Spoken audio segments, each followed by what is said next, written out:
Volume 5. Prologue. Latifa's Secret Diary 2. It is springtime. 5 months have already passed since I started writing in my diary. Today's weather was clear. A little too chilly to wear thinner clothes, but the gentle rays of sunlight were shining down. In contrast, however, my heart was instead in a cloudy state, and I know the reason why. I discovered that the people who used to be so important to Oni-chan have appeared before him. I know about them because Oni-chan himself told me about them over 3 years ago. Oni-chan and I revealed to each other that we had memories of our past lives, and while I was surprised at the time, I also felt really happy. I heard lots of stories about Oni-chan's previous life, including ones about those people. For example, Oni-chan had 4 people in his family, and other than his parents and little sister, he also had a female childhood friend who was practically family. His parents divorced when he was little, and he had to part with his mother, sister, and that childhood friend, too. After that, he lived with his father until he became a high school student, and he always remained in love with that childhood friend. I haven't asked Oni-chan directly, but I think those people are very important to Oni-chan right now. Because when Oni-chan was talking about them, he looked so fond, yet somehow lonely. However, Oni-chan asked me not to reveal anything about his previous life to those people, and I cannot understand the reasoning behind that. Just imagining myself in Oni-chan's shoes makes my heart hurt. At the very least, I think it'd be difficult to pretend like everything was okay. Being unable to inform your most precious people of your existence, it must be very painful, especially if you had never thought you'd see them again. In that regard, I must be very fortunate right now. I was able to meet the person who used to be most precious to me once again when I was reborn, and have him know about my former self. That is a very fortunate thing indeed. But what about Oni-chan? How is he feeling right now? Isn't it painful for him? When I think about Oni-chan like this, my heart aches. I'm worried about him, but that's only half the reason. I'm anxious too. I wonder if Oni-chan can find peace and quiet with me, in the same way that he's become my source of solace. That's why I'm scared of those people coming to the village.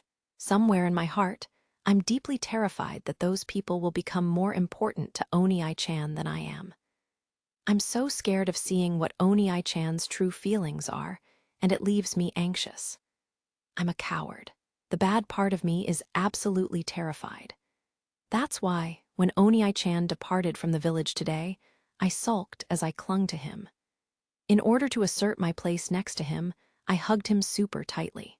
Then Oni-chan hugged me even more gently than usual, patting my back softly.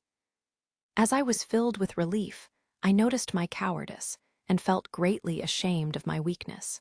Even though I was worried for Oni-chan, I still needed to depend on him in the end. Even though I had told myself that it was my turn to do something for Oni-chan after all that he's done for me. That's why I'm reflecting. I have to think about the future. That's what I decided.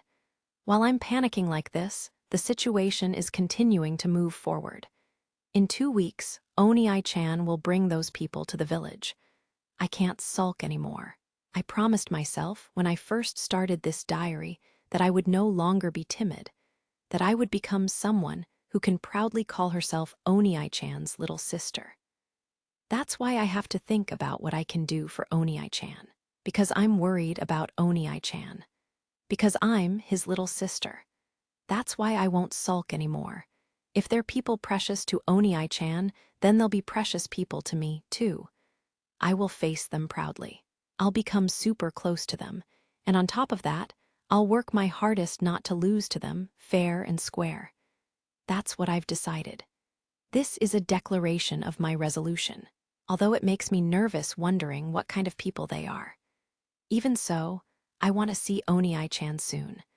I want to meet Oni-chan's special people. So, when Oni-chan brings his precious people to the village, I'm going to be the first one running to welcome them. As Oni-chan's current little sister, I won't give this role up to anyone. I'll be waiting, Oni-chan. Diary, Day 153. Chapter 1. A chance meeting and welcome. It was year 1000 of the Holy Era, in early spring. A giant eagle-like bird was soaring through the skies above the spirit folk village. It was Ariel, the contract spirit of Orphea, the high elf girl. 4 girls in total were riding on Ariel's back. Orphea, faster, faster, Latifa, the werefox, urged Orphea to make Ariel move faster. Got it. Ariel, if you'd please, Orphea ordered Ariel, smiling with amusement. With a great flap of her wings, Ariel accelerated her flight speed. Hey, Latifa, there's no need to rush. It's not like Rio's going to run away, Sarah, the silver werewolf who was also riding on Ariel, said with an exasperated face. But I want to be the first one to greet Onii-chan. Latifa pouted her lips cutely. There he is. The dwarf girl Alma, who had been silently watching the ground from Ariel's back as they moved, spotted the people they were looking for and pointed toward them. There in the distance stood 5 boys and girls, Rio and his guests. Onii-chan, and those people must be. Latifa enhanced her vision with spirit arts and focused her eyes on all of their faces. Rio and the others must have noticed their approach, as they were all looking back. The peach-haired girl seems to be Lady Asia. Ariel is drawing back a little, Orphea said in awe. My hell is also acting a little weird. Is it because of Lady Asia? Alma, how about your Ifrita? Same here. I'm not surprised. She is a humanoid spirit. Her rank really must be high. Sarah and Alma also seemed to feel the abnormality from their contract spirits residing within them in spirit form. As they were speaking, Ariel closed the distance to Rio's group. Once they arrived in the skies above him, they began to slowly circle the area and lower their altitudes. Latifa fidgeted impatiently while waiting for the landing, then jumped off Ariel's back while they were still a fair distance above the ground. Ah, hey, hold it right there, Latifa. Good grief. Sarah immediately noticed and yelled for her to stop, but Latifa had already landed on the ground. She adjusted her balance and set her eyes on Rio before she took a small breath and burst into an energetic dash. Welcome back, Onii-chan. Whoa, there. I'm back, Latifa. Rio caught Latifa gently, killing the force of her impact. Miharu, Aki, and Masato stared at the two of them, having been somewhat taken by surprise. Latifa grinned shyly. Ariel landed right beside them, and Sarah, Orphea, and Alma all jumped down to the ground. Geez, Latifa, you know it's dangerous to jump from so high up, right? Sarah scolded Latifa with a hand placed against her hip. It's fine. I made sure to enhance my physical body beforehand. Geez. Oh, forgive my rudeness. Sarah was about to launch into one of her lectures when she noticed the eyes fixed on her. She bowed her head in a fluster, then cleared her throat with a small cough. She smiled brightly to hide her embarrassment and addressed Miharu and the others. Welcome to the Spirit Folk Village. We are pleased to have you here. Rio chuckled. This is Sarah. She's a werebeast of the silver wolf variety and from one of the more prominent families in the village. It's nice to meet you. I'm Sarah, she greeted with a faint blush to her cheeks. This is the high elf Orphea, and next to her is Alma, a dwarf. Both of them are from prominent families in the village, just like Sarah, Rio continued. Nice to meet you. It's a pleasure. Orphea and Alma both bowed politely in greeting.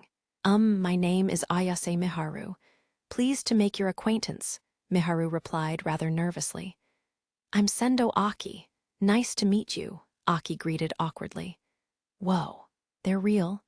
Masato let out a squeaky noise as he stared at Sarah and the others in a captivated daze. You introduce yourself properly, too, Aki said, poking Masato in the head roughly. Oh, that hurts. What's your problem, Aki? Masato complained as he held a hand up to where he was poked, but Aki didn't bother responding to him.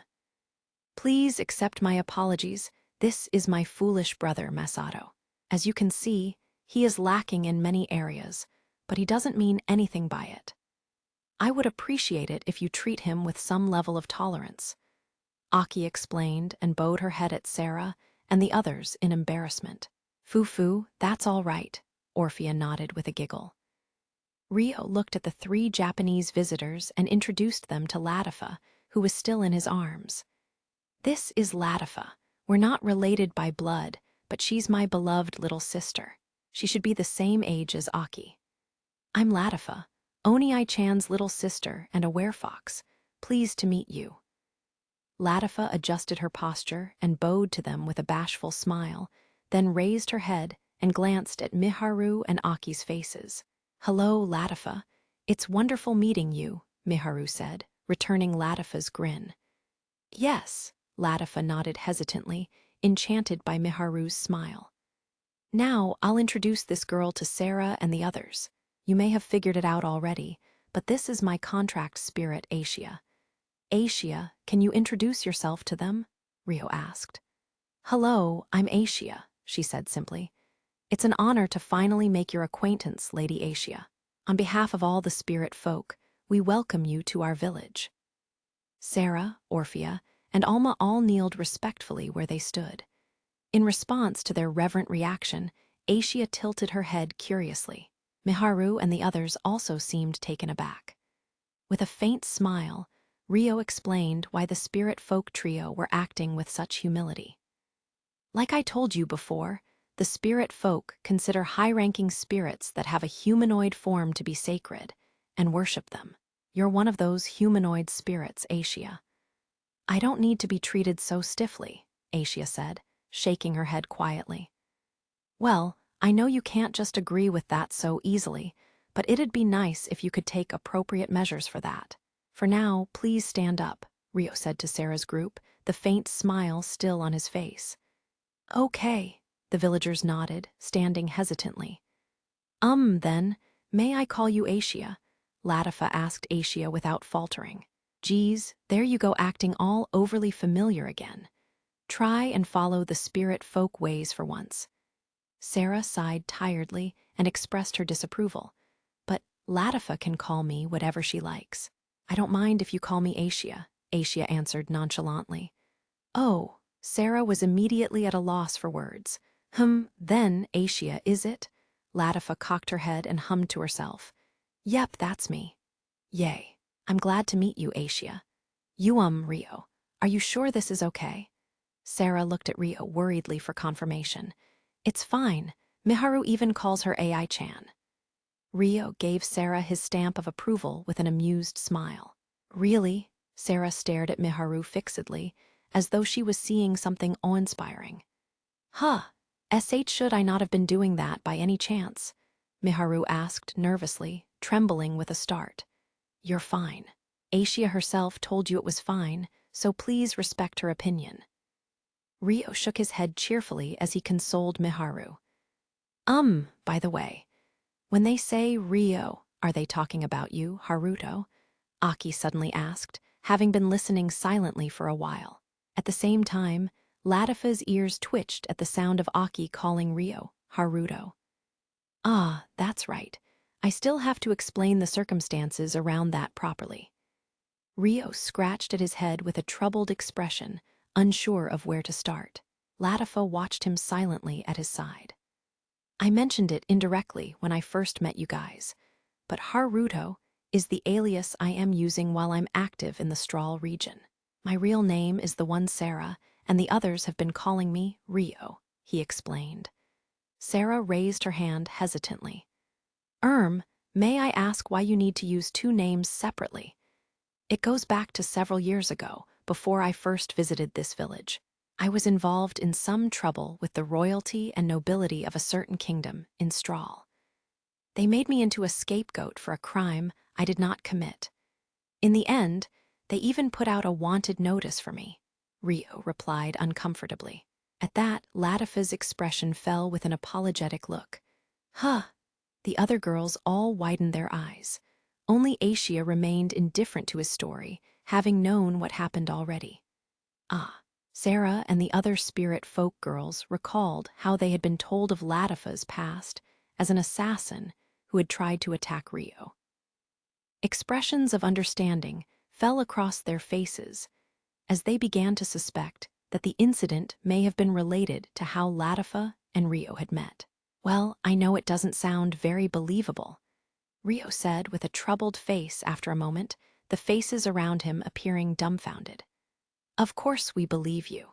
We're just shocked at how horrible it must have been." Sarah shook her head in a fluster. "It really is horrible. Is that wanted status still in effect even now?" Alma asked with a frown. "Thank you for your concern. I'm not sure if the warrant is still active. I haven't returned to that kingdom yet, after all. However, the crime wasn't a light one, and its statute of limitations wouldn't have run out after a mere few years. Even if they aren't actively searching for me, I think it'd be best to consider the crime as still pertinent." Rio shook his head slowly.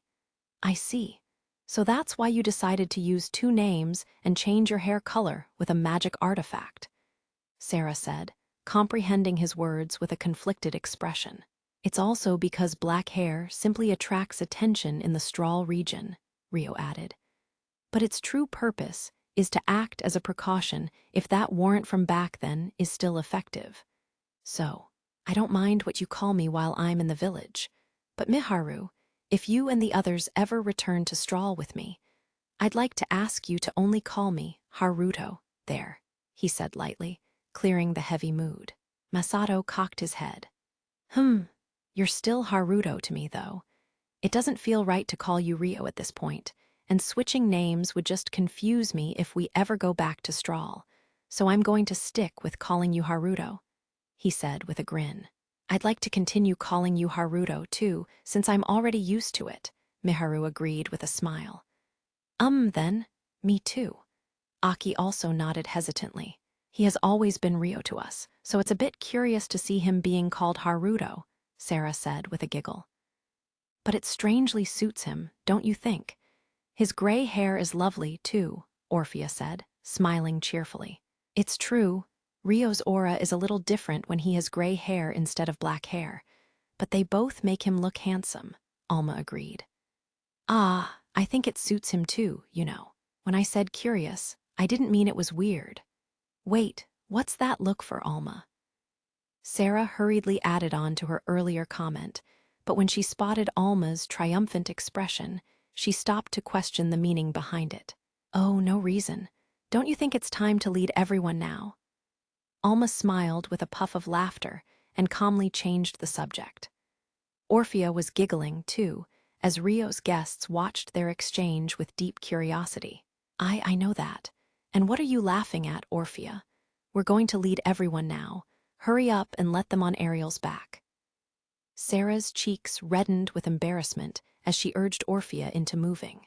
The entire group took to the skies and headed toward the giant tree house that was used as the village's town hall. Once they landed in the square just before the town hall, Miharu and Aki timidly dropped down to the ground, whereas Masato leaped down with enthusiasm. "That was amazing. Flying is so fun. The village buildings are amazing too," he shouted in high spirits. Beside him, Aki shot him a look of distaste at his childishness, but she also greatly enjoyed the scenery during their flight, so she wasn't one to talk, either. Miharu chuckled at the sight of the two. Just then, particles of light gathered at the entrance of the town hall, taking on the shape of a beautiful woman. "You've arrived. I've been waiting." The woman who had materialized was Dryas, the spirit of the giant tree. "Great Dryas, you're here." Sarah, Orphea, and Alma bowed at Dryas respectfully. Dryas approached Asia and spoke to her with a radiant smile. "Yes, I felt the presence of a powerful spirit appear within the village barrier. I flew over immediately, knowing it had to be Rio's contracted spirit. You must be the one. I'm Dryas." "I'm Asia." "Hello, Dryas," Asia replied in a monotonous voice. Dryas stared into Asia's face with a look of contemplation. You really are a spirit I don't know then. Not to mention your—" "Well, it's fine. Let's continue this conversation inside. You're meeting the elders, right?" she asked, then immediately turned on her heel and faced the town hall. "All right, follow me, everyone." Led by Sarah and the others, the party headed toward the top floor of the town hall. 10 minutes later, on the top floor of the town hall in the council room, Aishia and Miharu's group received a warm welcome from the elders of the village. The three head elders began with simple introductions. "It is a pleasure to have you in our village, Lady Aishia. On behalf of all the spirit folk, we welcome you from the depths of our hearts." One of the head elders, the high elf Sildora, stood up from his chair and addressed Aishia sitting in the guest seat with reverence. The other elders also stood and lowered their heads at Aishia out of respect. "Thanks," Aishia said shortly. With a small smile, Sildora turned to greet Miharu, Aki, and Masato sitting beside Aishia. "Children from another world, you have done well coming this far. We welcome you too." "Why, yes. Thank you very much for agreeing to look after us. We are truly so grateful. I'm not sure what to say." In contrast to Aishia's composed manner of gratitude, Miharu bowed her head nervously. "Thank you very much." Aki and Masato bowed awkwardly after Miharu. "Ha, there's no need to be so formal. This gathering is to merely exchange simple greetings and to see each other in person. I'm sure you have heard from Lord Rio already, but as long as you two agree to several of our conditions, we will guarantee you a peaceful life here in our village. We will leave formal arrangements for another day." Sildora gave a good-natured smile as he spoke to the nervous group of humans. We were told you would be otherworldly folk, but you look just like humans." The head elder dwarf, Dominic, gazed at Miharu and the others with curious interest. "Hey, don't stare at them with your fierce mug. You're scaring the guests," Ursula scolded Dominic jokingly. What?" Shocked, Dominic was at a loss for words. The other elders in the room laughed in amusement, and Miharu and the others followed suit. The air of the room became much lighter. Sensing that, Dominic let out a dramatic sigh to show that he wasn't upset.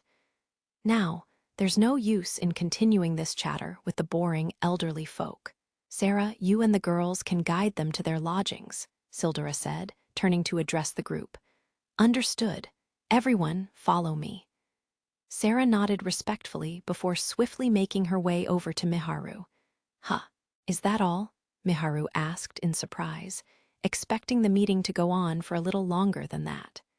Indeed, tonight was merely a modest greeting of sorts. "Perhaps you could tell us stories of your other world some other time, but first you should get some rest." Sildora nodded warmly. Miharu bowed her head deeply. "Why, yes, thank you very much. There's something I'd like to ask Lord Rio and Lady Aishia. Could the two of you remain here a little longer?" Ursula asked.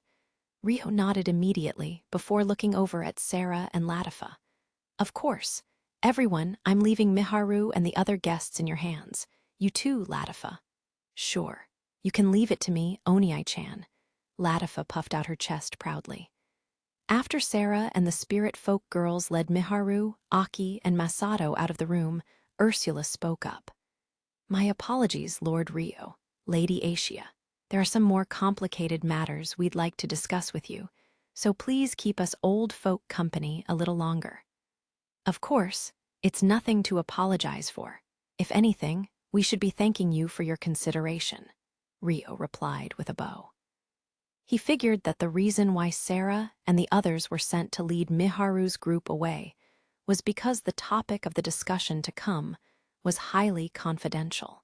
Right now, the only ones remaining in the room were Rio, Aishia, the Council of Elders, and Dryas, the spirit of the giant tree.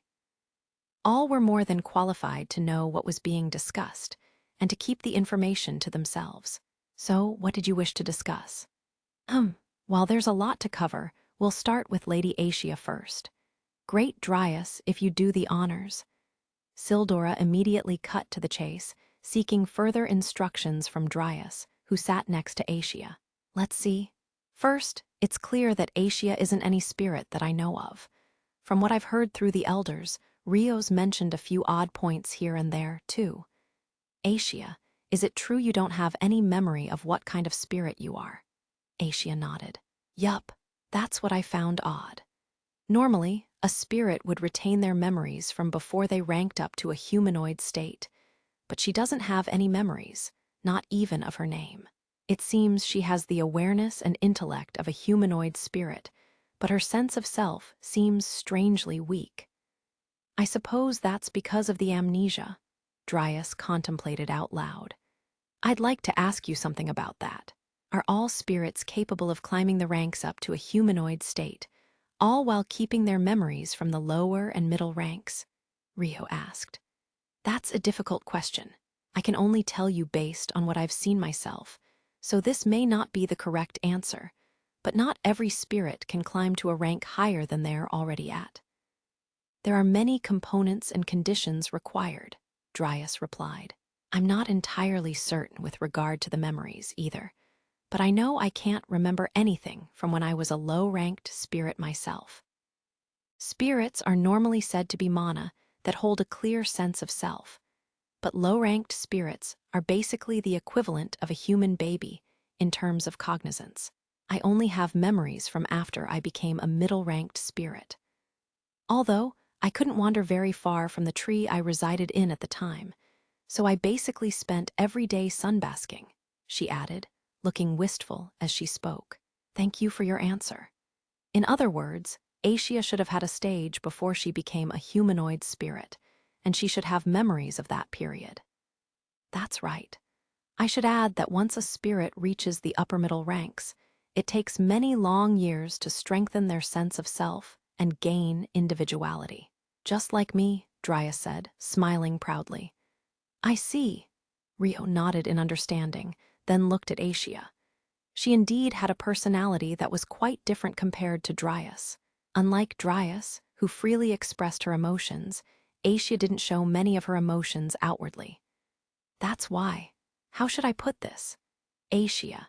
She almost seems like a young spirit that just ranked up from being a low-ranking spirit to a middle-ranked one.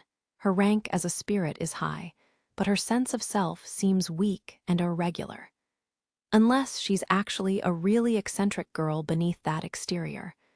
But she isn't, is she? Dryas said thoughtfully, looking at Asia with an incline of her head. Am I? Asia tilted her head too, looking at Rio. Who knows? But I think you're already very charming as you are. Rio laughed in amusement. Thank you, Haruto.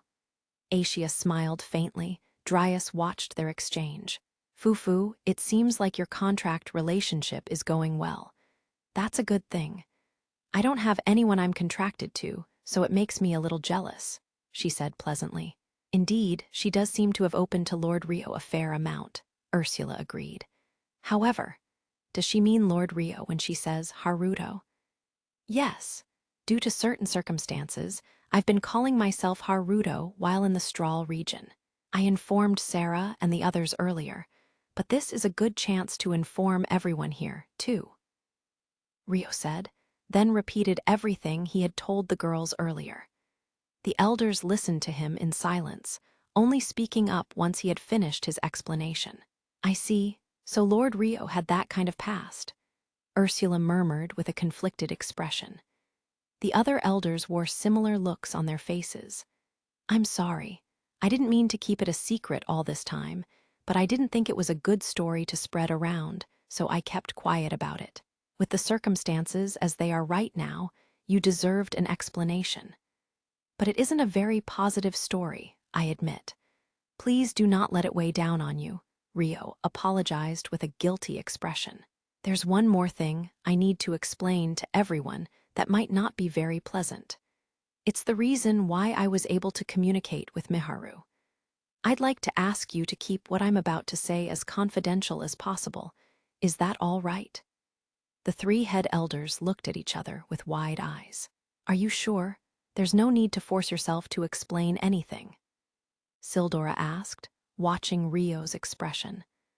I'm not forcing myself into anything. However, it isn't the type of explanation I expect to be taken seriously, so you may find what I'm about to say to be rather strange. If Miharu, Aki, and Masato hadn't appeared, I would have never told anyone about this, Rio said with a troubled expression. Does this mean you've told the Otherworlders this too? Yes, the need for an explanation was unavoidable due to the course of events. That is why I think it would only be right if I gave everyone here the same explanation, since they will be under the care of your village from now on. I omitted my reasons from our talks the other day, but I am willing to explain everything today if everyone so wishes. I see.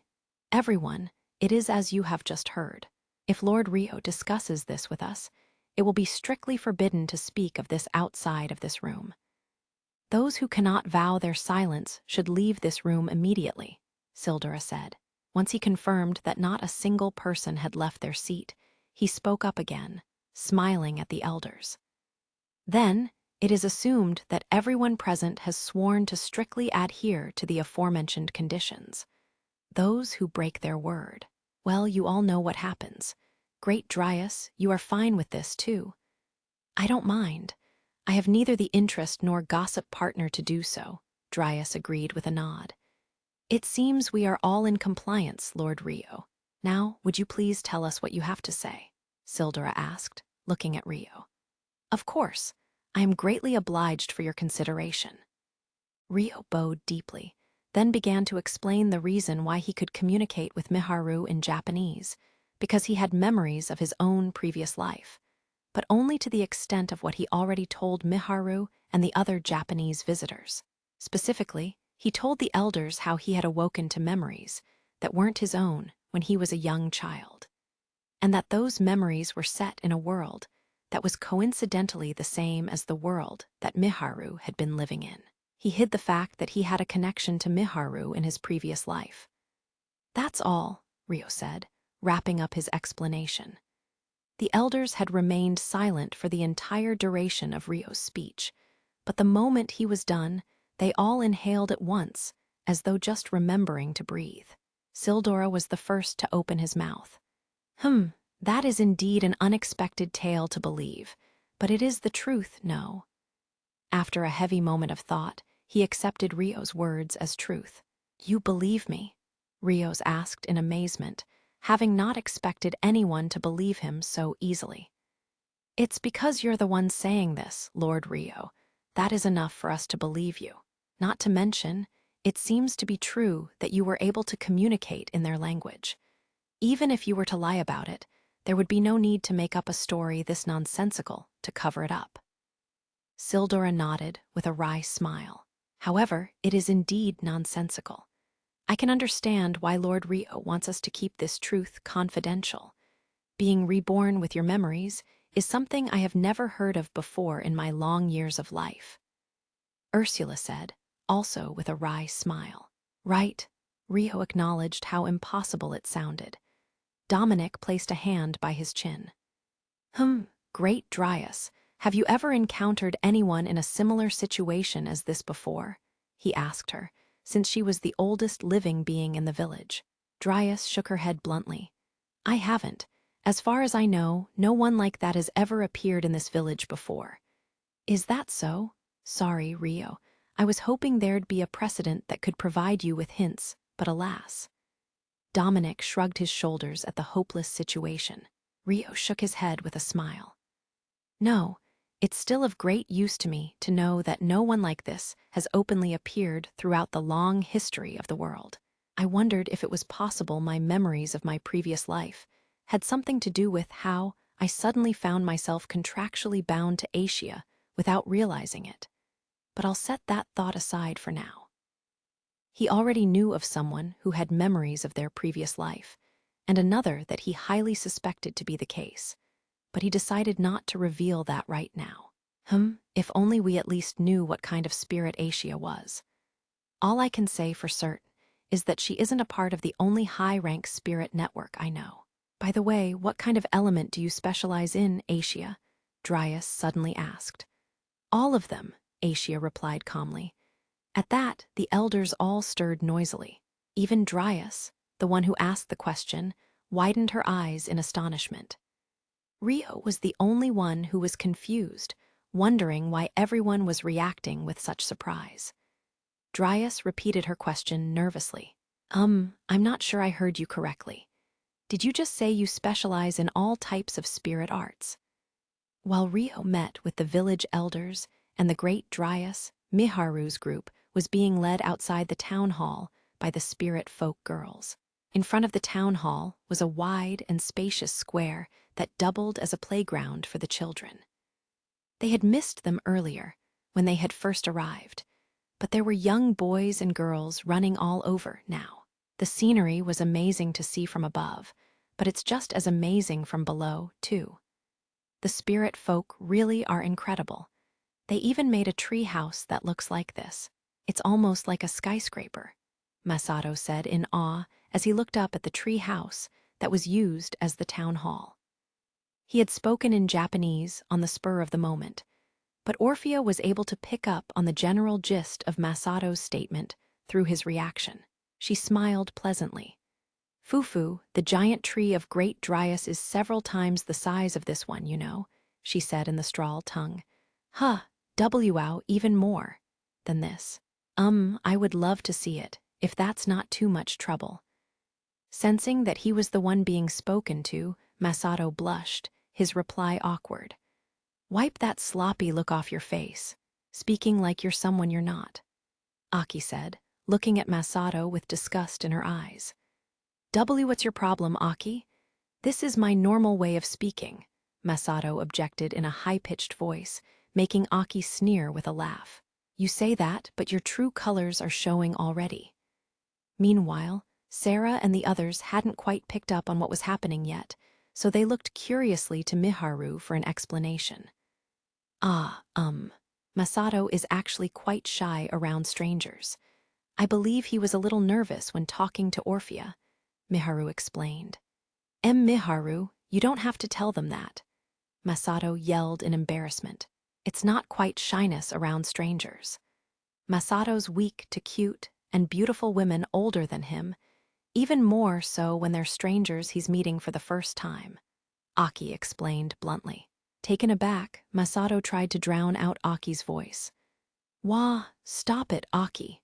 However, it seemed that the spirit folk girls were able to hear her anyway as they started giggling. Ahaha, I see.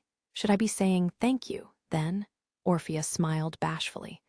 Ah, geez, I'll never be able to show my face again. Masato covered his face and squatted down where he stood. He wanted to dig a hole in the ground and hide in it, but the gesture only made Sarah and the other girls giggle even harder. What a funny child, Alma murmured, smiling as she looked at Masato. You'll be fine if you can make jokes like that. No one here will be bothered if they never see your face again anyway, so don't worry about it. Come on, you're blocking the way, so stand up already. Aki cracked a merciless verbal whip at Masato, who was still groaning with shame. I know that. Wait, why are all of those people looking at us? Masato put on a bold front and stood up, before noticing the village children staring at them from afar. Their ages appeared to span from 5 years old to the early teens. They're probably curious about you, since we rarely have visitors from outside the village, Sarah commented. Looks like their morning classes ended, and they're using their time for training and exercise. Vera and Arslan are there too, Alma said, pointing at the children. The silver werewolf Vera and werelion boy Arslan stepped out from the crowd and approached the group. Sister, are these 3 people the guests Rio brought along? Vera asked Sarah with a friendly smile. Out of consideration for Miharu and the others, she was speaking in the common language of Strahl instead of the language of the spirit folk. That's right, we're giving them a tour of the village. Latifa nodded with a smile. I knew it. They have black hair just like Rio, so I could tell right away. It's nice to meet you. I'm Sarah's little sister, Vera. Vera faced the humans and bowed politely as she introduced herself. Hello there. My name is Miharu, from the same hometown as Rio. It's a pleasure to meet you. Miharu returned without missing a beat. For the record, the truth as to how Miharu and the others had come from another world was information that was known only by the Council of Elders and certain individuals. Because of that, Miharu had to explain that she and the siblings were all humans from Rio's hometown.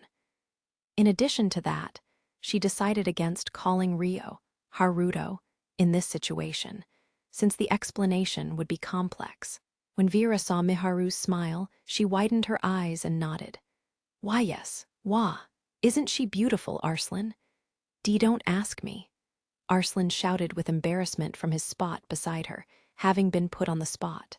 Seeing him flustered, Sarah giggled. This boy's name is Arslan. He's Vera and Latifa's friend, Sarah said, introducing him to everyone on his behalf. I'm Arslan. Nice to meet you, Arslan said with a turn of his head, cheeks faintly reddened with a blush. I'm Masato. I'm 12 years old. My name is Aki. I'm 1 year older than Masato, so I'm 13. That makes Aki the same age as me then.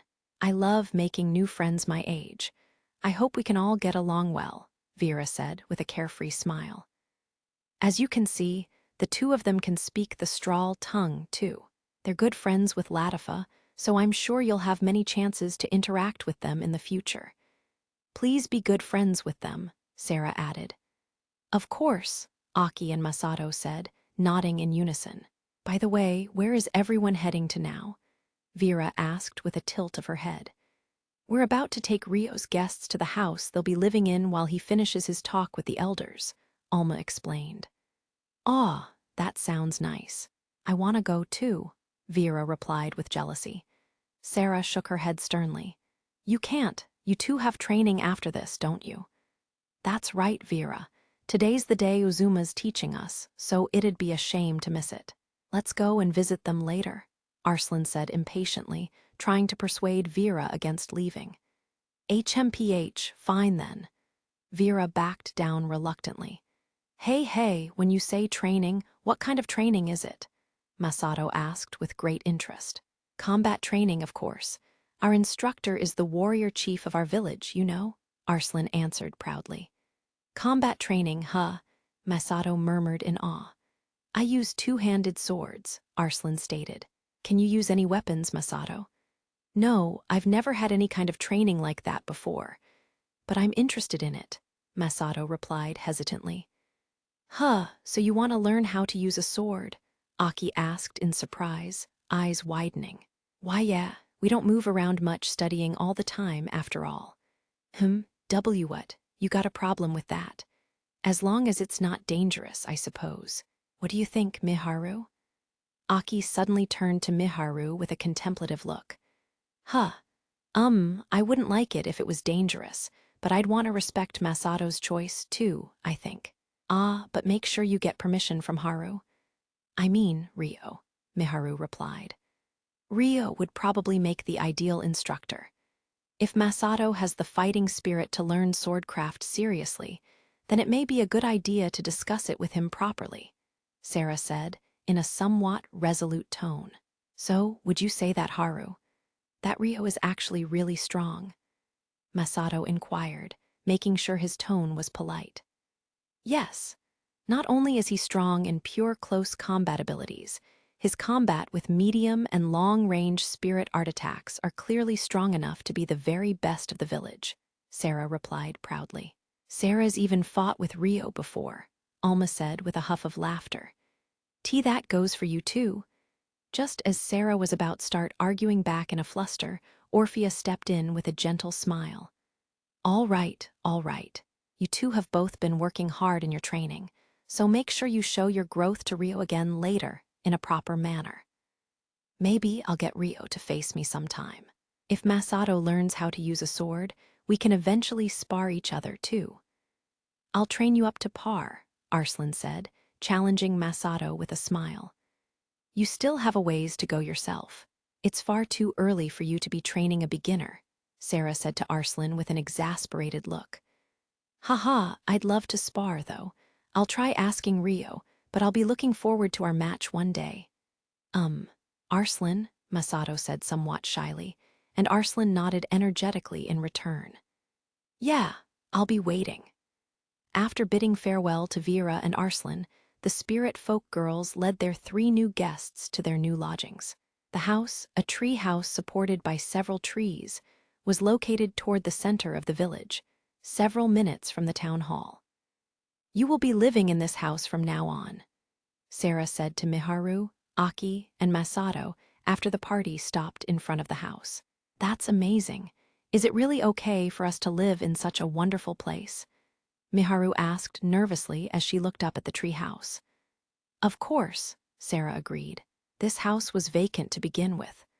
As it's the house Oni-chan and I used to live in together, Latifa cut in happily. Hey, putting it that way makes it sound like you and Rio lived here alone. We lived here too, remember? Sarah corrected with a slightly sulky tone. Miharu and the others were all rather taken aback, their eyes wide. Masato especially, who was most surprised of all. Is something the matter? Sarah asked hesitantly, noticing the change in expression of the three humans. When you say we, do you mean Miss Orphea and Miss Alma too? Masato asked quietly. He still seemed rather resistant to acting overly friendly with Sarah's group and couldn't quite call them by just their names yet. He would surely get over that soon. Yes, Sarah replied, nodding curiously. The five of you? Masato asked once more in a high-pitched voice. Why, yup, Sarah confirmed, now faltering. Wow, I'm jealous, Masato muttered to himself. Beside him, Aki furrowed her brows unhappily. With a cold smile pasted on her face, she dug her nails into Masato out of view from Sarah and the others. What? You've been living in a home with a skewed gender ratio until now. Do you have something to complain about? Oh, that hurts, Aki, Masato complained painfully. But Aki quickly withdrew her hand and turned her head away with a huff, ignoring him. Fufu, the two of you are close. Latifa laughed with amusement, watching the two of them. No, we're not. We're always fighting. Masato shook his head tiredly. That just means you're close enough to fight, Alma said with a faint giggle. Yup, just like Sarah and Alma, Orphea agreed with a cheerful smile, then casually directed her glance at Alma and Sarah.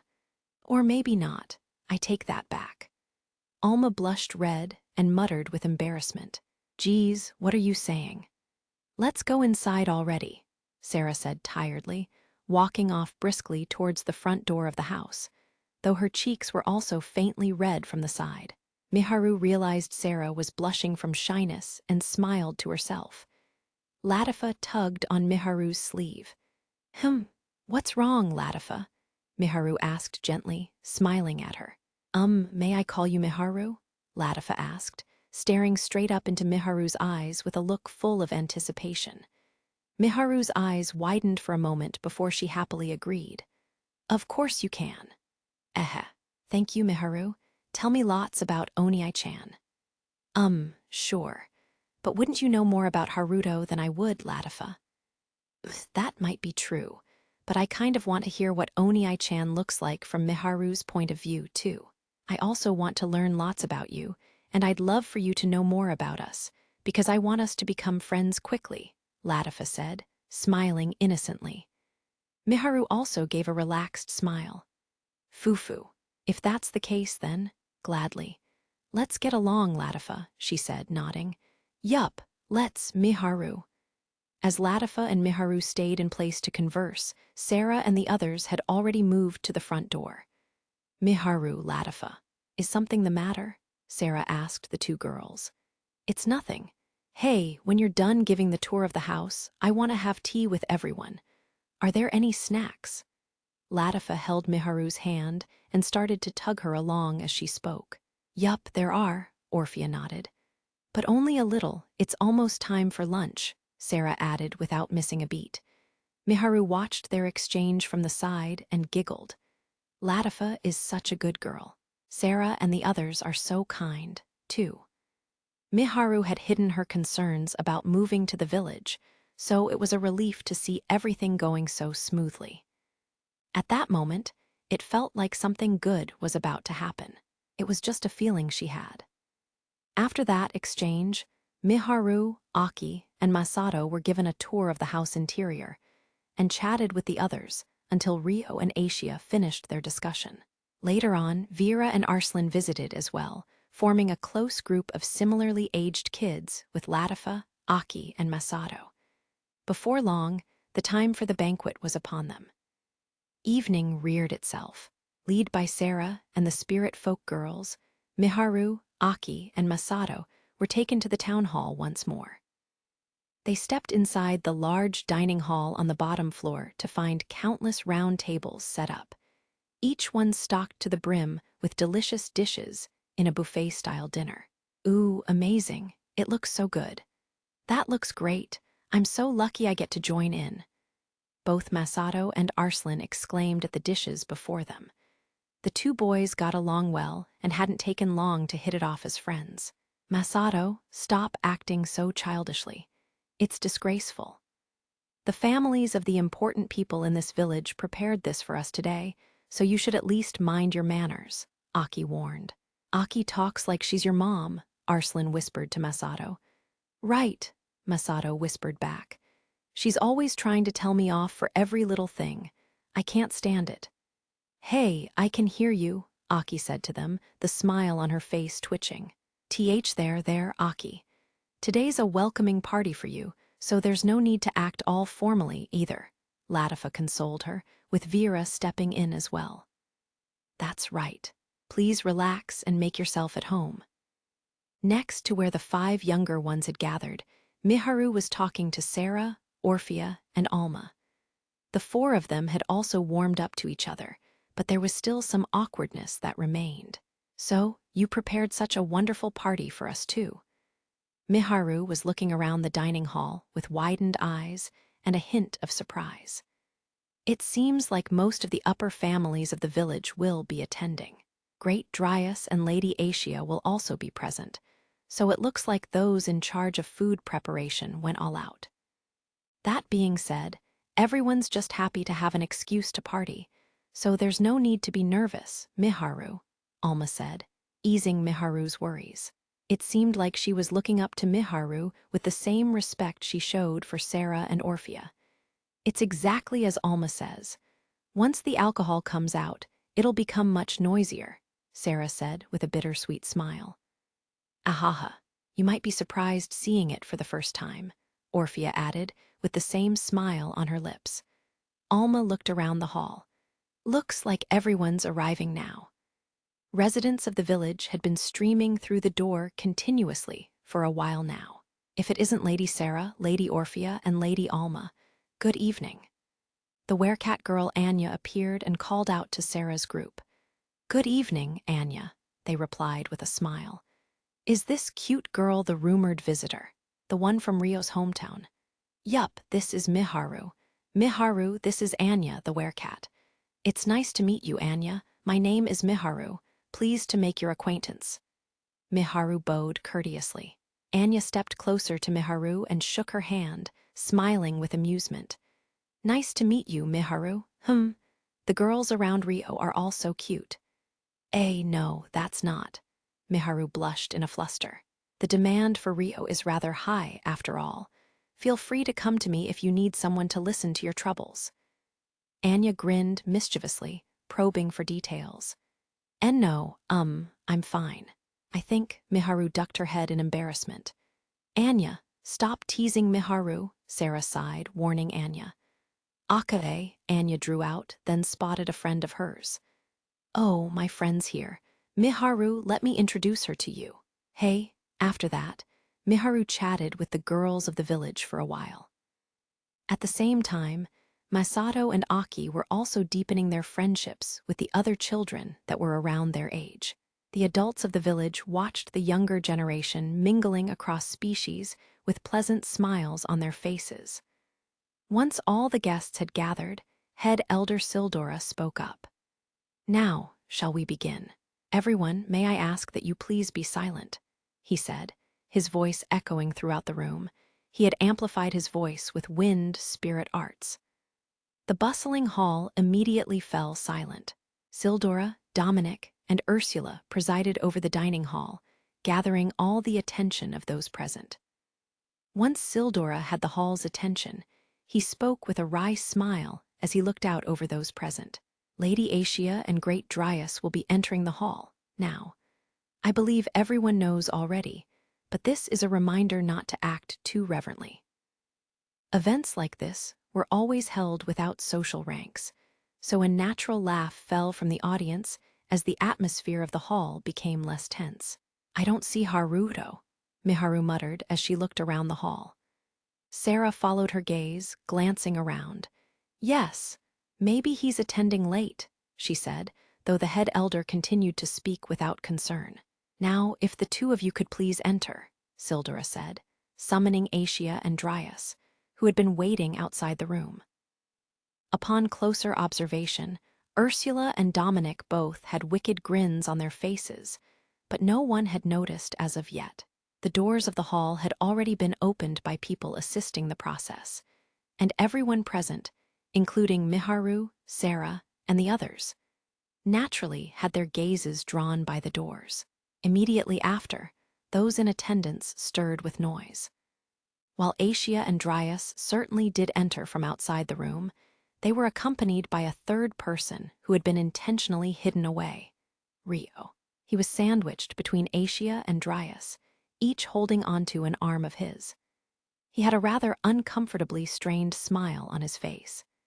Asia wore her usual absent-minded expression, whereas Dryas' pleasant smile was truly impressive. Rio. Sarah's eyes widened as she accidentally raised her voice to the level of hysterics. Oh! Orphea and Alma also widened their eyes in surprise. The spirit folk villagers present were half surprised and half speechless, in awe of seeing two humanoid spirits, Asia and Dryas, walking together. Ahaha, Rio's really something, huh? Anya's cat ears and tail flickered to and fro as she laughed with amusement. Humanoid spirits ranked high class and above were practically regarded as sacred beings by the spirit folk. To be accompanied by two such goddesses on each side was an act of the highest honor to the spirit folk. Or rather, an act of the greatest amusement to Anya. The three head elders watched the reactions of the attendees and smiled at how humorously their plan had succeeded. Rio continued to escort Asia and Dryas until they reached the stage beside the head elder's seats. Now that the surprise has been revealed, I'd like to introduce everyone to Lady Asia, who has come to visit our village today. I'm sure many of you are already aware, but Lady Asia is Lord Rio's contracted spirit. She was asleep for a long, long time, so her memories are still rather vague. But the chance meeting with a new humanoid spirit is a tremendously auspicious event to our people. That is why we have decided to hold a small banquet in celebration tonight, Sildura said warmly. Tonight will also act as the welcoming party for the three new friends Lord Rio has brought to us. As our sworn friend, any friend valued by Lord Rio is a friend of ours, too. Let us welcome them to our village lavishly, so that they may enjoy the duration of their stay. Let's see. How about the three of you come up to the stage? Ursula said. Huh. The three of them flinched and nervously looked around the excited hall. Rio chuckled at their reaction. It's all right, Miharu. Please come this way. He called the eldest, Miharu, up first. She took a deep breath and timidly started walking toward the stage. Once Miharu had started to move, Aki and Masato soon followed. Welcome, Miharu, Asia said to her quietly as she approached. Why, yeah, thanks. There are a lot of eyes on us. Ahaha, I might be a little nervous. Miharu said, grinning shyly as she turned to face the room. Once she made eye contact with the rest of the villagers, her face turned bright red, and she bowed up and down. Aki and Masato hid behind her, while the spirit folk villagers watched over the three with warm gazes. Gosh, your surprise went too far, Haruto, Masato sighed. Sorry, I didn't really understand the progression of things either. They won't do anything bad to you, so just go along with it, Rio replied with a wry smile. But I've never stood in front of so many people before. It's pretty nerve-wracking. Even the usually cool Aki was speaking in quite a high-pitched voice. Rio nodded in understanding. You can see how they are, so please go easy on them, Sildura, he said. Sildura laughed heartily and nodded, looking over the room. Ha ha ha, all right. Everyone, as you can see, our three new visitors are lovely people. Let us give them a warm welcome, so that they may adjust to life in our village as soon as possible. Please raise your glasses. The audience raised their glasses in turn, and a waiter came over to Rio and the others on the stage with a tray of cups. Then, once everyone had a drink in their hand, Sildora raised his cup into the air and led the toast. It looks like the cups have gone around. Now, to celebrate this wonderful meeting of fate. Cheers! The attendees also raised their glasses in an uplifted manner. Cheers! All right, it's time to talk, drink, and make merry. The young ones should make sure to use this chance to humbly greet Lady Asia and the other visitors. Go on. In order to enliven the banquet, the alcohol-loving Dominic took the initiative. He walked around briskly and relentlessly addressed the younger villagers, urging them toward the stage. Then young boys and girls of the village, those acquainted like Sarah's group and those unacquainted, all started to move toward Asia, Miharu, and the other visitors. Sarah and the other girls approached Rio first, offering to take on an assistant role for Miharu's sake. Leave Miharu's support role to me. Rio, you support Lady Asia. That'd be a great help, thank you. Yup. All right, Miharu. Come this way. Sarah and the others quickly took charge and led Miharu's group a short distance away from the stage. Having everyone gathered in one place made it hard to manage. Sarah probably intended on splitting up the crowd a little this way. Her idea seemed to work, as a decent number of people gathered toward Miharu, Aki, and Masato. The young children of the village actively started to talk to them, immediately starting a kind of cultural exchange. Thanks to Sarah and the spirit folk girls acting as an icebreaker, Miharu and her group weren't as nervous as they could have been. It was a good atmosphere.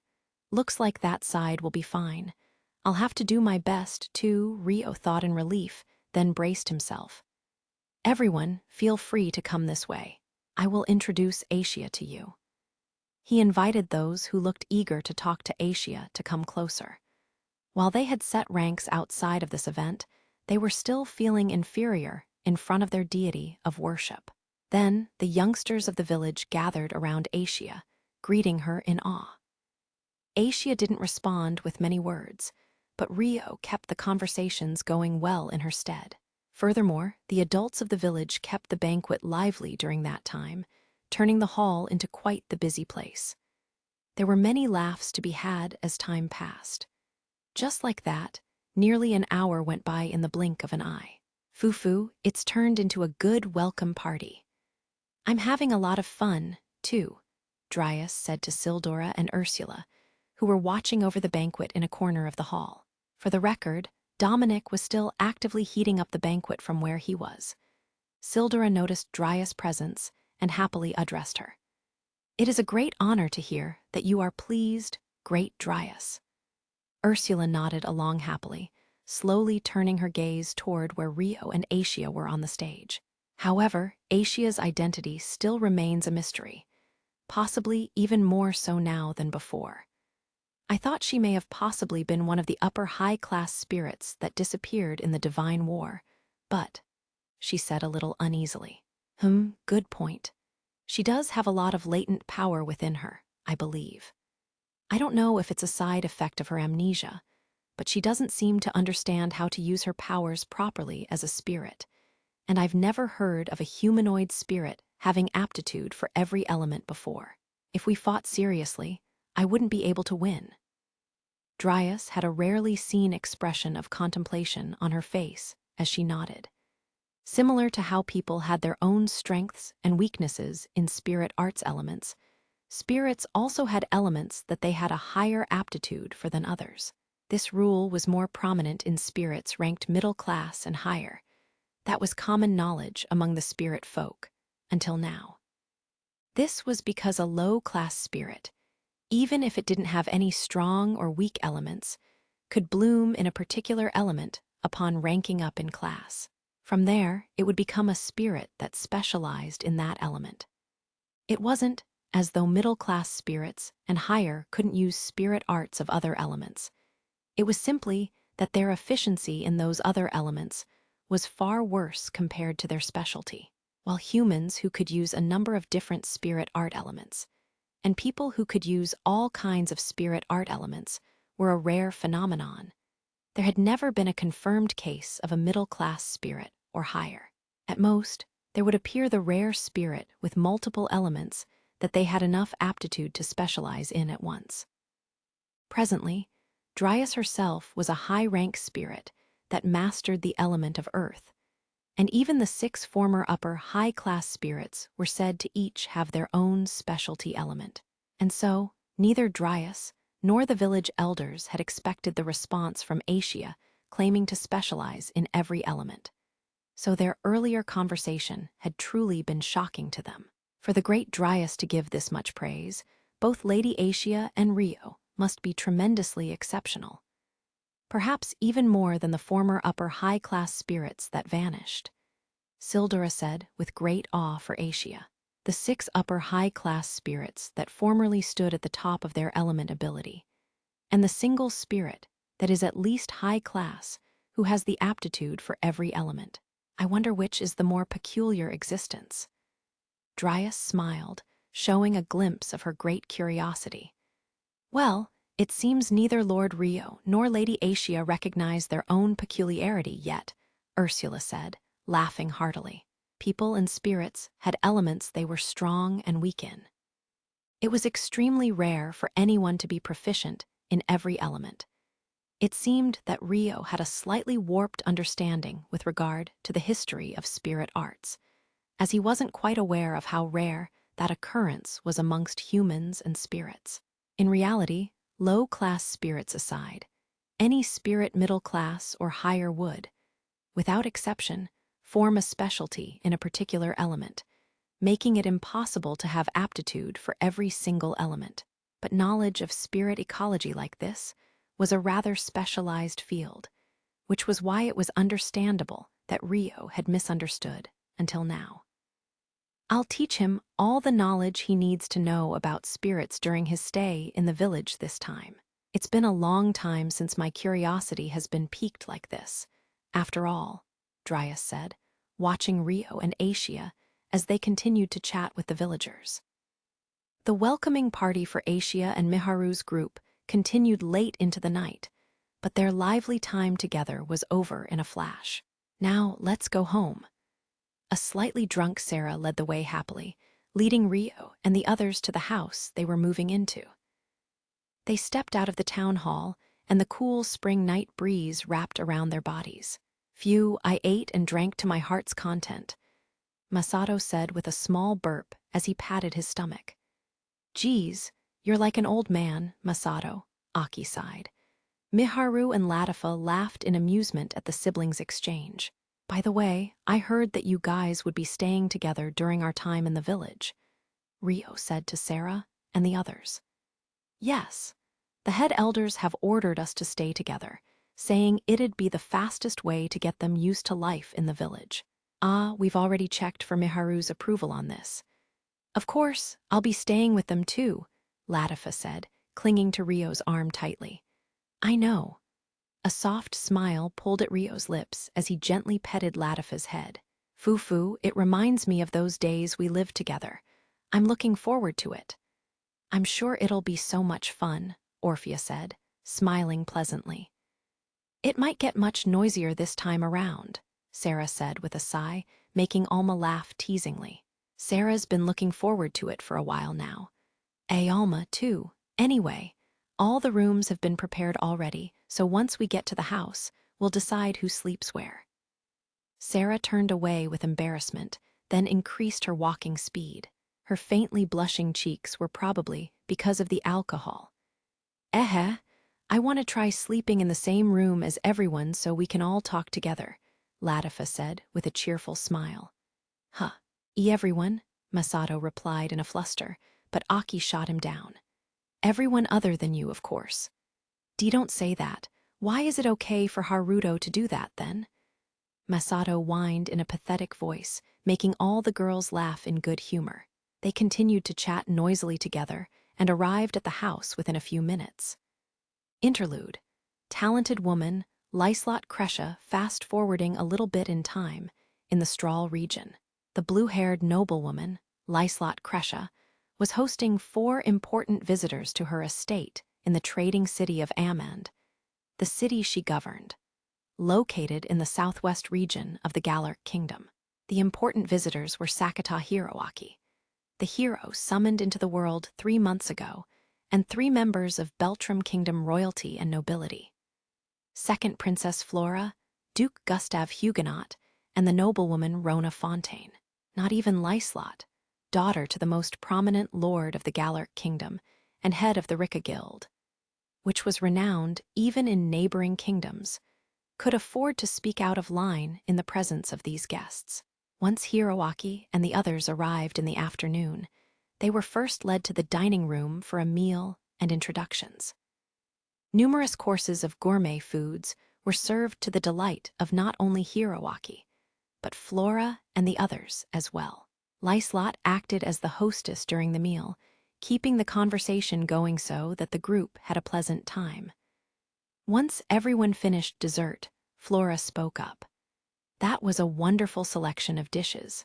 The authentic pasta here is different compared to anywhere else, and that cake for dessert was very delicious, too. Yeah, you must have a really skilled chef here. I never expected to eat pasta in another world, but this I can say for certain. That was the best meal I've had since coming to this place, Hiroaki, who sat next to Flora, said in satisfaction. In all honesty, Hiroaki hadn't expected much from the food in this world, but he was now reconsidering that perception. Princess Flora, I am most honored to receive your compliments. Allow me to graciously thank you on behalf of our head chef. Lyslot bowed her head humbly, showing gratitude with great respect. Yeah, you can tell him he's so good that I'd love to scout him as my personal chef. I'm afraid that would be a problem for me, but the thought is much appreciated. Ah, well, it was good enough to make me consider that, Hiroaki said with a huff of laughter. He had actually eaten 2 extra servings of pasta, so even if he had said it was bad, it wouldn't have been very convincing. Fufu, thank you very much. I had heard that the hero hailed from another world, so I was worried that the meal wouldn't be to your tastes. Your words just now have reassured me, Lyslot said, smiling brightly with relief. For a moment, Hiroaki lost himself in Lyslot's smile. To hide his embarrassment, he brought up another topic. Ah, I see. That's good, then. Pasta is the local specialty of this city, right? There's actually a similar food in the world I'm from. Flora widened her eyes. Oh my, is that true? She asked. Yeah, we also have lots of other similar plants and animals. Recipes and cooking skills aside, I'm honestly glad to see there isn't that much difference in the food here, Hiroaki replied, remembering all the foods he'd eaten since coming to this world. You seem to be the same species as us humans, so perhaps there isn't that much difference in our ecosystems, Lyslot asked, watching Hiroaki's expression carefully. So it seems. That being said, there are plants and animals I don't know. How fascinating. What kind of place was the world you lived in, Hiro? Lyslot asked. Well, civilization was a lot more advanced than this world, that's for sure. The country I'm from is called Japan, a relatively advanced country even for my world. Lyslot's eyes narrowed in the faintest at the mention of that name. Japan, you say? I have one question about that. What? Why can you understand our language, Hiro? What do you mean? Hiroaki tilted his head at Lyslot's question. Well, it's just that I find it strange how the language of another world can be used in this world without any alterations, Lyslot said, supplementing her question. Oh, I see. That's true. This time, Flora was the one to incline her head in confusion. What do you mean? Is he not actually communicating in our language? There are a number of theories about the origin of our language, but it is practically impossible for the same language to develop in completely different places. While the common tongue is used widely in the Stral region nowadays, each area still has its own unique language, not to mention that the hero came from an entirely different world. Lyslot explained. Perhaps translation sorcery was cast on him when he was summoned into this world as a hero. I've never heard of sorcery like that before, but that's the only explanation. I'll have to look into it more when I have a chance. For now, he doesn't seem to find it strange that several of the Rika Guild products have Earth names. I see. So that's how it is, Flora said, understanding in awe. Well, it's not a problem that can be solved simply by dwelling over it. I just found it a little strange, is all. Forgive me for asking such an odd question. Pressing the issue any further would have been rude and held the possibility of arousing suspicions, so Lyslot chose to back down easily without further pursuing the answer. No, I found it strange too, though I assumed it was a part of the whole otherworld summoning cliché, so I didn't worry about it at first. Hiroaki shook his head, unbothered. A cliché? Ah, otherworld journeys are really common in the popular novels I often read. When certain parts of those stories get overused, they're called tropes or clichés. Is that right? So the hero is educated in both literature and cuisine. Lyslot placed a hand over her mouth as she smiled elegantly. The gesture would have seemed forced on some people, but it looked more than appropriate for a well-bred girl like her, making her seem very cute. Ah, no, not really. But I do believe I've read enough of everything to develop an eye for fine quality. I also have a view on all works of art, not only novels. Hiroaki said in a not at all displeased manner, gloating rather bashfully. After that, Lyslot continued to cleverly flatter Hiroaki, sometimes directing the conversation to Flora and the others, making the after-meal discussions pleasant. Lyslot was a skilled conversationalist, drawing topic after topic from Hiroaki. They spent nearly an hour like that, until the lone female attendant in the room filled their cups of tea for a third time. Oh my, would you look at the time? Talking to the hero was so fun, I was lost in our conversation together, Lyslot said regretfully, looking at the clock in the room. Still wanting to talk more, Hiroaki's face fell. Ah, is that so? I wanted to talk with Lyslot for a little longer, though. Foo-foo, thank you very much. However, I heard from Duke Huguenot that there was a matter to be discussed, so we must address that as well. Lyslot bowed her head apologetically to Hiroaki, before turning to bow to Duke Huguenot too. Please accept my apologies, Duke Huguenot. I was too immersed in the conversation. No, you were merely fulfilling your duty as a hostess and enlivening the atmosphere. Lord Hiroaki and Princess Flora seemed to be satisfied, and I was able to hear many interesting stories as well.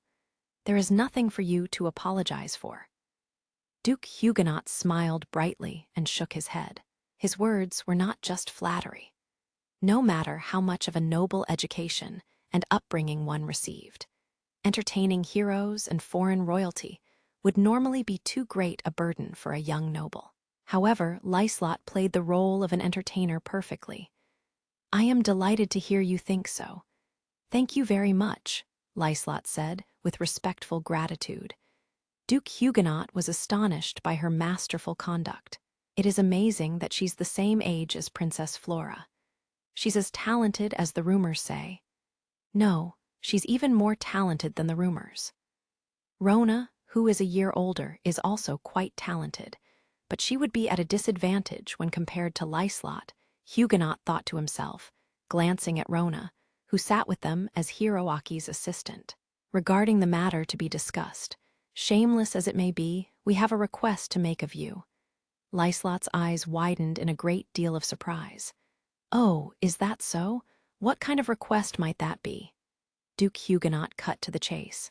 We would like to make a request for your support, he requested brazenly. The ability to offer opinions and make requests without cowardice during negotiations was an essential skill for a noble. Being quick to back down because of the mood didn't always lead to the desired results, and lowering one's guard carelessly risked being dragged into the opponent's pace. In a nutshell, being brazen was a noble's forte. Do you mean support for the faction that you're holding in Marquis Rodden's territory, Duke Huguenot? Lyslot asked, showing no particular change of expression. She had nothing to fear, being someone of her position who had faced numerous sly nobles and merchants many times before. Yes, that's right. I'd like to take this opportunity to drop all pretenses. Lyslot, how much of our kingdom's situation are you aware of? Duke Huguenot asked suddenly, getting to the heart of the matter.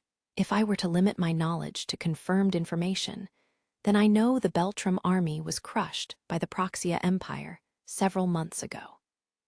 Several strategically located bases and territories were occupied, leading to the reemergence of Duke Arbor's house after their fall 9 years ago. After that, when Duke Arbor pressed His Majesty and Duke Huguenot for responsibility of the defeat, he managed to skillfully seize political power. It was so skillful, it was as though he had arranged everything in advance, Lyslot explained, speaking eloquently about the facts she had gathered from her information network. I see. Considering how much of our country's situation you have a grasp of, including the unconfirmed information, that is quite impressive indeed. Duke Huguenot chuckled faintly. Flora and Rona were both gazing in awe, surprised at how well Lyslot understood their kingdom's domestic affairs. I am merely a minor noble and merchant, Lyslot said humbly, with a cool smile. Ha ha ha, it makes things much easier if you are that aware of the situation. You're an intelligent individual. I'm sure you've already realized the meaning behind why Princess Flora is here with me, no? That you are backing Princess Flora in order to oppose Duke Arbor, I suppose. To put it another way, King Philip III of the Kingdom of Beltram had entrusted Flora to Duke Huguenot, but Lyslot purposefully chose not to express it like that. That's right. You may be aware already, but we are secretly in the middle of negotiations with the Kingdom of Galark for its support, Duke Huguenot confirmed. There's one thing I'd like to ask you. Would I be correct in assuming that the hero's presence here means he has also sided with your faction, Duke Huguenot? Lyslot looked at Hiroaki in question. Yeah, that's right.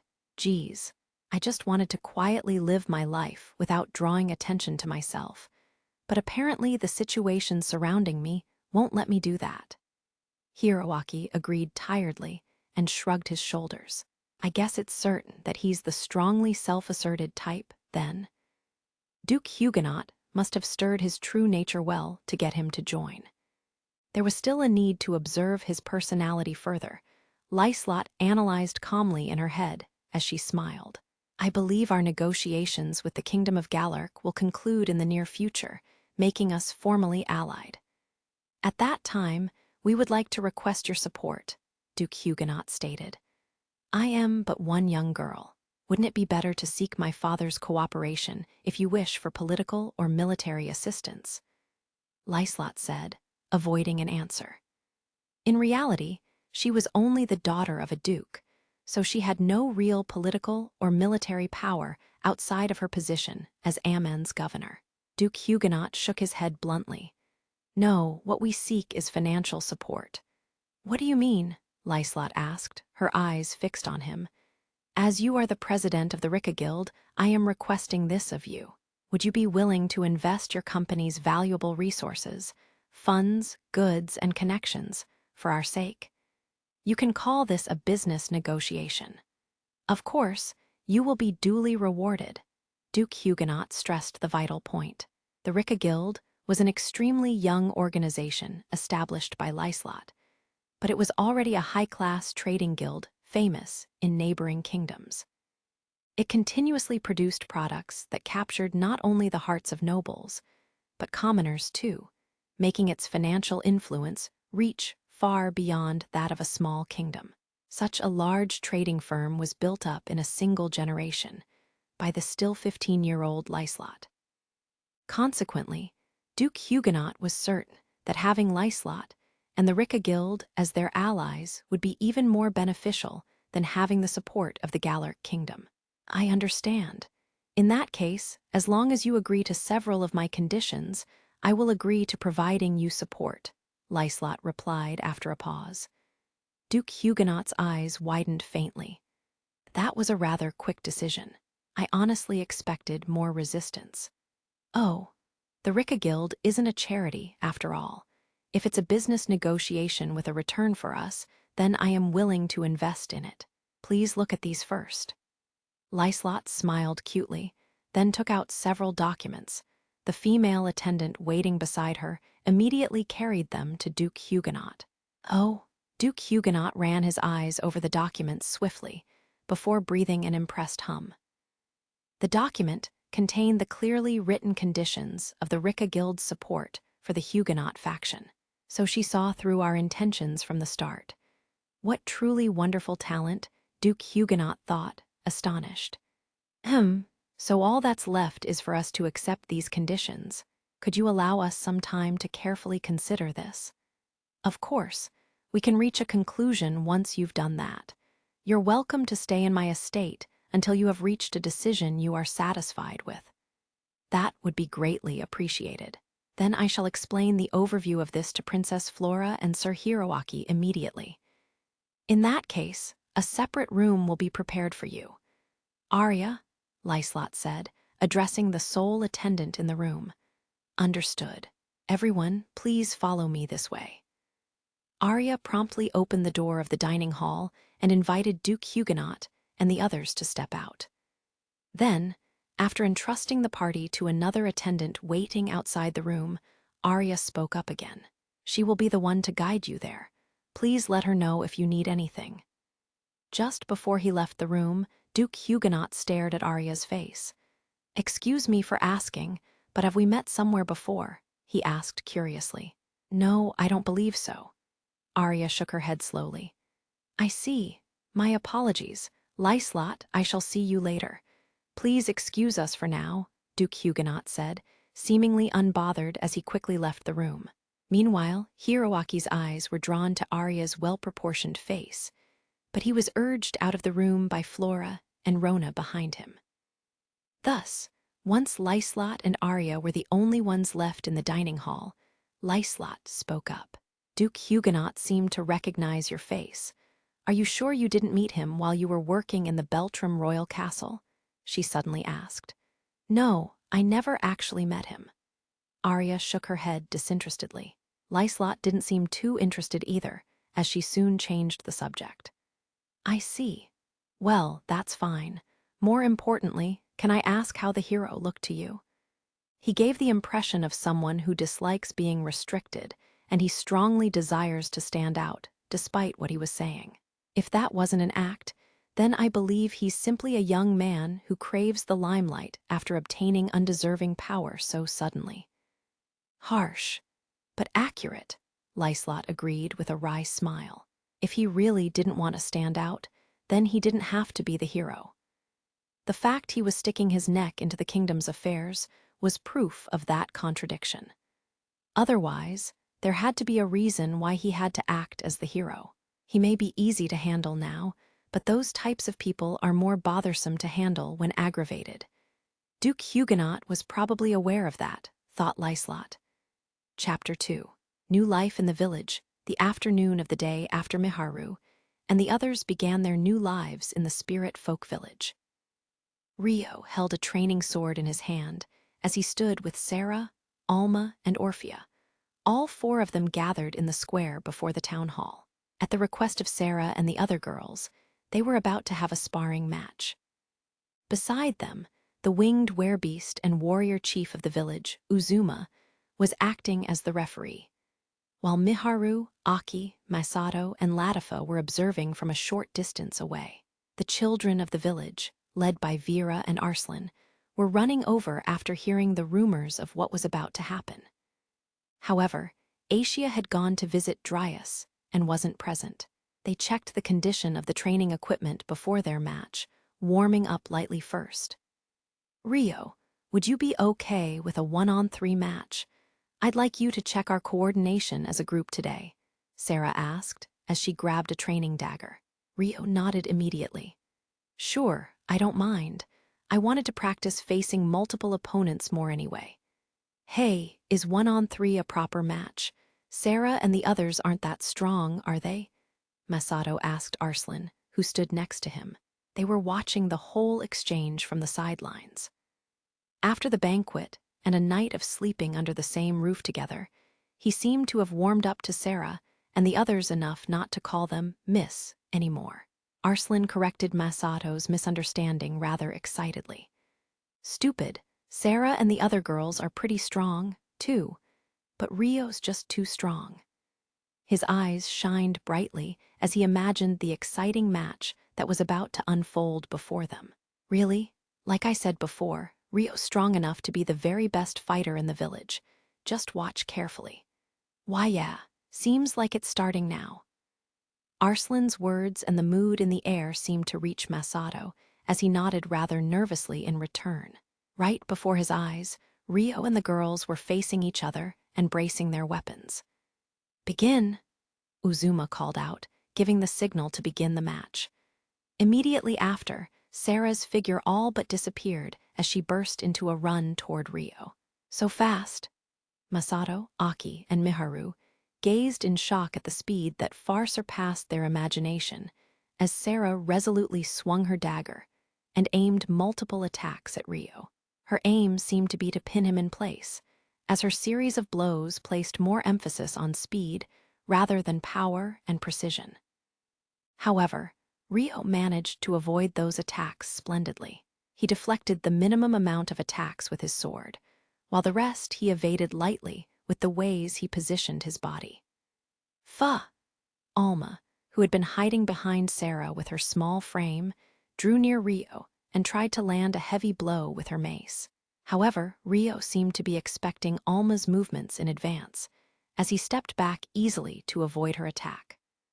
Alma's mace cut through the air with a sharp sound and bore into the ground. The sound of the soil being pulverized echoed belatedly. "Wow, but wouldn't you die if that hit you?" Masato yelled, flustered at how Alma's Herculean strength didn't suit her small stature. "It's fine. They've enhanced their physical bodies. There's spirit arts for healing, too," Arslan explained excitedly. Alma easily swung her blunt mace that didn't suit her build, attempting to land her attacks on Rio. However, she seemed to be lacking in speed, as he easily evaded all of them. That was where Sarah came in. She continued to launch her sharp attacks against Rio, covering for Alma's wider gestures. The speed fighter Sarah and power fighter Alma. If Rio focused on one of them, the other would come in to back them up, freeing their movements. Their roles were clearly separated, showing splendid coordination. Furthermore, Rio's mind had to be split across one more opponent.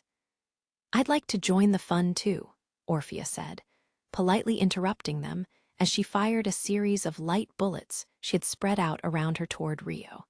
Their appearance and individual force were identical to the low-grade offensive magic of photon projectiles. But their trajectory twisted and turned freely instead of moving in a straight line. Rio finally burst into a run to avoid the bullets, but Sarah and Alma had promptly closed in on both his sides, obstructing his path to safety. At that, Rio immediately stopped evading. He drew the bullets as close to him as possible before stomping down on the ground heavily. No sooner had he done that, a thick dirt wall rose from the ground before him and blocked the light projectiles. He had poured essence into his feet to manipulate the ground with spirit arts. However, Sarah and Alma instinctually expected the fact that he would defend himself and broke into a run right away, closing in on Rio in a pincer attack. Rio glanced left and right before thrusting his sword into the ground and choosing to brace himself unarmed. His actions even made Sarah and the other onlookers a bit taken aback with surprise. Rio didn't let that moment of weakness escape him.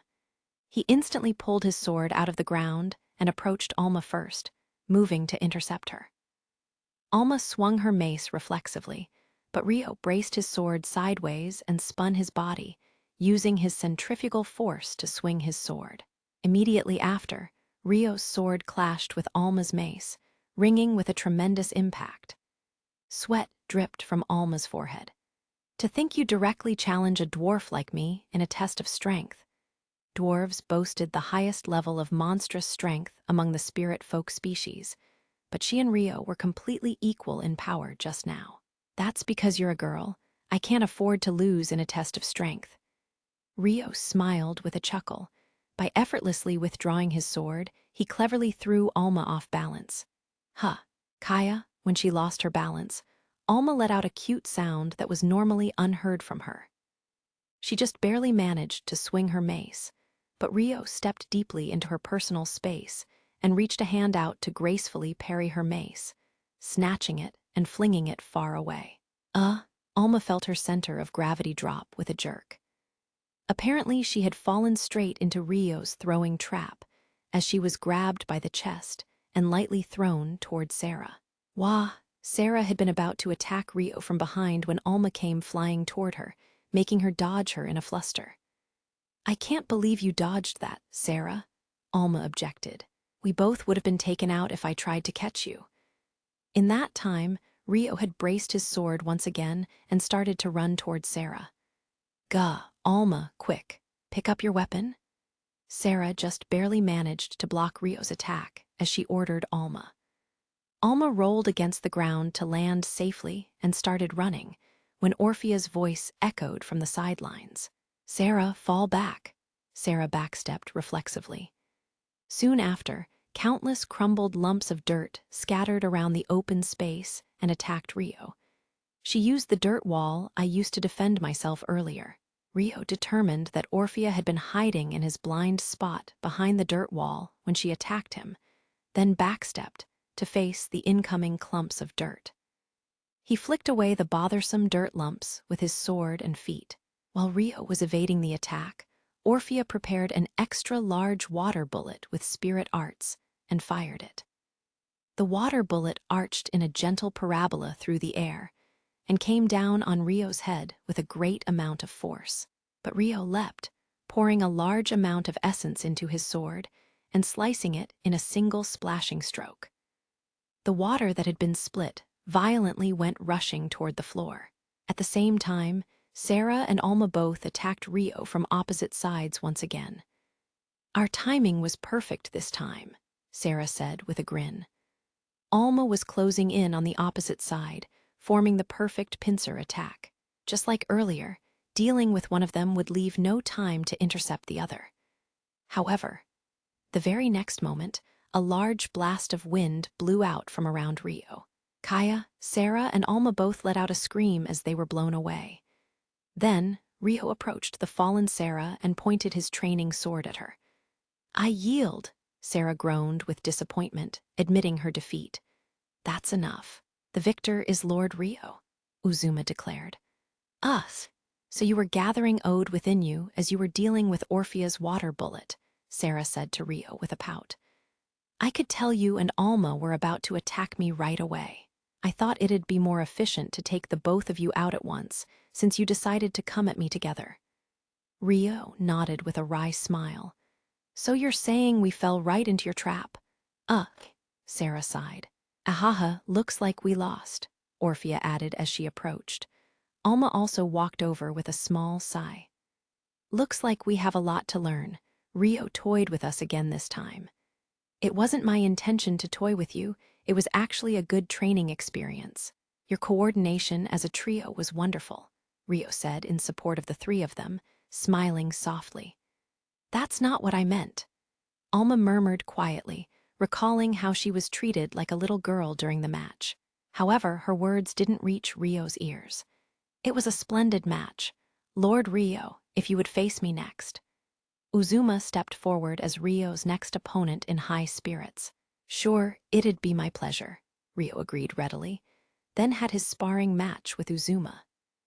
Miharu and Aki watched on in astonishment, while Masato gazed at the mock battle with a fire burning in his eyes. After the sparring match, Rio and the others returned home to take a break. Rio took the initiative to serve the food, while Miharu and Orphea immediately volunteered to help, preparing tea and snacks for several people.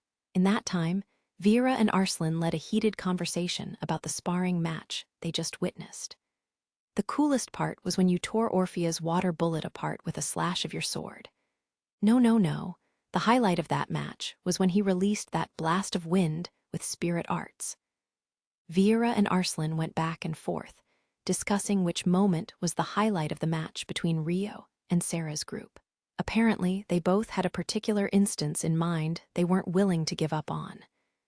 HMPH, What do you think, Latifa? Vera asked. All of it, I think. Onii-chan was super cool. Latifa replied, smiling happily. Prompted by Vera, Latifa smiled happily as she answered. Arslan sighed. There's no point in asking Latifa, she has a brother complex.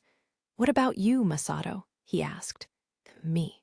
I think the most impactful moment was when Rio clashed his weapon with Alma head-on. Masato seemed to be distracted with his thoughts, but had been listening enough to answer with a quiet tone of excitement in his voice. You mean when he spun around and slashed sideways? Vera specified. Yeah, that was amazing. I never imagined he'd face Alma in a test of strength. Arslan said keenly. Alma turned her cool gaze to Arslan. Why is that unimaginable to you? She was aware her race had monstrous strength, but it left her maiden heart with mixed feelings. No, I didn't mean it that way. Arslan's voice cracked as he shook his head. Just then, Rio and the others returned to the living room with trays of tea and snacks. Here, food's ready. Were you talking about the match just now? Orphea asked with a grin. Yeah, we were, Arslan said, then eagerly changed the subject. Oh, that's right. Hey, Rio, please teach me how to fight later. Yeah, sure, Rio agreed readily. Could you teach me how to use a sword too, Haruto? Masato asked nervously. Teach you swordcraft? Rio's eyes widened faintly. Yeah, can you? Masato asked, watching Rio's expression. I don't think that's something I can decide on my own. Rio answered ambiguously in a guilty tone, looking at Miharu and Aki. I don't really like dangerous things, but I want to respect Masato's choices. Aki also agreed that it's fine as long as it's not dangerous. Miharu explained timidly. I see. So the two of you have discussed it already, Rio said with a slightly unsettled expression. Yes. Back when Sarah was giving us a tour of the house, we were talking about what we wanted to do during our stay in the village, Miharu said, watching Rio's face. Shouldn't it be okay, then? He really wants to do it. There's no man that wouldn't feel fired up after seeing that fight, Arslan said casually. Quiet, you, Sarah scolded. Rio has his own thoughts. He's a guardian of Masato's, too. No, I was just thinking a little. If you asked me if it was dangerous or not, I'd have to say it's dangerous. It's not like sports. Rio looked at Miharu and Aki with a troubled expression, then turned to Masato with a serious look on his face. Could I ask why you want to learn swordcraft, Masato? If you want to do it as a sport, I can't recommend it. Masato was faintly taken aback and was rendered speechless. There are children in the village like Arslan and Vera that have been handling weapons from a young age in order to become warriors. Everyone's learning in preparation for a real battle, right? Rio said to Masato, turning to Sarah for confirmation. Yes, that's right. In order to show that the lessons are real and not a game, the instructor usually beats the understanding of a warrior into the children through real combat first. Many of them give up on being warriors at that point. Sarah nodded slowly. Yeah, that was scary. Arslan muttered with a faraway look in his eyes. Scary? Vera nodded in agreement. Masato, the children of the village are. No, the people of this world pick up their weapons knowing that a battle is a fight for one's life. That's what weapons exist for. If you want to pick up a weapon, you have to be prepared for that. It'd be even more dangerous if you were to take up a weapon without knowing that, Rio said to Masato, carefully choosing his words. Masato gulped, falling silent with a contemplative expression on his face as he pondered Rio's words. It'd be one thing if you were to spend the rest of your life living safely within the village, but you're going to return to Strahl someday, right? That place is more dangerous than the village. When you fight for your life, you also risk other people's lives. By picking up a weapon, you have to be prepared to treat even children as fighters, Rio said with a conflicted look, telling the unfortunate truth. The atmosphere in the room was heavy. While Sarah and the spirit folk girls could understand what Rio was saying, Miharu and Aki felt like Rio's words were directed at them, making them feel extremely uncomfortable. But, that being said, not being a fighter means you'll have to resign yourself to being attacked. Being a non-combatant doesn't always mean one will be treated gently.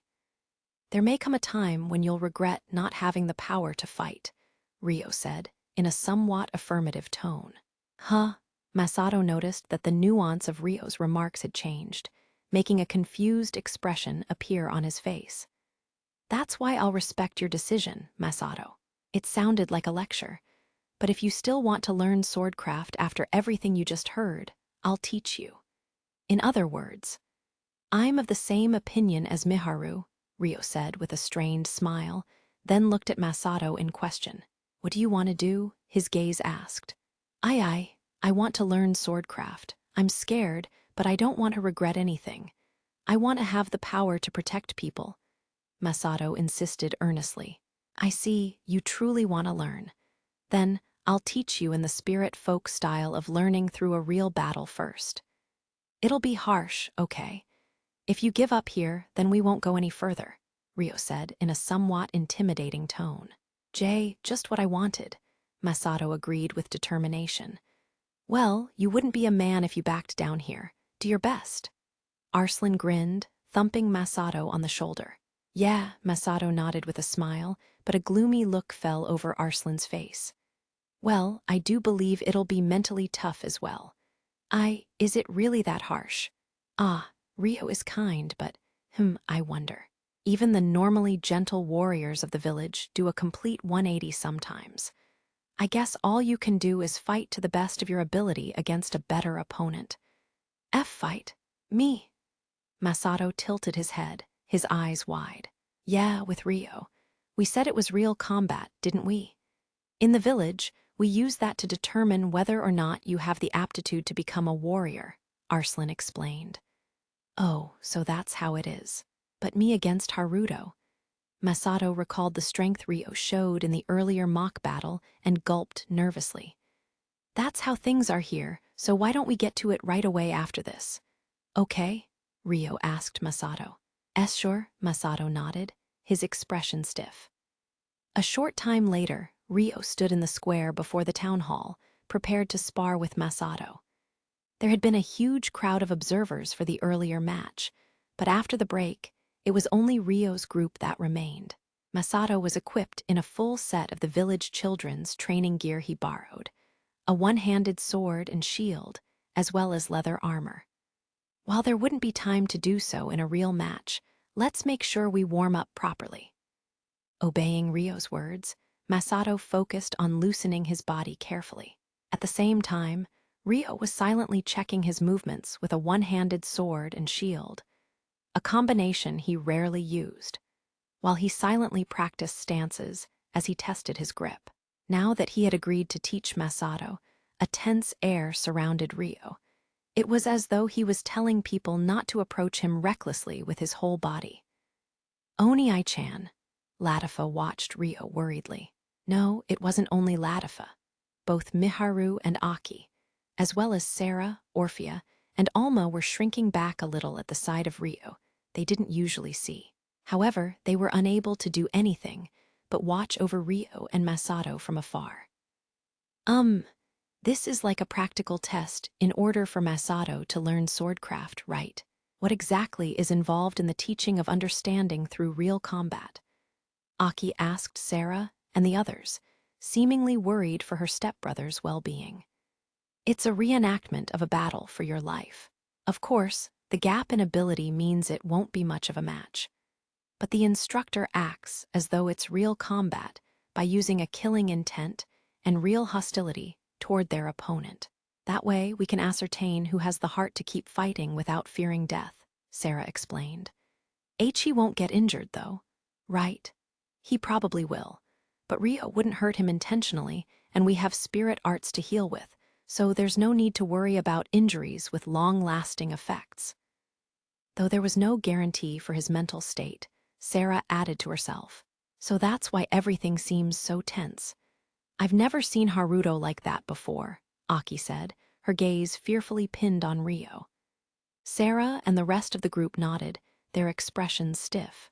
That goes for us too. Then, Ryo finished his preparations and approached Miharu and the others. Miharu, Aki, Sarah, and the rest of you too. It might not be very pleasant to watch, so feel free to go home and rest. There's no need to force yourself to stay, okay? Ryo said somewhat darkly. Ah, no. That's... They exchanged glances with each other, awkwardly mumbling under their breath. Meanwhile, Miharu slowly raised her hand and expressed her desire to observe. Please allow me watch you. It may be a little extreme. Are you going to be all right? Ryo asked while watching Miharu's face. I'll be fine. Since I'll be entrusting Masato to you with this, I wanted to bear my share of the responsibility. I feel like I have a duty to see things through, too, so please allow me to observe. Miharu spoke quietly, showing a glimpse of her firm resolve as she bowed her head at Ryo. Ryo's eyes widened faintly as he nodded, showing some surprise. I understand. You, then please let me watch, too, because Masato is my little brother, Aki asked, following suit with Miharu. I see. All right, Ryo nodded in agreement. Naturally, I'll be watching too, Oniai-chan, Latifa declared resolutely. Yeah, I know, Ryo acknowledged with a faint smile.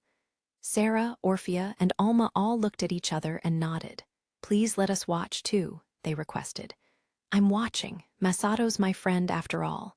Me too, Arslan and Vera chimed in.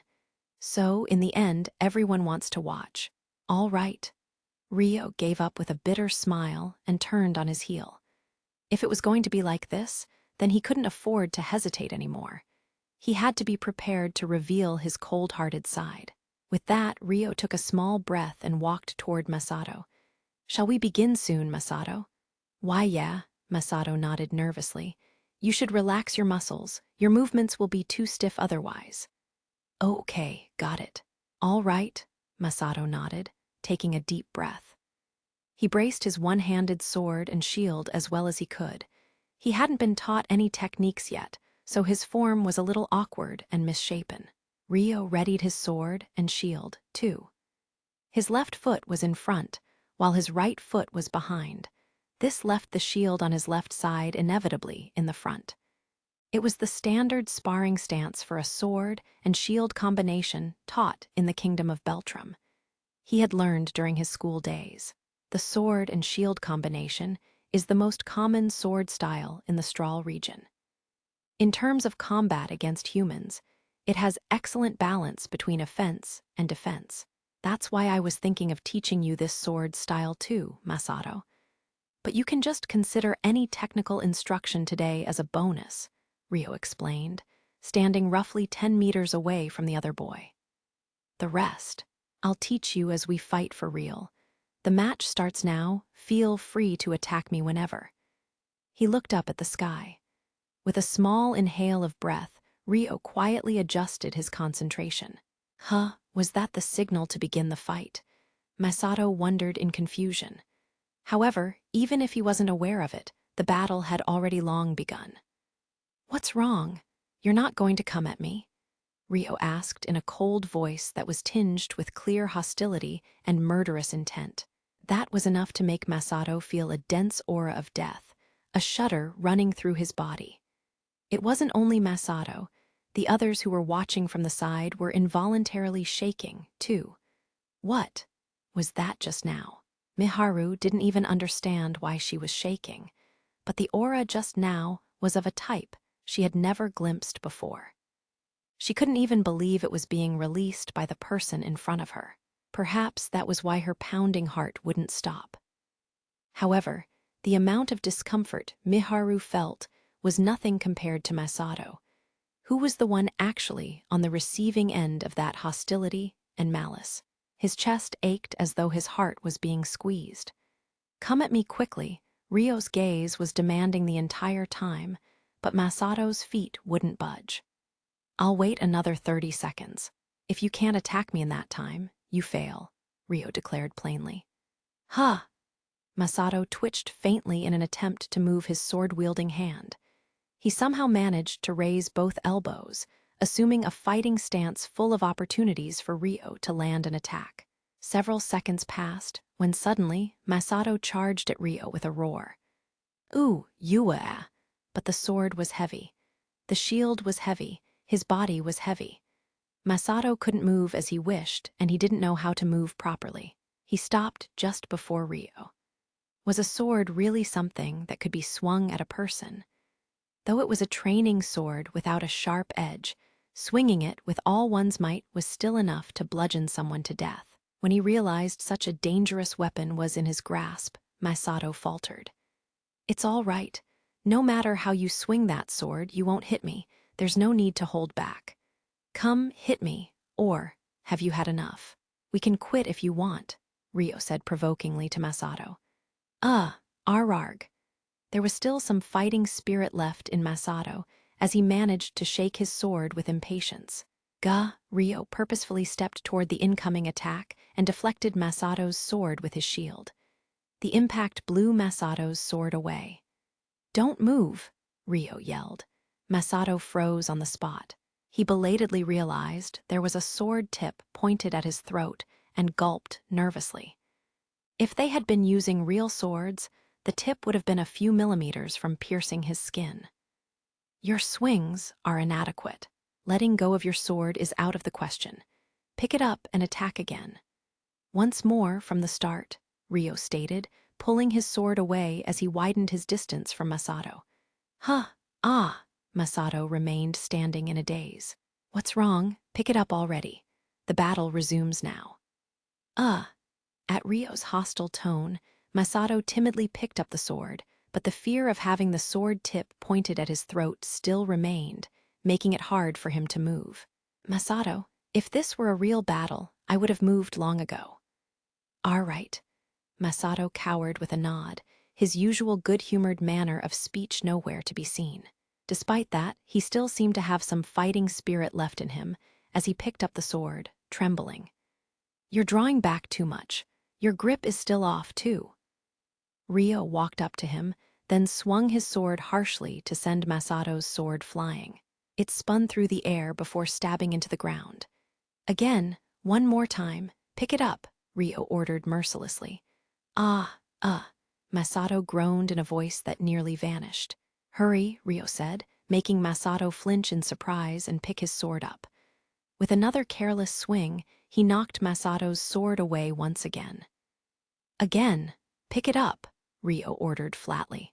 Every time Masato picked up his sword, Ryo would send it flying, sometimes pointing his sword tip at his throat. He continuously tormented Masato with his demand to fight again and again. As the onlookers, Miharu and the others watched on with pained expressions. Aki especially, whose body gradually trembled harder as her expression twisted with the desire to speak up. However, even as that was happening, a change was certainly occurring within Masato. Despite being knocked down again and again, Masato's fighting spirit was stimulated, and he slowly began to get worked up. Arg! He gradually started to yell as he swung his sword, but even then he was scared, or maybe frustrated, as his face poured with snot and tears while he attacked Ryo. His movements seemed to be getting slightly better from watching and copying Ryo's actions, at least. That's right. Your shield can also be used as a blunt weapon, but don't swing it recklessly. You'll create a blind spot for yourself. Ryo drove his sword sharply into the blind spot Masato created by swinging his shield wildly. The tip of his sword pointed at Masato's throat. Again, Ryo ordered in a short tone and regrouped. Oog! Masato groaned in frustration. Haruto? Aki yelled in a loud voice. What? Ryo turned his gaze toward Aki, his tone devoid of all emotion. Aki faltered for a moment, then stared directly back at Ryo and answered. No. Isn't that enough? I think Masato's understood enough about the frame of mind needed for real combat at this point. It showed how much she treasured Masato despite all their usual bickering and insults. Ryo shook his head bluntly. No, not yet. We're only just finished warming up. Aki refused to back down. But Masato's at his limit. You're just bullying him like this, she said, pointing at Masato. His breathing was harsh and his complexion was pale, and both his legs trembled fiercely. Rio sighed quietly. "Masato, do you want to give up?" he asked. A silence suddenly fell over everyone present as their attention gathered on Masato. Masato murmured, then raised his voice. "I'll do this," he yelled with intensity, fixing his gaze on Rio. "Masato, you—" A sour expression crossed Aki's face. She wanted to say more, but Masato's glare made her close her mouth. "I see. As long as Masato desires it, I won't ease up." Rio shook his head slowly, his expression emotionless. "I apologize for interrupting. Please take care of Masato." Aki's face was woeful as she bowed her head at Rio and spoke in a shaking voice. Her eyes were filled with frustrated tears. "Got it. Let's resume this, Masato." Rio nodded, immediately returning to the battle. 10 minutes later, Masato was lying face up on the floor, mentally and physically drained to the core. He attempted to pick up his sword once more, but his body refused to budge. "That's enough, Masato. It's over." "You did well," Rio informed Masato gently, letting the strength drain from his own body. Masato scraped together the energy to speak. "Is it? Over? I can. Still, go on." "It's all right. I know how strong your heart is now, so I'll be teaching you swordcraft properly from tomorrow onward," Rio declared. Really? I did it." Masato must have been relieved, as his whole body relaxed and he slumped his full weight against the ground. "I'm sorry. I may have been a little harsh," Rio said with an apologetic look. I thought so too, but it was for my sake, right? Thanks to that, I know just how naive I was. Thanks, Haruto. You'll become a good swordsman, Masato. That's because you'll be my teacher, Haruto." Masato nodded, giggling. "Really now?" Rio huffed with a smile. "Looks like that's settled then. You were wonderful, Masato," Sarah said. "Yup, you were really cool," Orphea added. "That wasn't a test that just anyone could pass. You should feel proud of yourself," Alma said, adding to the praise. "Masato, good work." "Well done, Masato." Miharu and Aki also called out to him. "You did it, Masato. Rio's training was no walk in the park, huh?" "Right. He was way harsher than the instructor I had. You stood before Oni-chan face to face. I think you should be proud." Arslan, Vera, and Latifa gave Masato words of encouragement and praise, too. Everyone. Thank you." "Ow, that hurts, Aki." Masato looked up at them and thanked them. His face was as bright as the clear and sunny sky. But when Aki struck him on the head, he pouted his lips. "It's your fault for worrying me with your recklessness." "Heh, so you were worried for me?" "Shut up." Aki prodded Masato in the head once more. Rio watched the siblings exchange. "Let's make Masato's favorite foods tonight to celebrate," he suggested. That's a good idea," Orphea agreed. "Let's have a party. Miharu, we can cook together." "Sure, I'd love to." That's not fair. I want to join in too. Make us meat patties." "Me too. I want to eat spaghetti." Arslan and Vera voiced their desire to join in. "Hey, it's not your favorite foods they'll be cooking, you know," Sarah stated with a sigh. Then I want to go to the hot springs with everyone after dinner," Latifa suggested with a happy laugh. "That sounds good. The sparring matches earlier did make us sweat a bit." Alma nodded, interested. "Haruto, you worked hard today."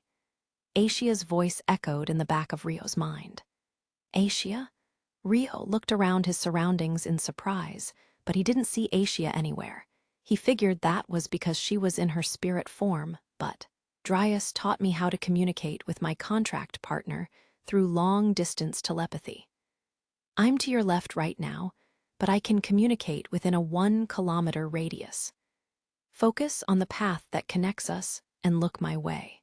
Rio moved his eyes as ordered, then spotted Aishia at the corner of the square. "So that's what you mean. Is this okay?" Rio immediately replied to Aishia through telepathy. "It's good. Have you finished talking with Dryas already?" "Yup. We finished talking for today, so I came to find you." "I see. Will you tell me what you talked about later?" "Of course. We'll talk then." While the people around him made merry, Aishia's gentle voice echoed in the back of Rio's head. That was enough to fill his chest with a strange warmth, healing him. That night, Rio and the others prepared an extravagant meal and held a dinner party to celebrate Masato's ability to overcome the practical test. However, Masato was so exhausted, he fell asleep right away.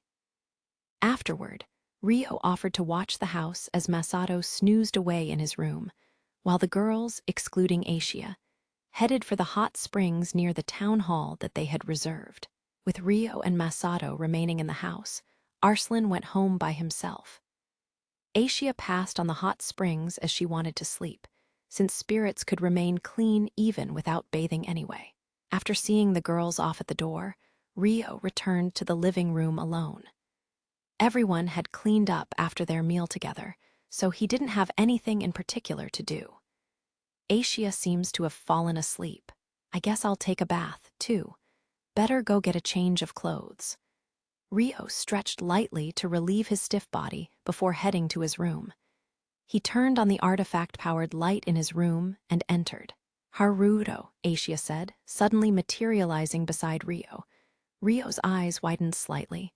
"You're still awake?" "Yeah, I have something to tell you," Aisha nodded. "Oh, right. About the required knowledge of a spirit that Dryas told you about. That, and about you, too." "Me?" Rio responded in surprise. Aisha nodded, peering at Rio's face closely. "Yeah, because you're feeling a little sad. Are you okay?" "That's not true. Why do you ask?" Rio swallowed his breath, watching Aisha back. "Because you showed everyone a side of yourself that you didn't want them to see," Aisha stated without any hesitance at all, as though it was obvious. "Why do you think that?" Rio asked nervously. "I told you in the beginning, I know everything about Haruto," Aisha asserted in response. By the beginning, she probably meant the first time she woke up in the rock house. Rio's eyes widened with shock. "I see, so I guess there's nothing I can hide from you, Aisha," he said, disappointed. He let a bitter smile show through his facade. "Yeah. Ahaha, of course you'd say that. I just want to ask one thing. Was I acting weird after the mock battle?" Aisha shook her head. "You looked normal from the outside, but deep in your heart you weren't." "It's all right. It's fine, Aisha," Rio said as though he was convincing himself, shaking his head slowly, but Aisha suddenly walked forward. "You don't have to act strong in front of me," she said, hugging Rio gently. Rio froze stiff with a flinch. "Even if it's fine, I want to hear it. What Haruto is feeling, what Haruto is thinking," Aisha whispered by Rio's ear. The strength in Rio's body gave out as he sighed. Aisha's warmth was so comforting. His heart felt completely at ease. "I do feel like I showed them something I didn't want them to see. The truth is, I didn't want to show them that. But if they want to live in this world, then I believe there are things they need to see." "The violent and cruel side of humans," Rio added after a moment with a mumble at the end.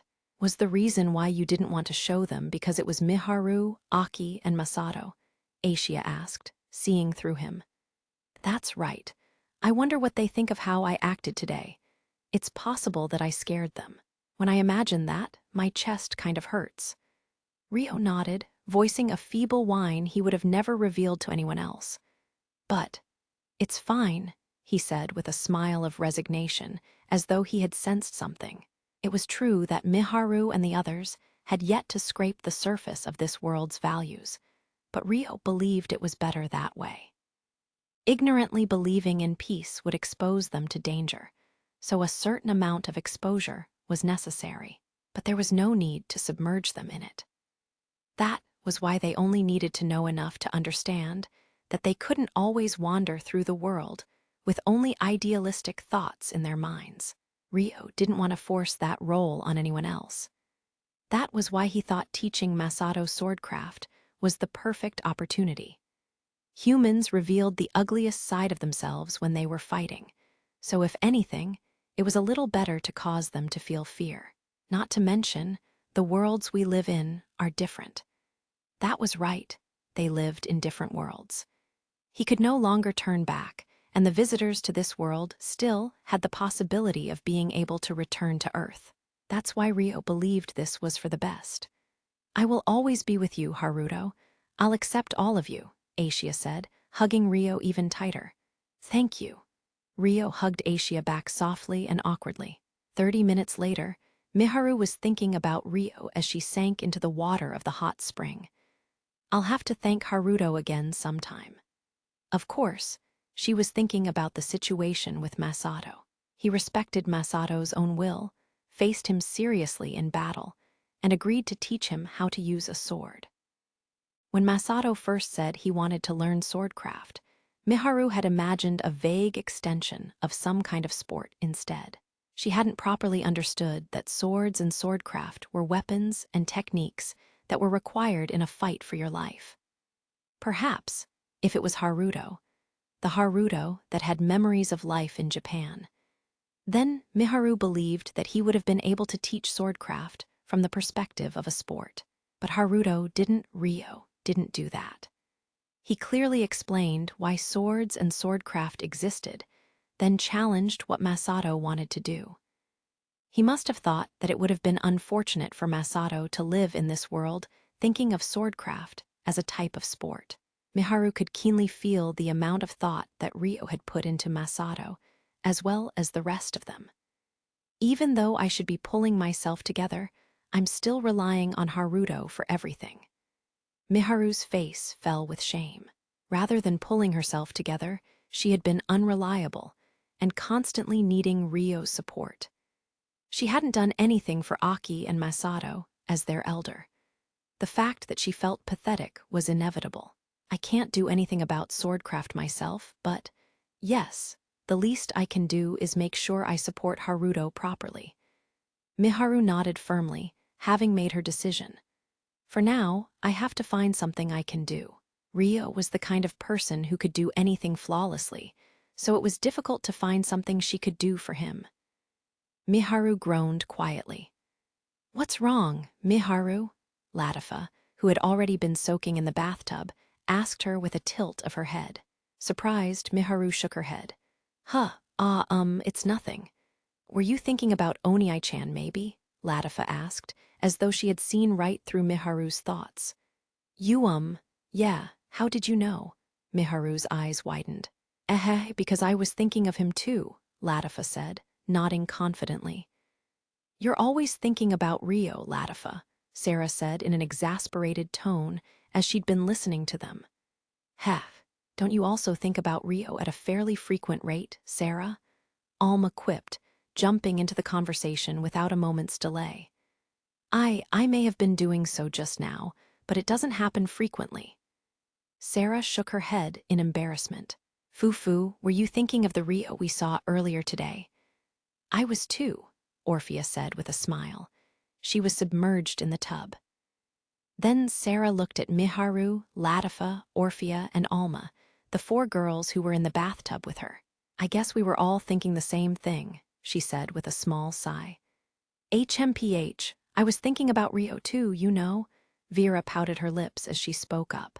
Aki nodded hesitantly beside her. "Well, me too. I mean about that mock battle between Masato and Haruto." "Then, what did you two think after seeing that battle today?" Sarah asked Vera and Aki, watching their expressions.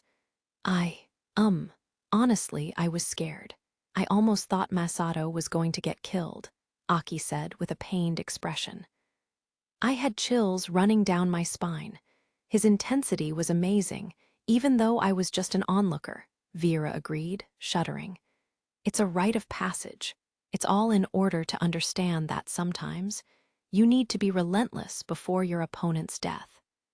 It might be drastic, but it's a necessary experience in order to become a warrior. You have to learn this, so it's better to do it earlier and in the safest situation possible," Sarah said with a strained smile. "So if a war begins, every warrior in this village will turn to what Haruto was like today?" Aki asked timidly. "No, not everyone can show the same amount of vigor that Rio can, only the warriors who have crossed the line of life and death before." I felt overwhelmed by it, even though I was just watching from the sidelines. Right. It gives me chills to imagine what would have happened if Rio had fought us in that state when he first wandered into this village with Latifa. Sarah, Orphea, and Alma, the three girls who sometimes had to become warriors, each voiced their thoughts. Does that mean Haruto has overcome that much carnage on the battlefield? Aki asked, swallowing. In a place we don't know, probably. Sarah nodded with a serious expression. When we first arrived in this world, the slave trader who kidnapped us seemed to be really afraid of Rio too. Did he see it too? The Rio from today? Aki suddenly imagined, an indescribable chill running down her spine. She felt too irrationally scared to think any more than that. Unconvinced, Vera turned to question Latifa. While it wasn't a Rio that we were familiar with, did you recognize that side of him, Latifa? Latifa shook her head, a fleeting smile on her face. Nope, I didn't either. But to me, Onii-chan is Onii-chan. Nothing has changed. What about you, Miharu? She asked. Miharu had been silently lost in her own thoughts. Miharu seemed to search inside herself for her feelings before agreeing with Latifa. H.M.? Yeah, I agree with Latifa. Even if there's a side of him I don't know, Haruto is still Haruto. I don't think that will change. The Rio that had faced Masato was certainly colder and scarier than she ever imagined he could be from his usual self. However, even then, there was something sad and lonely about him. Strangely, that didn't make him feel like a different person to Miharu. Perhaps it would be better to say that the Rio Miharu knew hadn't changed at his core. That being said, when she thought about that Rio, something strange within her chest stirred, as though he was somewhere far away, despite being right nearby. With that as her only concern, Miharu gave a pained smile. I see. Then you're just like me. Latifa nodded happily. Yeah, just like you. This time, Miharu was able to smile happily, and the painful stirring in her chest quieted down a little. I see. That's true, Rio is still Rio. I think I understand now. Vera also seemed to comprehend something, beaming widely. HMPH, it feels like you took the spotlight off that moment. Sarah pouted a little in protest. Fufu, then that means you're thinking the same thing. I am too, Orphea said, smiling gently with amusement. Caught off guard, Sarah blushed deeply. Sarah's embarrassed. Alma grinned. HMPH? Sarah turned away to hide her embarrassment, the others all watching her before breaking into giggles. Sarah groaned and ducked her head, cheeks turning all the more scarlet. Phew, this is fun. If only Aisha came along too, Latifa said, a happy smile on her face. She's probably turned into her spirit form and snoozing away inside Haruto right now, though she'll sometimes turn into her physical form in her sleep and end up burying into Rio's bed. Aki remembered, her lips tugging upward in a grin as she spoke. Really? That's not fair. I want to sleep in the same bed with him. Latifa exclaimed with jealousy. But isn't Haruto like a brother to you, Latifa? That is. Wouldn't it be embarrassing? Sleeping together with your brother? Aki seemed to be imagining herself in Latifa's place, her speech awkward. That's not true. I want to bathe together with him too, Latifa replied passionately. Bathe? Nope, never. No matter what, that's impossible. Aki shook her head with a bright red face. Seeing her reaction, Latifa peered closely at her expression. Do you have a brother too, Aki? Yeah, I do. His name's Takahisa. Really? Latifa hummed and stared off into the distance. Speaking of Lady Aisha, there's one thing I'm curious about. Sarah began hesitantly. What's wrong? Aki asked. Don't you think Aisha sticks too closely to Rio? Sarah said, watching the expressions around her. Orphea's elf ears twitched in interest. That thought crossed my mind too. Yeah, that's true, though I'm used to it by now. Aki agreed with a wry smile. Has she been like that ever since you were in the Strahl region? Alma asked, also intrigued. They all mutually agreed on this fact because Aisha was always beside Rio. For example, they would stand next to each other as though snuggling up. and their hands and bodies would constantly make contact. It wasn't as though Rio was pampering her, but it came across as something more natural, and it ended up catching the eyes of everyone around them. But doesn't Latifa also cling to Haruto a lot? Miharu said with a tilt of her head, but Sarah immediately shook her head. No, it's something different from a sibling relationship. Right. It's hard to put it into words, but there's something peculiar in the air between them, Alma said, nodding. Rio's a gentleman, so he usually maintains an appropriate amount of distance from her, Orphea added. Yes, that's it. Sarah jumped with fierce agreement. Even though he's like that, Lady Asia gets special treatment, almost like it's only natural for her to be attached to him so much. The girls continued to chat and gossip excitedly until they were done soaking their bodies. The next morning, after Rio finished eating breakfast, he shut himself in his room to be alone, stating that he had work to finish. Furthermore, Sarah, Orphea, and Alma had business to take care of in the town hall, so they went out, while Latifa, Aki, and Masato had made promises to meet with Vera and Arslan outside to play together. As a result, Miharu and Asia were the only ones left in the living room. So the three of us are watching the house. It feels kind of refreshing, and it's been a while since I've been alone with AI-chan. Miharu sat on the sofa and faced Asia, grinning happily as she spoke. Should we call Haruto here to join us? Fufu, we can't. I'm sure that'd be fun, but Haruto has things to do in his room. Okay, then it's just the two of us. What'll we talk about? Asia nodded, then cocked her head to the side. Oh, I know. Can I ask you a question? Since it's just the two of us, I wanted to ask you something about Haruto, Miharu said, remembering something she wanted to bring up. What is it? Haruto agreed to officially teach Masato swordcraft, right? That was why I wanted to thank him for that, as well as for taking care of us on a daily basis. So I was wondering if there was anything I could do for him. A faint, contemplative look fell over Asia's face before she shook her head slowly. I don't think Haruto wants you to thank him for that, though. Yeah, I know that, but I want to do something. It may simply be for my own satisfaction, but if Haruto could be happy. Miharu placed a hand against her chest as she voiced her inner thoughts.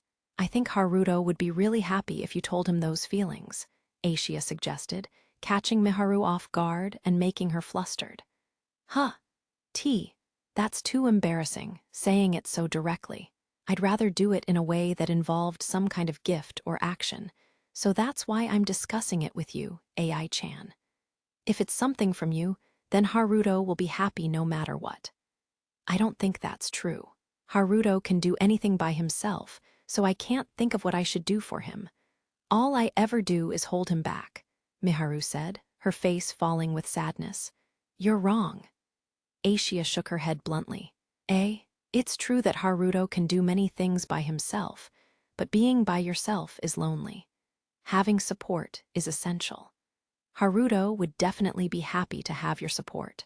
That's why, Miharu, you should support Haruto, Asia said eloquently in response to Miharu's expression of wonder.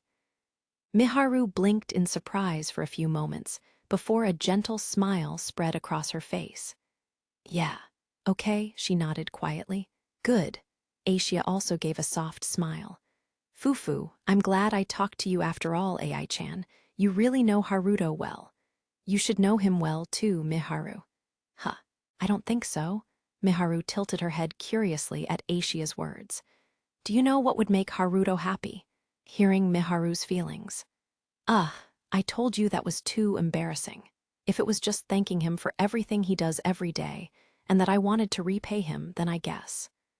Then, will you hug Haruto? Asia suggested, cocking her head. That's even more embarrassing. No way, Miharu yelled in a fluster.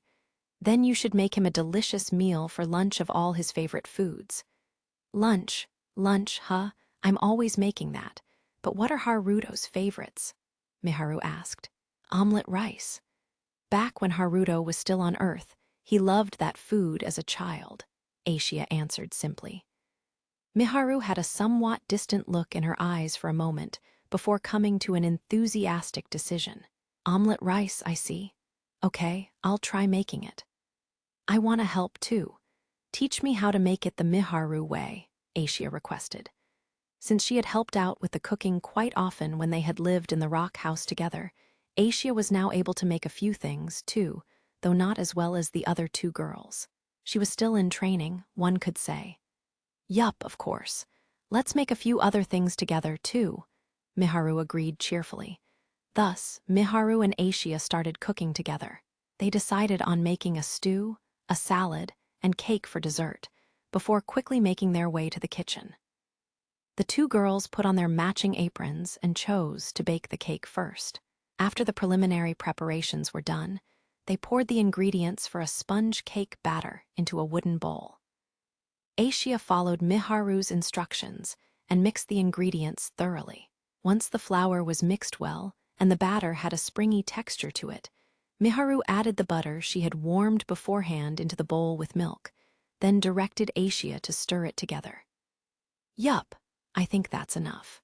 We'll add some warm butter and milk into it. Okay, now try mixing it lightly. Your aim is to give the batter a sheen. Okay. Aishia obediently mixed the contents of the bowl as ordered. Yup, that looks like enough.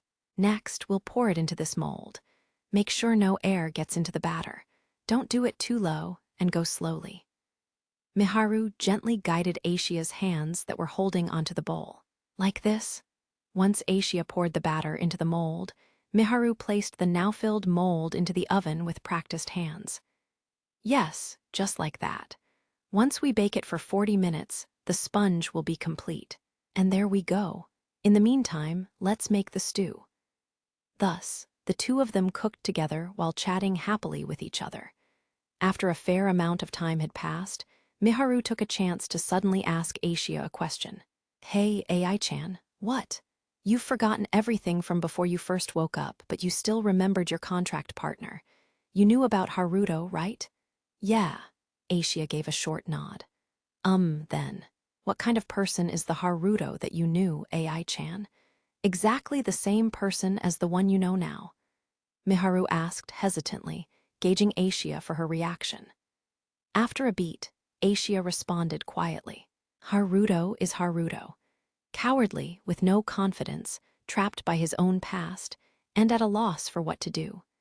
Despite that, he's a strong person that tries to do the right thing and move forward. When Miharu heard the abstract description of Ryo's persona, she smiled rather sadly. You know so much about Haruto that I don't know. Maybe, but the Haruto that Miharu knows well exists too. Really?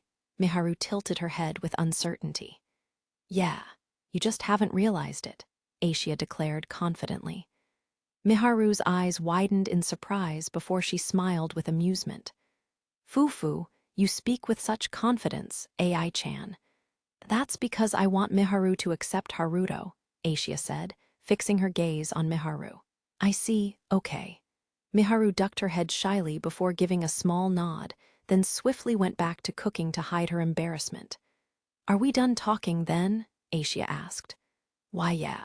Sorry for asking something so weird. Miharu nodded with a smile. After that, their time cooking together went well. Then, just as they had nearly finished the dishes, Ryo appeared in the living room, immediately noticing the delicious scent wafting from the kitchen. Sorry, Miharu. Is this the lunch you prepared for me? Oh, and Aishia too, he said as he walked into the kitchen. When he spotted Miharu and Aishia sporting the same aprons together, his eyes widened faintly. Yes, we were just thinking about coming to call you Haruto, Miharu replied with a smile. It's filled with appreciation and affection for Haruto, Aishia said monotonously. It was hard to tell whether Aishia was joking or saying that because she seriously believed it. Ahaha, we tried our best.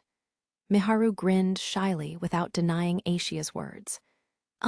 Thank you very much, both of you. Is that the smell of stew, by the way? Ryo thanked them with a little embarrassment before changing the subject to the food prepared. Ah, yes, we're just about to start the omelet rice. Ryo's expression brightened happily at the mention of omuris. That sounds good. I was just in the mood for that. Miharu's special omelet rice. It's delicious, Aishia said, giving her stamp of approval. I don't think it warrants that much praise. Miharu muttered somewhat uncertainly. No, I really want to try Miharu's omelet rice, too, Rio requested somewhat restlessly. Fufu, thank you. Please have a seat and wait there, Haruto. He really does seem to love omelet rice, just like Aishia said, Miharu thought with a giggle as she set about cooking. In a matter of minutes, the cooking was completed, and the freshly made omelet rice was brought out to the table where Rio was waiting, along with the other dishes Miharu and Aishia had made. Here you go. Thank you very much. What about you two? Rio looked up curiously at how they were still standing around after setting the table. I was hoping to hear your opinion first, Miharu said shyly. I see. Then I'll dig in while it's still hot, if you don't mind me. Sensing the situation at hand, Rio took a bite of the omelet rice covered in stew rather shyly. As he chewed, the flavor of the soft-boiled egg mixed with the stew rushed into his mouth. The rice, mixed with the stew, tasted harmonious together. It's delicious. This is amazing, Rio said, eyes widening like saucers. Miharu sighed with relief. Really, I'm glad. Omelet rice is actually the first dish my mother taught me how to cook. After making it so many times, it's secretly become my specialty dish, she said happily. I see, so that's how it is. But why is it a secret? Ahaha, I just haven't had any opportunity to make it for anyone outside of my family. Is that so? Satisfied, Rio smiled with amusement. Haruto, thank you for everything you've done, Miharu said as she peered at his face. Rio tilted his head curiously before returning the sentiment. Sure, same here. Aishia watched over the two of them in silence. Meanwhile, Latifa, Aki, and Masato had left the house to meet up with Vera and Arslan. They were currently sitting in a corner of the village square, having a picnic as they chatted together. Laid out before them were the lunch boxes that Miharu and Orphea had made, as well as the food that Vera's mother had prepared.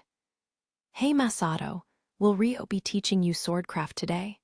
Arslan asked as he stuffed his cheeks with sandwiches. Masato nodded.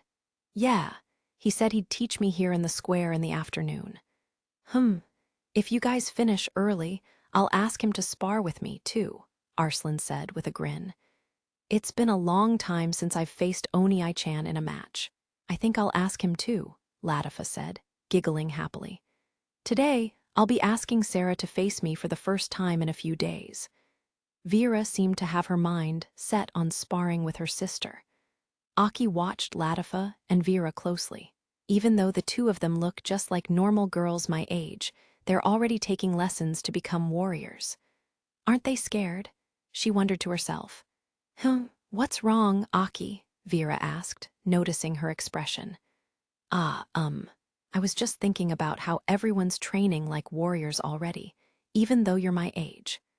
You all went through the same initiation as Masato and still wanted to fight, right? Aki voiced the thoughts that had been floating around in her head. Latifa hummed in thought before answering Aki's question.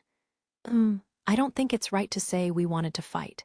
And if you asked me whether fighting was scary or not, then I'd say it's scary to fight. Even though it's scary, you fight? Aki asked timidly. Yup, because it's more scary not having the power to fight back when you need to. Masato said it as well, but I want power to protect my loved ones. It hurts just to stand by and watch, Latifa said resolutely, smiling at the end of her explanation. Aki watched Latifa's expression carefully. That's right. I think the same way as Latifa, Vera offered. Me too. Well, there are warriors in the village obsessed with battles. Like Uzuma, who enjoys fighting against strong opponents, Arslan chimed in. The power to protect, Aki mumbled, looking at Masato. What? Masato asked with a high-pitched voice. No, it's nothing. Aki shook her head softly. Fufu, so Masato wants to protect Aki. Vera guessed at Masato's intentions with a grin. Why you're wrong. Masato disagreed with a flushed face. You say that, but your blush is undeniable proof, Vera said confidently, to which Masato desperately refuted. I'm telling you, you're wrong. You're totally wrong. Well, Masato's feelings aside, there are times where you won't be able to have your way without power. When it comes down to it, the only one who can protect you is you, Arslan said, bringing their conversation to an end with a huff of laughter. You're just retelling what you heard from the warriors, Arslan. Vera stared at Arslan disapprovingly. Gah, it's no big deal, is it? I have my own thoughts about those words, Arslan said, turning away in embarrassment. Vera cocked her head, not quite satisfied yet. I get what you're saying, but hearing it from an amateur like you only has half as much impact. Ahaha. Then, Aki, let's say someone precious to you tried to protect you. How would you feel if they put themselves in a dangerous position before you? Latifa asked with a faint smile. No, I don't want that. Aki was able to imagine it immediately. The first thing that had come to her mind was the sight of Miharu jumping in between her and the mysterious humanoid monsters that tried to attack them in the Strahl region. The next thing that came to mind were her brothers, Takahisa and Masato. Right, that's why we want the power to protect others. At the very least, I don't want to be a hindrance to Oniai-chan, Latifa said, smiling a little sadly. I also want the strength to protect and support my sister.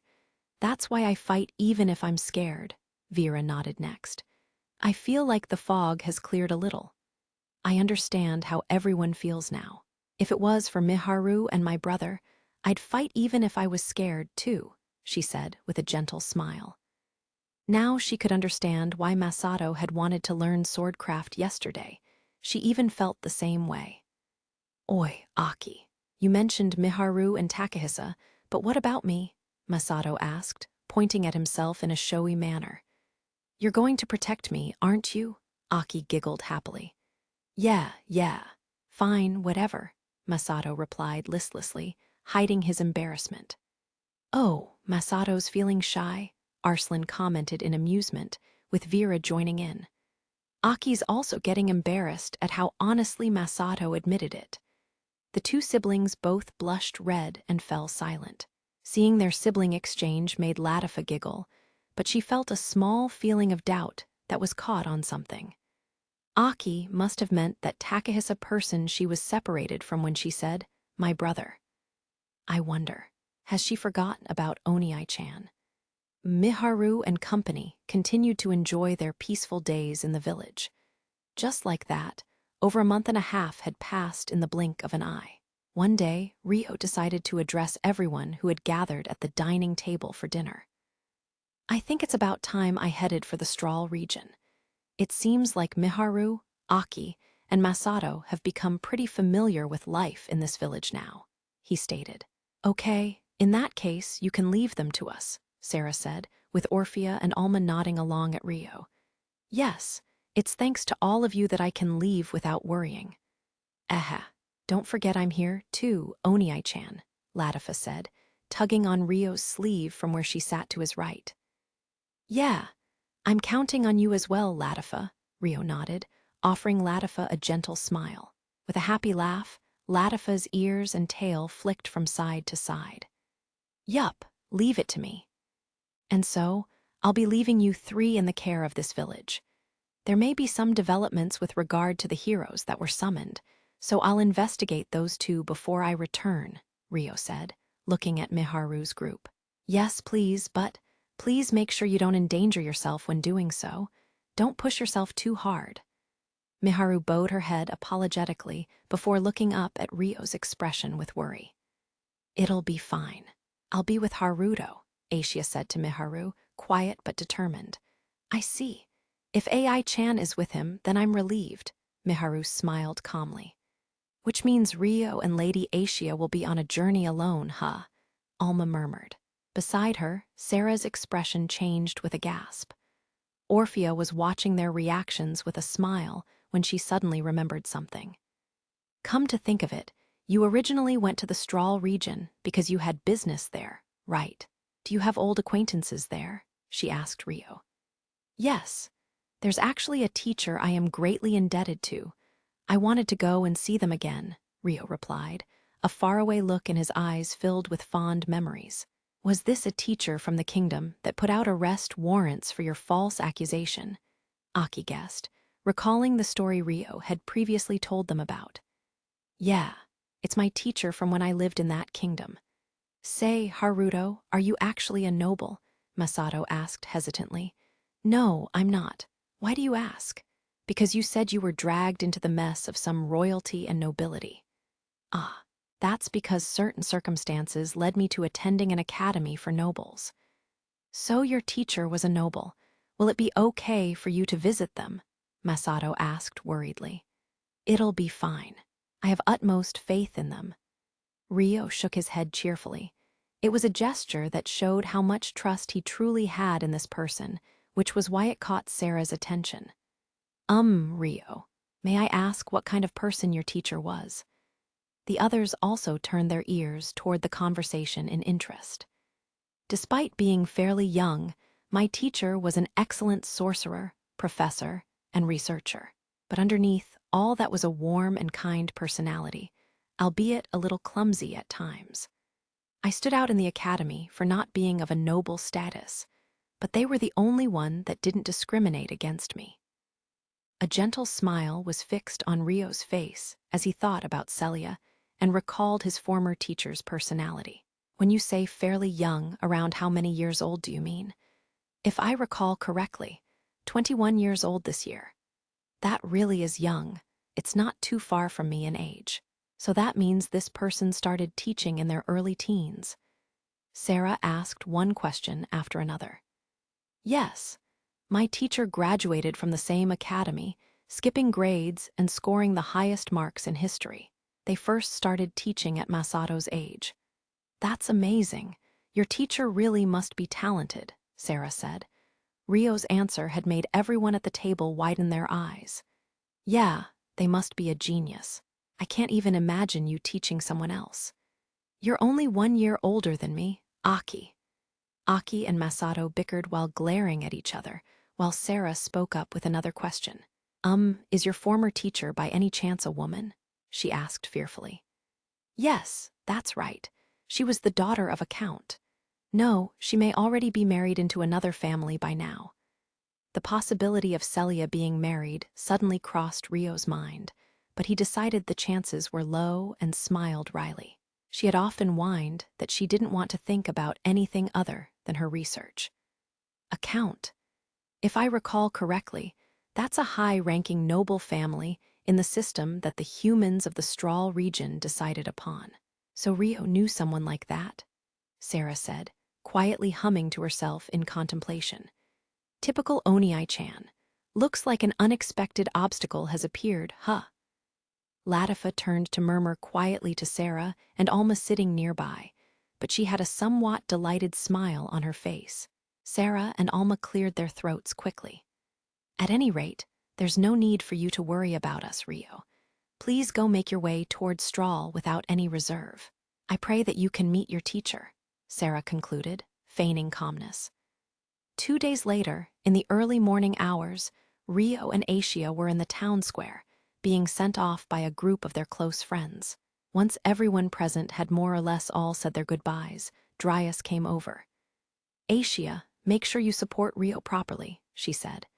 Yeah, thank you, Dryas, for teaching me so many things during our stay, Aisha replied. Dryas gave a small shrug of her shoulders. I simply taught you how to use your power and the fundamental basics of being a humanoid spirit. You're very talented, so you remembered things quickly. Allow me to thank you, too, great Dryas, Rio spoke up. Dryas shook her head in a friendly manner. It's fine, it's fine. However, Aisha seems to be so powerful, it makes it hard for her to suppress her aura when she's in her physical form. Just keep that in mind.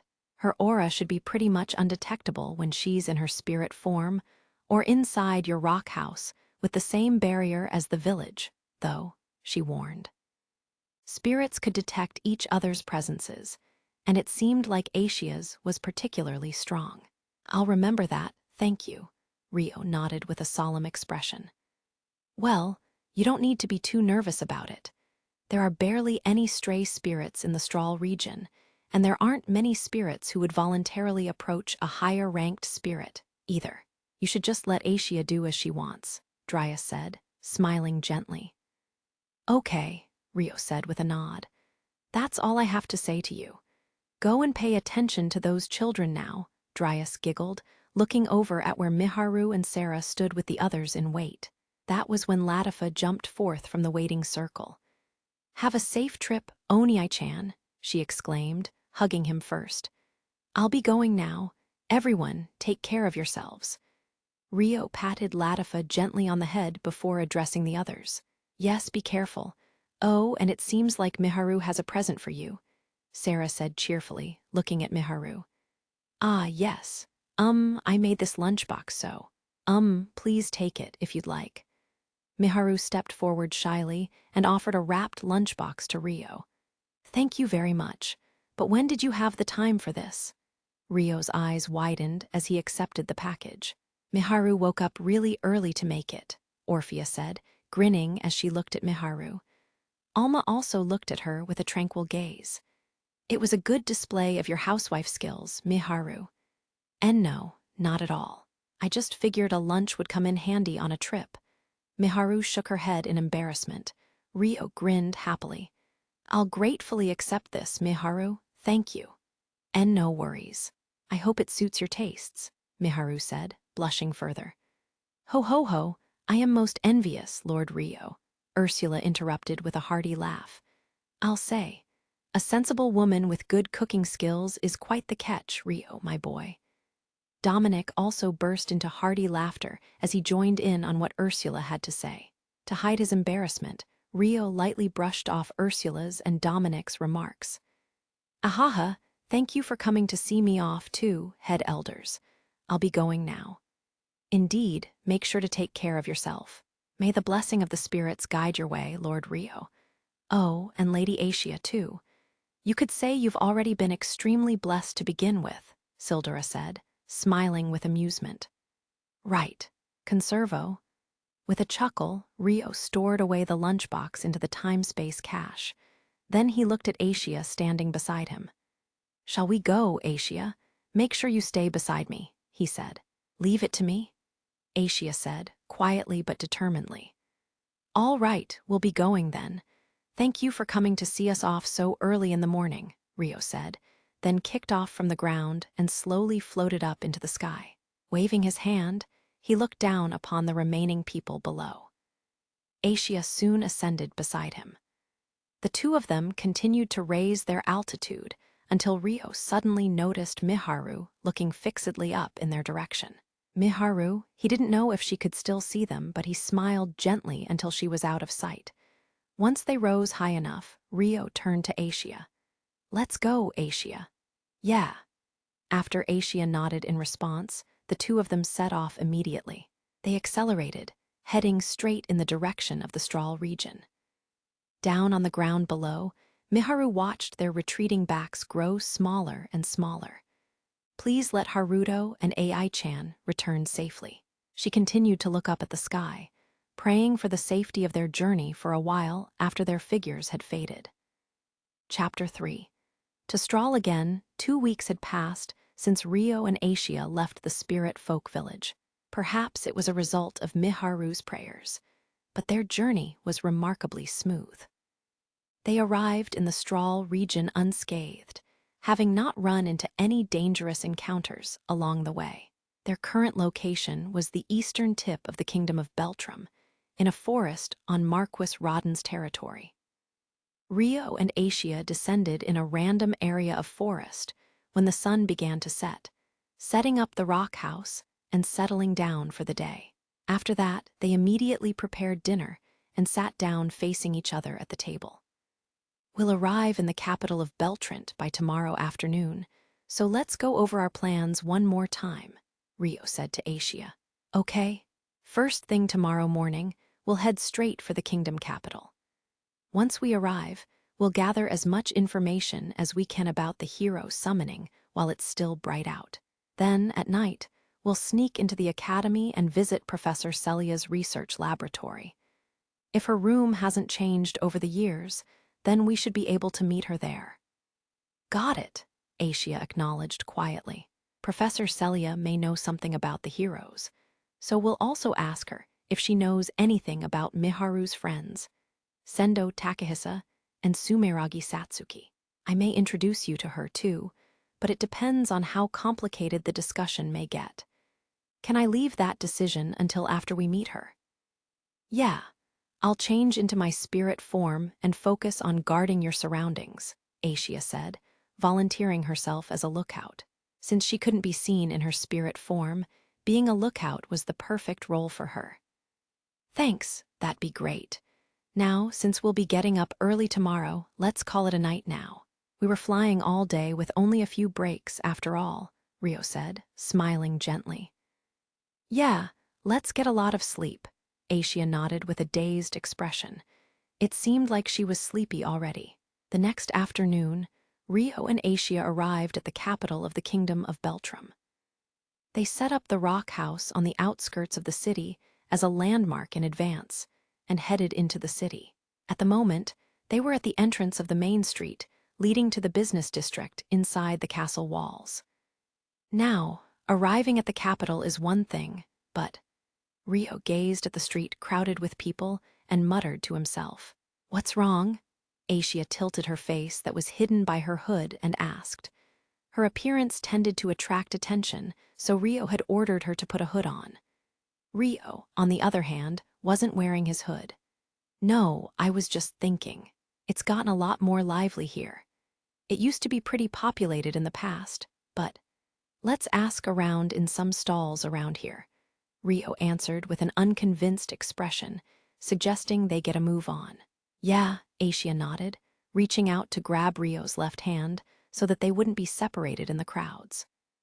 Rio gently held Asia's hand back. The two of them stepped onto the crowded road, but it was difficult to make progress down the main street, so they decided to enter a random store and gather some information. There are no empty stalls around here. Let's try going into an alley. With a strained smile, Rio pulled Asia by the hand and led her to a back alleyway.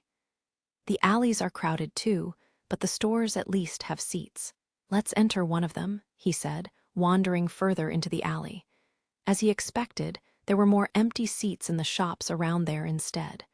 We haven't had lunch yet, so let's get something to eat. Okay, that one smells nice. Asia sniffed in the air and followed the scent before pointing out a shop. It appeared to be a stall selling sandwiches, where a group of people were accepting their freshly made meals. Then let's go with that, Rio said, moving toward the stall. He gave his order to a girl around 12 or 13 years of age behind the counter. Excuse me, I'd like to take 2, please. The girl took one glance at Rio and froze as though she was captivated by him. Is something the matter? Rio asked curiously. Oh no, 2 orders it is. Please wait a moment. Mom, 2 please. The girl shook her head with a faint blush on her cheeks before passing the order on to her mother behind the counter, where she was preparing the food. Yes, sir, please wait a moment. The girl's mother gave a friendly nod and immediately began preparing the ingredients. She looked to be in her early 30s, still fairly young and with refined facial features. Rio looked at the woman's face and felt a strange sensation similar to déjà vu. But he couldn't think of a reason why, so he let it go and returned his thought process to his main objective. The main street is filled with crowds of people. Is it always that busy? He asked the girl. Oh, I think some really high-class nobles are getting married tomorrow, so lots of people are visiting from outside the capital. There'll be some big celebrations and even a parade or something. Because of that, even a stall located off the beaten path like us is getting customers, so we are very grateful, she answered with a happy smile. Tomorrow, I see. May I ask which noble family? If it was a really high-class noble, then there was a chance he knew of the family too. Who was it again? Something like R. The girl couldn't quite recall the name, inclining her head as she searched through her memory. The Duke Arbor family. The girl's expression brightened as she nodded. Ah, that's it.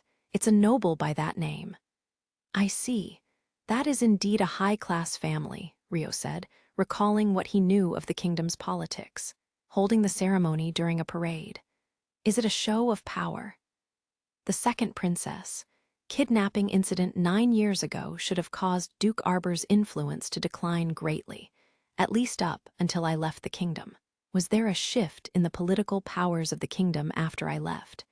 If I recall correctly, Professor Celia's family was part of the Fontaine faction that was especially loyal to the king. Comparing the balance of the past with the present, he formed a hypothesis on what was happening. You really seem to know a lot about nobles, mister, the girl said, looking up at Rio's face hesitantly. Rio's eyes widened for a moment before he picked up on what the girl was implying and reassured her with an amused smile. HM? Yeah, but I'm not a noble, so you don't have to be scared. Ah, no, that's not what I meant. I just thought you spoke really prettily, so I was wondering. It wasn't that I thought you were one. You don't have to talk to someone like me so politely. Ah, my name is Sophie, by the way. The girl blushed, explaining herself with flustered gestures. On top of that, she introduced herself for some reason. What's wrong, Sophie? Here, it's done. Hand it to the customer. The food had been completed, and Sophie's mother's voice could be heard from the back. Ah, okay, Mom. Here. Thank you for waiting, mister. Sophie accepted the completed sandwich and offered it to Rio with a bow. I apologize for my daughter's rudeness, sir. Sophie's mother also bowed her head deeply at Rio. No, you have a very cute and friendly daughter there. I enjoyed our conversation very much. Rio shook his head with a smile. Sophie's mother sighed quietly in relief. I'm glad to hear that then. If you don't mind me asking, have you had this store here for a long time? Rio suddenly asked. Yes, it's been around 5 years now. I started when this child was still young. The girl's mother answered with a slightly curious look. Ah, I see now. No wonder. A smile tugged at Rio's lips as it all clicked in place. I see. I believe I may have visited this store once before, back then. No wonder I felt a strange sense of déjà vu when I saw the front of the store. I remember your daughter was tending to the store back then, too, he said, explaining his sudden realization. Sophie twitched in surprise at the mention of herself. Oh my, is that so? Thank you very much for your continued patronage, she thanked him happily, having no recollection of Rio. The last time Rio had visited this store, he had been preparing for his journey to leave the kingdom after receiving his arrest warrants. Rio had grown a lot since then, with different colored hair to boot, so it was understandable that the mother and daughter wouldn't recognize him. No, not at all. Here's the money. Asia here. Thank you, Asia nodded, accepting the sandwich and taking a small bite of it immediately. It's delicious. Please feel free to have a seat as you eat, Sophie's mother said with a pleased smile, stepping out from the back of the stall and setting up seats for Rio and Asia beside the counter. Well, if you don't mind. Rio and Asia both accepted the seats offered to them. Rio took a bite of the sandwich first. Wow, this is really good. The bread was a firm type of baguette, and the fillings were a mix of meat and vegetables that were seasoned with meat juice and a salty sauce. It filled his mouth with rich flavor. Thank you very much. Please, take your time eating, Sophie's mother said, returning to the stall. Sophie occasionally shot glances over at Rio and Asia. Eventually, Rio felt awkward enough to speak up. Sophie, he asked. Why, yes. How can I help you, mister? Sophie replied happily. If I'm not disturbing your work, there's one more thing I'd like to ask. As long as no other customers are around, feel free. Do you know anything about the hero that was summoned around 4 months ago? Oh, there was a huge fuss about that for a while. A huge pillar of light shot up from the royal castle, so that kind of reaction makes sense. Sophie said elatedly, recalling the events that occurred. Has this kingdom officially announced the existence of the hero? Yes, the castle issued a proclamation to the people. Do you know the name of that hero, by any chance? Rio asked with interest, but Sophie shook her head apologetically. I'm sorry, I don't know the hero's name. I see. That's all right. Thank you for telling me, Rio said, resuming his meal. Aisha continued to chew on her sandwich in an adorable manner next to him. Thank you for the meal. It was truly delicious. I'll drop by again if we're ever nearby, so maybe we'll meet again, Rio said once they had finished their food several minutes later, leaving the store behind him. Yes, please come again anytime. Sophie and her mother saw Rio and Aisha off cheerfully. What a lovely couple they were, Sophie's mother, a woman named Angela, said to her daughter. Yeah, I only saw a little bit of her face under the hood, but that lady was really beautiful. Sophie agreed with a mix of fascination and jealousy. Fufu, it'd be nice if we could meet again, Angela said, smiling amusedly. After lunchtime, Rio and Aisha continued to walk through the market in search of information. The sky gradually grew darker. Eventually, all the stores closed up shop for the day. Instead, inns and bars started to bustle with life, but the two travelers had no business with those establishments. Rio walked down the much less crowded main street beside Aisha. All right, I guess we've gathered as much information from the market as we can for now. Sorry I had you accompany me for so long. Thank you, Aisha, he said, offering words of appreciation to Aisha for keeping him company the entire time. I didn't do anything. All the information was gathered by you, Haruto. Aisha shook her head with a calm voice. No, having you beside me helped make people less wary when talking to me. You were a big help. I'm glad to hear that then. Though she had her face hidden by the hood the entire time, it was easy to tell Aisha was a woman from close up because of her figure. A man and woman walking together was easy to mistake for a couple. And a few of the store attendants were more willing to chat after being distracted by the glimpse of Aisha's beauty that they caught. It was all thanks to Aisha that their bout of information gathering went so smoothly. I was thinking of going to the academy next, as planned, but if you're tired, you can go and rest first. It's okay. I'll go too. If we're sneaking in, my spirit form might be useful, Aisha offered without any sign of reluctance. Then I'll take your word for it and count on you. Let's hurry, shall we? Rio smiled with a mix of gratitude and guilt at Aisha's devotion before resuming their walk toward their objective. They were, of course, headed for the Royal Academy of Beltram, where Rio once attended, and Celia's research lab was located below the library tower. However, the academy grounds were deep inside the noble area surrounded by castle walls, adjacent to the castle itself, so there was no entering from the front. That inevitably meant they had to sneak in instead, but Rio and Aisha had access to spirit arts to make that task much easier. The two of them went around the wall to locate a relatively unguarded location and leaped into the air with spirit arts, easily clearing the 10-meter-tall castle walls. They had waited until dark simply because it was easier to sneak around with the cover of night. There was no way they could have flown through the air so recklessly during the day. This way, Rio jumped down to the roof of a moderately sized building and enhanced his body with spirit arts. Then, he burst into a light run across the rooftops of the noble district, with Aisha bringing up the rear. With that pacing, they arrived at the academy in a matter of minutes. As a former student, Rio made his way around the school grounds without hesitation.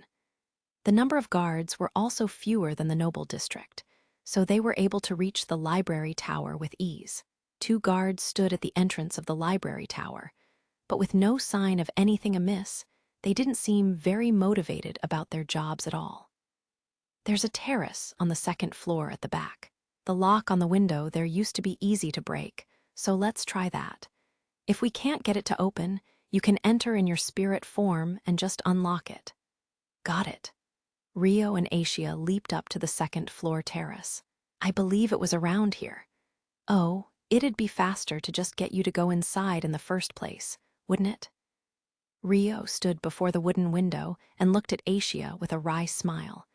She could also check if there was anyone inside. Yup, leave it to me, Aisha nodded, dematerializing her form and disappearing from sight. Less than 10 seconds later, a click sounded from inside as the window unlocked and creaked open. "Come in. There's no one inside." "Thanks, Asia. You made this so much easier than I was expecting," Rio laughed, then climbed into the library tower and closed the window once more, locking it shut. "Let's go. Professor Celia's lab is underground." They refocused themselves on the task at hand and headed downstairs. There were no guards inside the library tower, but there would be researchers working overnight. They couldn't afford to let their guards down. "This sure brings back memories," Rio thought to himself as they walked down the familiar underground corridor. They advanced down the illuminated hallway, dimly lit by the light of magic artifacts, until they reached the room Celia used as her research laboratory. The name plate on the door was still carved with the name Celia Clare. It's still her name. Rio broke into a grin, then took a deep breath and quietly knocked. However, the inside of the room remained silent, with no sign of a reaction for several seconds. "Is she out?" He knocked once more to check before his expression fell with a frown. "I'll take a look," Asia said, turning into her spirit form. Her body scattered into particles of light and dispersed. No such thing as privacy with her. Huh. He hadn't realized it before, as she was usually in her physical form, but she could really abuse that ability if she wanted. Rio would have to have a talk with her about when and where it was appropriate to invade someone's privacy. And who, of course, he thought with a wry smile. Soon after, the light particles gathered once more to form Asia's figure. "Celia isn't there. It's completely deserted," Asia reported. "You mean she's gone home for the day?" "No. At the very least, the room hasn't been used at all recently. Most of the things in the room have been removed." Rio placed a hand against his mouth with a contemplative look. "Looks like we'll need to investigate this a little more," he murmured in thought. "What do we do? It might be a little risky, but let's see if there are any other researchers around and cast a spell on them. For now, let's search as many of the research labs on this floor as we can," Rio replied. "Okay, I'll search in my spirit form." Rio paused for a moment. "That's probably the least risky option. Can I ask you to get to that right away?" "Leave it to me." Asia immediately took on her spirit form and set about on her task. Then, less than a minute later, she materialized once more before Rio. "This way, Haruto," she said, leading Rio to the room she had marked. "Thank you. What's inside?" "A middle-aged researcher. I'll enter the room and cast an illusion on him before calling you. So come inside after that," Asia said. Illusion arts were a type of spirit arts that affected the 5 senses of perception of a person. For example, planting suggestions into someone's mind was also considered a form of illusion arts. There were many different kinds of illusions, the most difficult and powerful of which were capable of making the other party experience what was, in short, a waking dream. However, as illusion arts required time to cast, its effect was weakened when met with resistance, to the point where it could be completely repelled. In addition to requiring a great amount of skill in spirit arts to perform, it was also extremely difficult to use it in a practical way. Therefore, it was best to cast illusion arts when the other party was unaware of it. Even if an illusion was forcibly cast, the illusion would be noticed the moment any resistance was met. Therefore, even if the art was successfully activated, the utility of the illusion was essentially ruined. With all that in mind, Rio nodded uneasily. "You're right. It'd be better for you to cast the illusion arts in your spirit form, Asia," he said with a small sigh. "Remember, we've snuck into this academy in search of information about Professor Celia. We can't have anyone realize that, so you need to put him into a dream state before he resists." If they could place him under a dream state before he noticed them, his memories of Rio and Asia would be hazy even after the illusion wore off. Rio was capable of casting the illusion arts himself, but after considering the time lag between opening the door and approaching the researcher, He decided it was more reliable to have Asia do it. "It'll be fine, don't worry." Asia didn't seem to have any concerns at all, as her response to him was blunt. "Yeah, if it's you, then I don't need to worry." Rio gave a faint smile as he relaxed. "Yup," Asia nodded, dispersing into particles of light again. Then, after a short while, "Come inside, Haruto," Asia's voice echoed in Rio's head. Rio immediately opened the door without knocking. A single middle-aged man sat at his desk in the room. Beside him stood Asia, her hand held up against the man's head. "Hey!" The researcher seemed to perceive Rio's entrance and called out to him in a friendly manner. However, his eyes were unfocused and had a dazed look about them. "He thinks you're an important work-related visitor. If you want to ask him your questions, he should answer them properly, to the extent of his knowledge, at least," Asia explained to Rio via telepathy. Rio gave her a brief thanks and began to question the man sitting before him. "I have business with Professor Celia Clare. Where can I find her?" he asked. "Shouldn't she be in the castle?" the man replied casually. "The castle? Why would she be there?" "Ha ha ha. Duke Arbor's faction may have regained their power, but the kingdom's internal affairs are still very much unstable. They're probably being wary of Duke Huguenot's faction, what with the upcoming wedding ceremony and all." "Wedding? Of who?" Rio almost doubted his hearing. "Celia's, of course. She'll be wed to Sir Charles of Duke Arbor's house." The researcher stated the fact simply. "Charles? Charles Arbor and Professor Celia?" Rio's jaw dropped, his shock making his words come out louder than intended. His reaction made sense. Charles Arbor was the same person who forcefully tortured Rio under the name of interrogation during the incident where the second Princess Flora was kidnapped. It went without saying that Rio didn't have a very good impression of Charles. "Well, it's your standard political marriage. Celia's family is from the Fontaine faction, or rather, the faction recognized as the leading nobles with regard to their support of His Majesty. With the Huguenot faction chased out of the capital right now, they're the perfect marriage candidate to increase the Arbor family's power. And though it pains me to admit it, Celia's worth as a genius researcher also gives her a high value as a wife," the man explained. "Professor Celia? No, the Count Clare family also wanted this political marriage. That's anyone's guess. But with the current state of the kingdom, it wouldn't be smart to turn down a request from the Arbor faction. It would have benefited Count Clare's house more to side with the winners, so to speak." Rio took a deep breath and calmed himself down on the surface before continuing his line of questioning. "I see, but I still don't quite understand why she is living in the castle. What do you mean by being wary of Duke Huguenot's faction?" "The Huguenot faction is currently being treated as a rebel faction in this kingdom and have hidden themselves, but their power cannot be underestimated.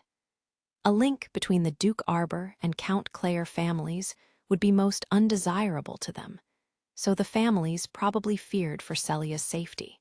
It was for those reasons that she was taken to the castle." "I see, so that's what happened. I suppose it would be easier to guard the castle," Rio muttered with a grimace. "I guess a lot of political disputes occurred after I left the kingdom, huh?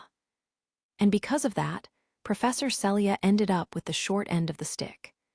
He felt ashamed of his own ignorance of Celia's predicament, though he couldn't have known otherwise. "The wedding ceremony was to take place tomorrow, right?"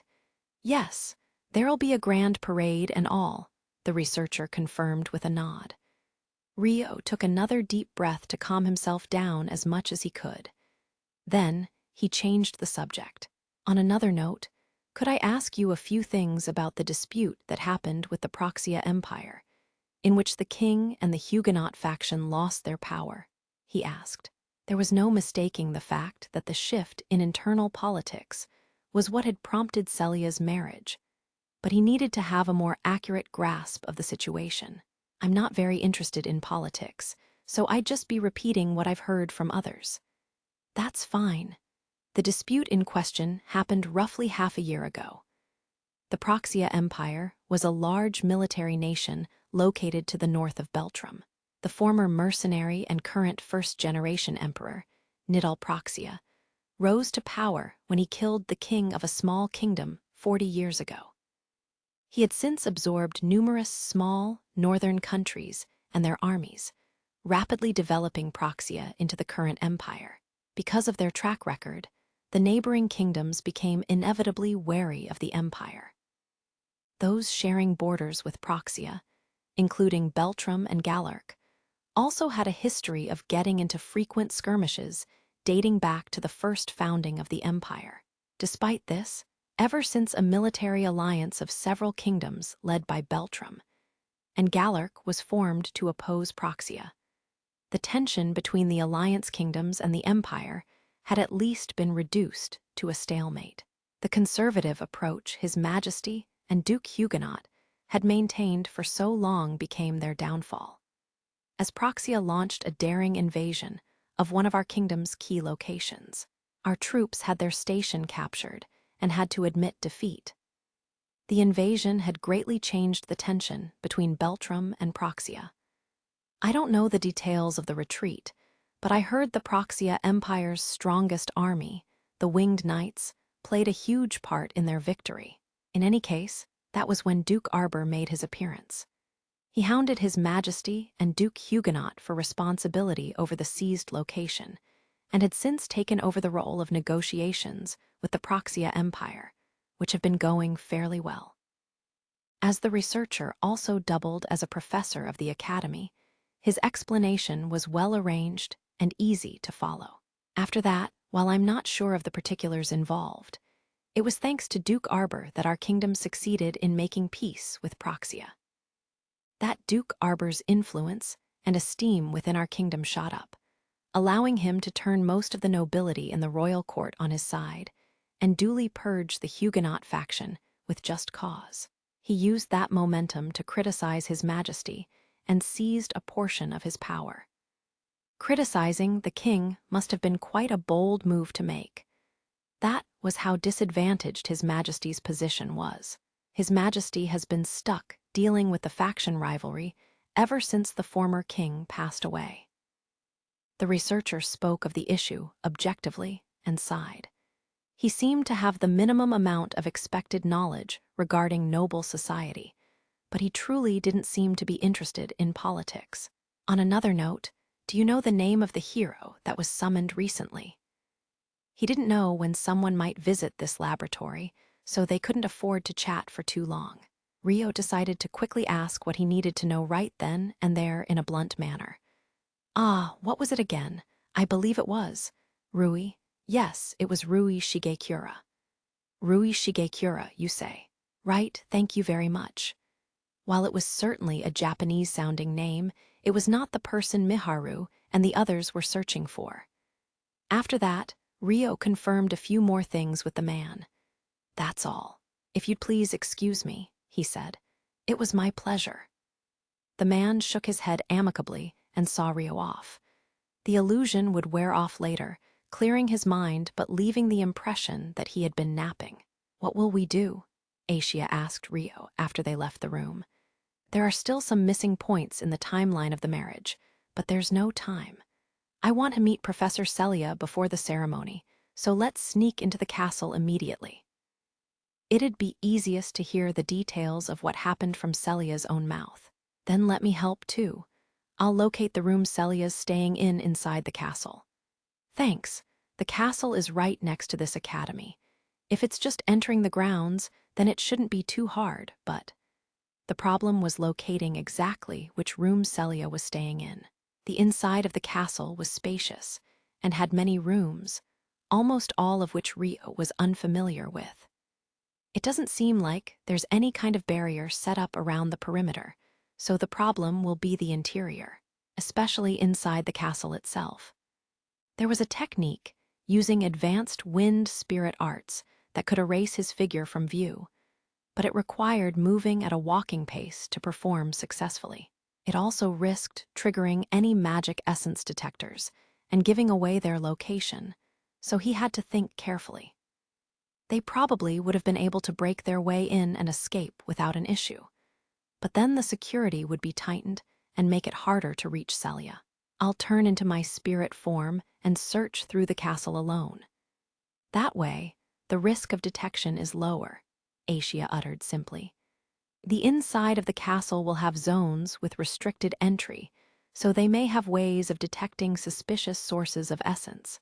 Ignoring the characteristic aura you emit as a physical spirit, won't you be a mass of ode and mana in your spirit form? Are you sure? They had considered this risk when they were sneaking into the academy too, but the royal castle was more likely to be guarded carefully in comparison. It's no problem. If there's any kind of barrier that detects magic essence, I'll be able to detect it first. And the humans of the Strahl region typically can't perceive essence, so my spirit aura shouldn't be an issue either. Plus, I don't feel any spirits around here, as far as the radius of my detection reaches anyway. Dryas also said that wild spirits rarely ever appear in Strahl, Rio noted. Most spirits are cowardly by nature, so they tend to avoid human habitats. The spirit folk who live together with spirits are actually an extreme exception, according to Dryas. I see. Then can I rely on you once more, Asia? Rio requested reluctantly. He felt sorry for depending on Asia so much, but they had to search as efficiently as possible right now. Yup, Asia agreed without missing a beat. Thank you. Let's head to the castle right away then. The two of them set off toward the castle. Interlude. Celia's woes sometime before Rio and Asia infiltrated the academy. In a separate building from the guest house located on the castle grounds, Celia was having supper in the dining hall with her father, Roland Clare, and her fiancé, Charles Arbor. It's been a long time, Celia. I'm sorry I haven't been able to see you very often until now, even with your wedding ceremony coming up tomorrow. Seated across from Celia, Roland apologized to his daughter with a grimace. His gaze flickered over to Charles Arbor and the knights that were standing in the room as guards, their presence intruding on the long-awaited private moment between a father and daughter. I understand, Father. I'm sure you were busy with your official duties. Just being able to see you like this is enough for me. Celia smiled fondly and shook her head. I'm sure it was unavoidable. These are busy times, after all. I haven't been able to meet my beloved Celia much either, despite the approaching ceremony, Charles said tiredly from beside Celia. A vein in Roland's temple twitched. With the departure of the Huguenot faction from the capital, the state of the kingdom has become rather chaotic. I cannot help but worry that moving forth with the ceremony during times like these will cause you undue stress, he said to the two of them worriedly, pasting a grin on his face. No. It is precisely because they have fled with their tails between their legs that there is meaning in holding the ceremony right now. It is, as I told you before, this marriage between the Arbor house and the Clare house will show those both inside and outside the kingdom that Beltram's power is flawless. I understand that, but it's my duty as a parent to worry. Roland nodded, stifling his discomfort. Children all grow up one day. Celia understands that well herself, so there is no need for concern, Charles said with a huff of laughter, looking at Celia. Yes, I am aware, Celia agreed obediently. With a sigh, Roland tried to seem convinced. I see. Besides, the Huguenot faction took one of the sacred stones with them, so they should have a hero on their side too, which means they will definitely attempt to justify themselves with their hero. This wedding ceremony will also act as a form of control to those in the Huguenot faction. It is for that reason that we have called for the hero, Rui Shigekura, to officially bless our wedding. Charles frowned and spoke of Duke Huguenot's faction with hatred, but the latter half of his words were accompanied by a smug sneer. But to hold the ceremony in such a grand way with the parade.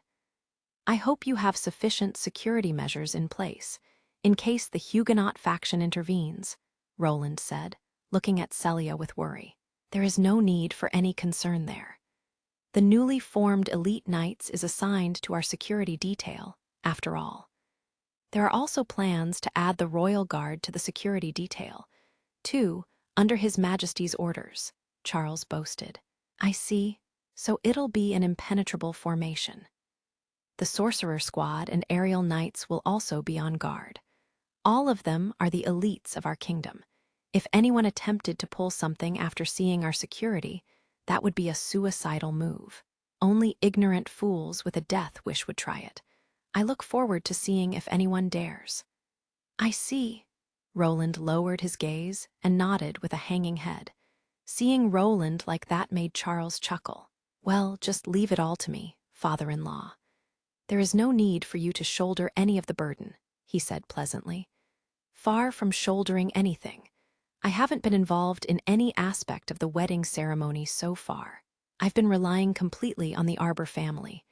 Or rather, you, Roland said with an apologetic smile. And that's how it should be. The house of Count Claire is already considered family by the Arbor House at this point. As long as you so rely on me, I shall look after Celia and your family. I am still young myself. I cannot simply rely on you for everything. Of course, I expect the talented Count Claire to work on various matters after the wedding, so you may rest assured there. I see. I will do my best. Of course, everything will get busier after the wedding, after all. Although I do have one concern. But please relax and rest yourself for now, Charles said, speaking with a strange implication. A concern, you say? Roland asked. His instincts were telling him that the future would be more troublesome if he didn't choose to ask for more details now. It's the rumors that have been going around the royal court for some time now. The ones that suspect members of the Duke Fontaine faction, including you, to be secretly colluding with the Huguenot faction after their estrangement. As expected, most of them have quieted down after my engagement to Celia. But there are still some that are stubbornly hanging on out there. It's quite troubling indeed, Charles said, shaking his head dramatically. You dare say that after setting everything up so that you could threaten this engagement into existence, Roland displayed a splendid amount of control in resisting the urge to furrow his brow. I am truly saddened to hear that.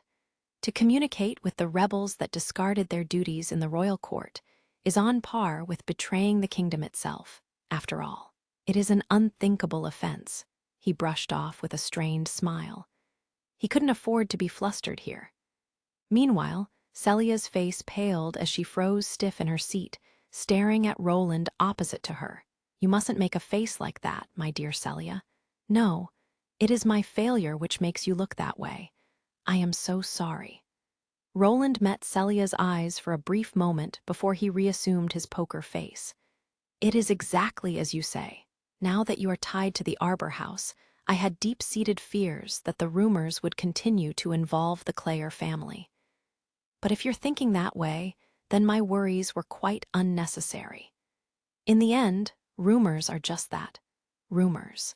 You'll be able to win over trust with your actions and attitude from here on out, Charles said cheerfully, nodding in an exaggerated manner. That would be most fortunate if so. Roland agreed with Charles carefully, unsure of his intentions. It's simple. From now on, you will maintain your relationship with the nobles of your faction that you have associated with until now, while drawing an appropriate line of distance. On top of that, you'll have to watch them carefully for any hidden agendas, Charles stated as though it was a predetermined matter. In other words, he wanted a spy that moved under the orders of the Arbor House. A predictable demand indeed, Roland thought to himself. It is a duty far above what I deserve, but I understand. I shall do my best, Roland said, nodding deeply. I will have high expectations of you. If you produce the right results, Father and I will be more than happy to grant you more opportunities to prove yourself. For someone as intelligent as you, I don't even need to tell you that you'll have to accomplish something to win over those around you. Am I correct? Charles asked, narrowing his eyes. Yes, I will take care in the way I present myself. So I won't be suspected of acting as a double agent, Roland added in his heart. Excellent. In that case, The house of Count Clare will continue living in peace, along with the future of my bride, the greatest genius sorcerer our kingdom has ever seen," Charles said dramatically, directing a smile at Celia. "Please do look after our family, Sir Charles. My father and I will devote ourselves to your vision." Celia put on the biggest smile she could as she bowed her head at Charles. "I as well. Your results as my wife will reflect upon me in the future, too." "I understand." Charles nodded in satisfaction. "A good reply. I look forward to our lives together." "Oh, yes, speaking of that, I have yet to give you the opportunity to meet with my wives properly yet, have I?" "Yes, though there are some I have met in my own time. You've been shut away in here ever since our engagement was decided, I suppose." "Ah, well, I shall set up some time for you to speak with them before the ceremony tomorrow. You'll be living together with them from now on, so do get along with them. My wives also wish to know you better." "I understand. I shall look forward to it," Celia replied with a smile plastered on her face. The uncomfortable conversation between the three of them continued for some time after that. Chapter 4. Reunion with Celia. Roughly 1 hour had passed since Rio and Asia left the academy. Rio was flying in the sky above the castle alone. His black overcoat completely camouflaged him against the night sky, making it nearly impossible for him to be spotted from the ground. "It's been quite a while since we snuck in. Does Asia really know what Celia looks like?" Rio thought, looking down at the enormous castle below. Because Asia had slept inside Rio for so long, she wouldn't have met with Celia before. Yet, for some reason, Asia had stated that she knew Celia's face. Apparently, through the spiritual link that connected a contract spirit and contractee, it was possible for the contractee's memories to be read. If that was true, then it would explain why Asia knew the face of someone she had never met, why she could speak Japanese, and why her martial arts techniques were so similar to Rio. That being said, with how long had passed since she entered the castle alone, he couldn't help but worry about her. With nothing else to do, Rio was lost in his thoughts for a while, until a telepathic message arrived from Asia. "Haruto, I found Celia." "Really?" "Yup," Asia replied. "She's located in a big building to the far left of the front gate. It's probably a guest house. There's an entire detached suite there that belongs to Celia. It seems like she just finished dinner and is now back." "All right. Is there any area where I can get inside?" "There are lots of security guards inside the building and a few knights in front of Celia's room, so you should come in from the terrace. I'll guide you in my spirit form." "Thank you. I'll fly above the guest house first." Following Asia's directions, Rio descended gracefully to the air above the guest house. From what he could see on the way, the security was indeed as harsh as one would expect of a royal castle. As he descended from the skies, he spotted security guards patrolling all over the place. However, with his ability to fly, it only took Rio half a minute to arrive above the guest house. The guest house was a building constructed separately from the castle, and set up so that it could only be accessed by going through the sturdy stone bridge that connected it to the castle. With the wedding ceremony approaching, the guest house had many visitors staying over, resulting in more security guards there than near the castle. Celia is in a detached suite surrounded by a lake. The building closest to the castle, Asia's voice echoed in Rio's head. "Got it." Over there, Rio identified the building immediately. In order to reach the suite, one would normally have to use the dedicated suspension bridge, but Rio simply flew over with his spirit arts. "There are several knights in front of the door, so drop down to the roof first." "Okay," Rio replied, landing on the roof of the detached suite. Celia's on the second floor. "The corner room closer to the castle." "This one?" "Yes, Celia's room is directly below." "There's a knight guarding the door, but Celia's the only one inside." "Entering through the terrace would be a wise choice," Asia directed through telepathy. "Understood. I'm going to drop down to the terrace then."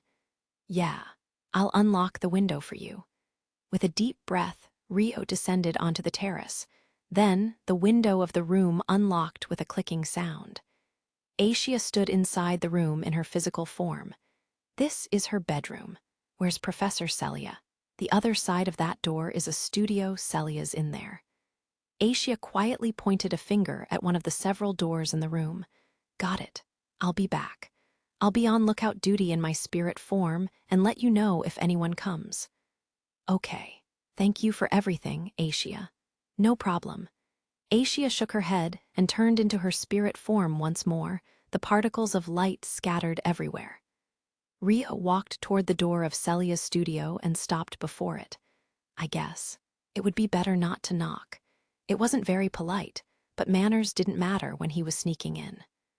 Rio opened the door quietly. After finishing dinner and seeing off Roland and Charles, Celia headed straight for her room. In an estate as huge as this one, the only place she got any sense of privacy was her own room. It was the first time I met with Father in ages, yet we couldn't have any meaningful conversation. Celia thought with a gloomy face, but I'm glad I was able to confirm Father's safety. The worst-case scenario was averted, it seems. Before Celia's engagement was decided, Count Claire had been secretly suspected of assisting Duke Huguenot in taking second Princess Flora out of the capital, putting Count Claire in a precarious position himself. In order to clear that suspicion, it was decided that his daughter would wed Charles as a human sacrifice of sorts. And if he was allowed to meet her like how he did earlier, then it meant Roland's position had now recovered. I fulfilled my purpose of recovering my family's position, right? All that's left now is for me to be that man's hostage for the rest of my life. That's all. Yup, that's all there is to it. Celia bit down on her lip as she tried to convince herself. Now that the engagement was set in stone, it would be impossible for Charles and the Duke Arbor family behind him to treat Count Claire's family with disdain any longer, which was why all Celia had to do now was quietly become Charles' puppet. That was all. She had already resigned herself to her fate. But, before the end, before I get married. I wanted to see Rio, Celia thought desperately, her eyes drawn to the surface of the work desk in the room. There, a single letter lay among the research materials. It was a letter Rio had sent several months ago. Celia picked up the letter and clutched it to her chest. It almost felt like Rio was beside her. She opened the envelope carefully and read it, despite having done so countless times. There was nothing special about the contents written down, but knowing that the characters were written by Rio made her heart yearn helplessly. When Celia had received the letter, she was barely being allowed to remain in her research laboratory in the academy, which why she was able to bring it here along with her research materials, without inspection. The letter she received 4 years ago was stored carefully here, too. Lately, however, as she reread the letters, Celia noticed that she couldn't get Rio out of her mind. I used to like Rio. If only I realized back then. If she had, they may have been able to create even better memories with each other. She may have been able to confess her feelings honestly to him. Whenever those thoughts filled her head, Celia couldn't help but feel like crying. However, it was all in the past. She would be getting married to another man tomorrow, and probably needed to get rid of the letters she received from her first love that she continued to stubbornly hold onto. It may be best if we never meet again. These letters will just make me feel more distressed, so I should probably dispose of them now. Celia thought with a tearful expression. They were easy to dispose of. All she had to do was rip them and burn them. Celia stared fixedly at the letters as she considered it, when a soft clicking noise from the only door in the room broke the silence in the air. Who's there? Celia asked with a start. She hurriedly mixed the letters among her research materials on the desk before looking at the door. There stood a gray-haired boy in his mid-teens, dressed in a black coat. Rio slowly opened the door to Celia's studio, when her voice sounded from inside almost immediately. Who's there? The room was warmly lit by the light of magic lamps. Rio caught a glimpse of Celia placing something on her desk in a fluster. Quiet. It's me, Professor Celia. He pressed a finger against his lips to shush her. Professor? Does that make you a student of the academy then? How did you get inside? There should have been several knights standing guard, no? Celia questioned him warily, backing away slowly as she did. Was there a student like this before? A foreign child? She wondered to herself as she stared at Rio's face dubiously. His frame was masculine and his form was slender, but visibly toned. The boy's face was androgynous, with pretty and refined features, and his eyes had a gentle look to them. However, there was something suspicious about him.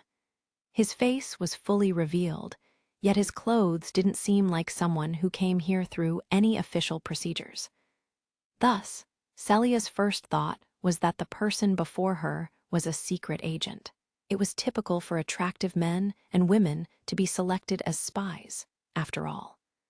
I used to be a student of the academy. How I got here is a rather long story I'm going to omit for now. The knights are still guarding the outside of your room, so please rest assured, Rio replied, half amused. A past student. Celia's doubts grew stronger, but for some reason, his voice sounded somewhat familiar to her. It's me, Professor Rio. I wrote a letter saying I'd come see you, did I not? Rio said, chuckling. Huh. Celia's eyes widened as she froze. Long time no see, Professor Celia, Rio said, removing his necklace so that his hair would change from gray to black. Celia blinked blankly several times as she stared at his face. Rio, she muttered, quite shaken. He definitely looked like the person in question. The second his hair turned black, the resemblance became striking. No wonder his voice had sounded familiar. Even if his voice had changed during puberty, he still sounded like Rio. Professor, did I surprise you too much? Rio tilted his head with a troubled look, peering at the flustered Celia. Her eyes suddenly filled with tears. Is that really you, Rio? She asked in a trembling voice, desperately holding back from outwardly crying. Rio smiled gently and nodded. Yes, I returned just like I promised. It's been nearly 4 years, hasn't it? Oh. Celia suddenly jumped at Rio's chest, and he caught her body gently. Rio, it's really you. It's really you, Rio, Celia asked him, raising her face from his chest. She didn't care why Rio was in this room right now. The bigger problem was whether the person before her was really Rio, or whether he was just an illusion she was hallucinating. Yes, it really is. Rio nodded gently. Celia touched Rio's body and buried her face in his chest. Yeah, you're warm. You smell like Rio, too. This isn't a dream, right? She asked nervously. Yes, this isn't a dream. It's me. I'm alive. I missed you, Professor. Rio hesitantly wound his arms around Celia's back. I missed you, too. I wanted to see you. I wanted to see you so much. You've grown up so much in such a short time. Celia looked up at Rio happily, eyes glistening. Me too, but you haven't changed at all, Professor, Rio said, grinning down at her mischievously. She remained in a daze for a moment. Huh, what are you saying? Geez, you're the one who grew too much. I became a little more ladylike too, I'll have you know. She puffed up her cheeks and glared at Rio. Yes, you're beautiful. Rio simply nodded happily. There you go again, saying things like that. Celia blushed bright red and buried her face in Rio's chest once more. Then, after a moment, she started hitting his chest to shake off her embarrassment. It's true, you're just as youthful as you used to be, Professor, but you've become more beautiful. Rio shook his head gently, speaking in a gentle tone. If you want to put it that way, then you've gotten more handsome, too. You're stronger and taller and more manly and accepting of others and, Celia started to say as she looked up at Rio, intending on getting revenge for his words. However, she gradually grew more embarrassed and ended up blushing once more, until she breathed a weak groan. Oog! Burying her face in Rio's chest once more, she clutched at his clothes. With how close she was clinging, she could clearly hear the thump, thump of Rio's heartbeat. It was warm, reassuring, and very comfortable. Celia wanted to stay like that forever. Thank you very much, Rio said shyly. Then, after losing herself to Rio's warmth, Celia returned to her senses with a gasp. Yeah. I really am glad we were able to safely reunite. Well done coming back, and let's leave it at that, she said in a high-pitched voice, her body shaking. Yes, Rio said happily, giving a firm nod. However, his expression soon fell. I heard the news, Professor. You're getting married. For an instant, Celia's eyes wavered with sadness, before she soon crafted a fake smile with all her might and agreed. Yeah, that's right. Seeing Celia like that made Rio take another step forward. I heard your husband is to be Charles Arbor. Why, you know about that too. Celia avoided Rio's gaze timidly. I apologize for being so blunt, but is this a marriage that you desired, Professor? Rio got straight to the point with an utterly serious expression. No. Why so straightforward? Celia gave a vague reply tinted with guilt and redirected a question back instead. I'm sorry. I know that I'm being awfully hasty. However, knowing that there isn't much time until your wedding and that Charles Arbor is the husband, I simply couldn't wait around and do nothing. I didn't get here through the official procedures either. You couldn't possibly have snuck in here, did you? Celia asked in disbelief. I did. This is currently the most heavily guarded area of the entire kingdom. If you really did sneak in, then that failure would reflect on all the knights and soldiers, and even the kingdom itself. There wasn't a problem with the security. I simply found a loophole catered to my abilities. It's not like just anyone could have walked in, so you don't need to worry about that. Both locating you and finding a way to sneak in took quite a bit of effort. However, since we're low on time right now, I'd prefer it if you could just give a summary of what happened, Rio said, returning the straying conversation back on topic. Yeah, you're right, Celia nodded meekly. She must have still had her doubts, but she agreed with him nonetheless. Back when I was still a student, I remember you poured all your passions into your research and held a rather negative opinion toward marriage.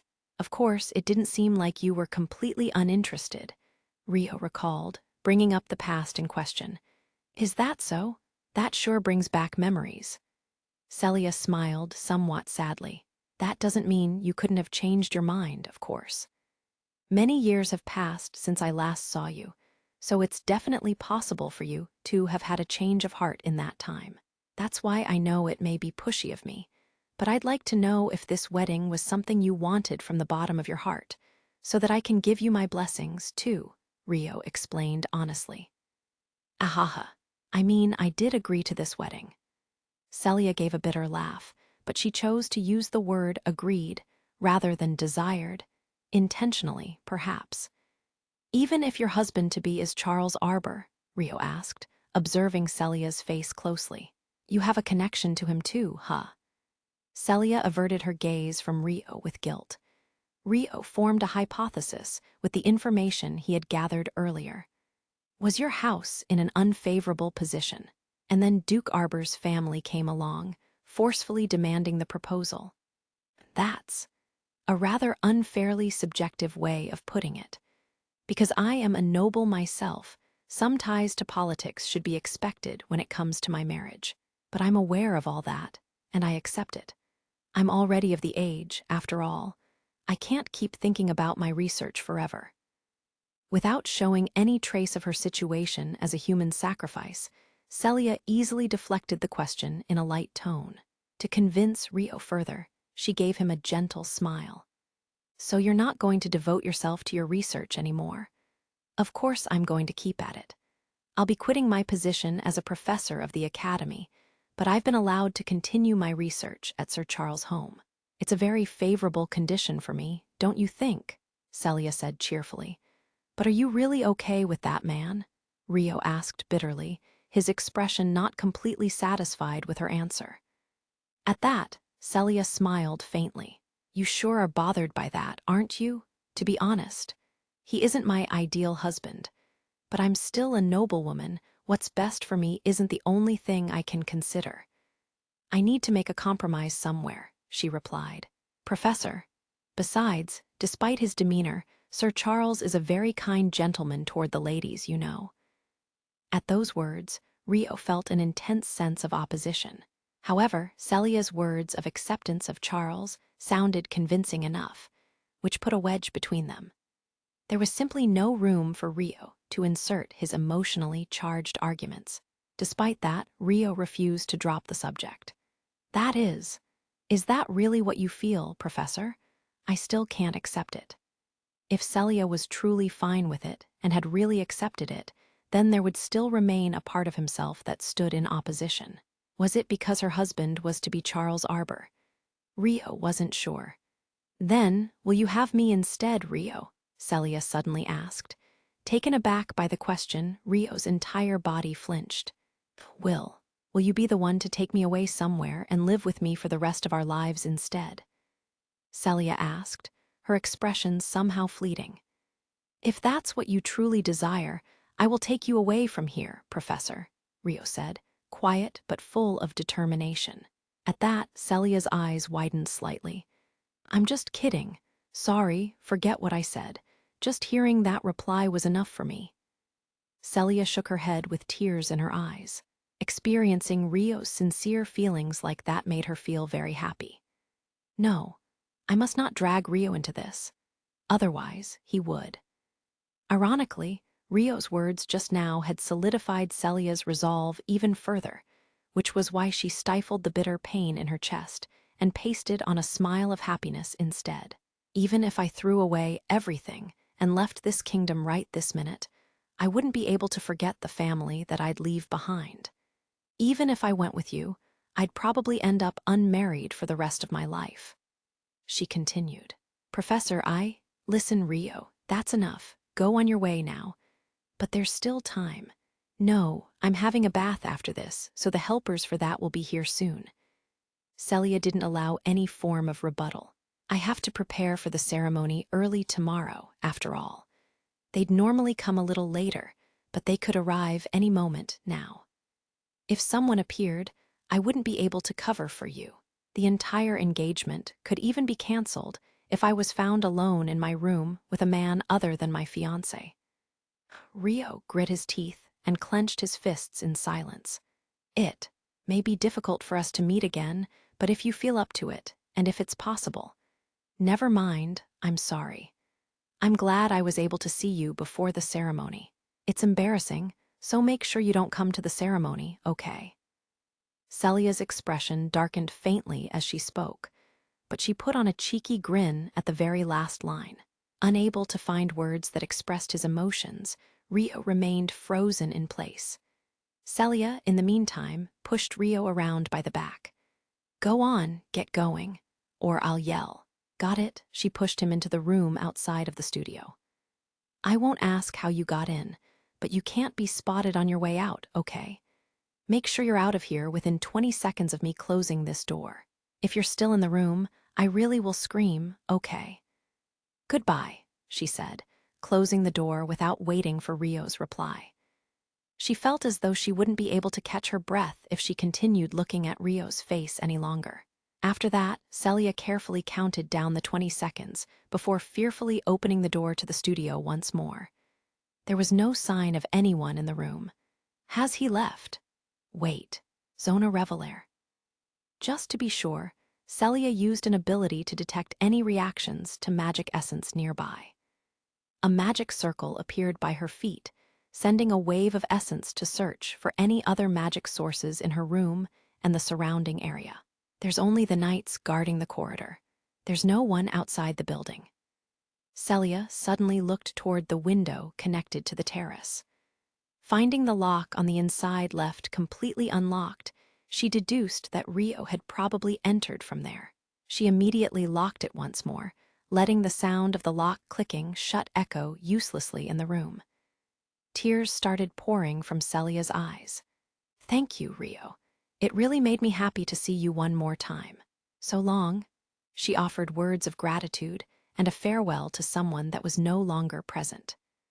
Meanwhile, after Rio left Celia's room, He immediately met up with Asia in her physical form and flew up into the night sky together. "Are you feeling conflicted, Haruto?"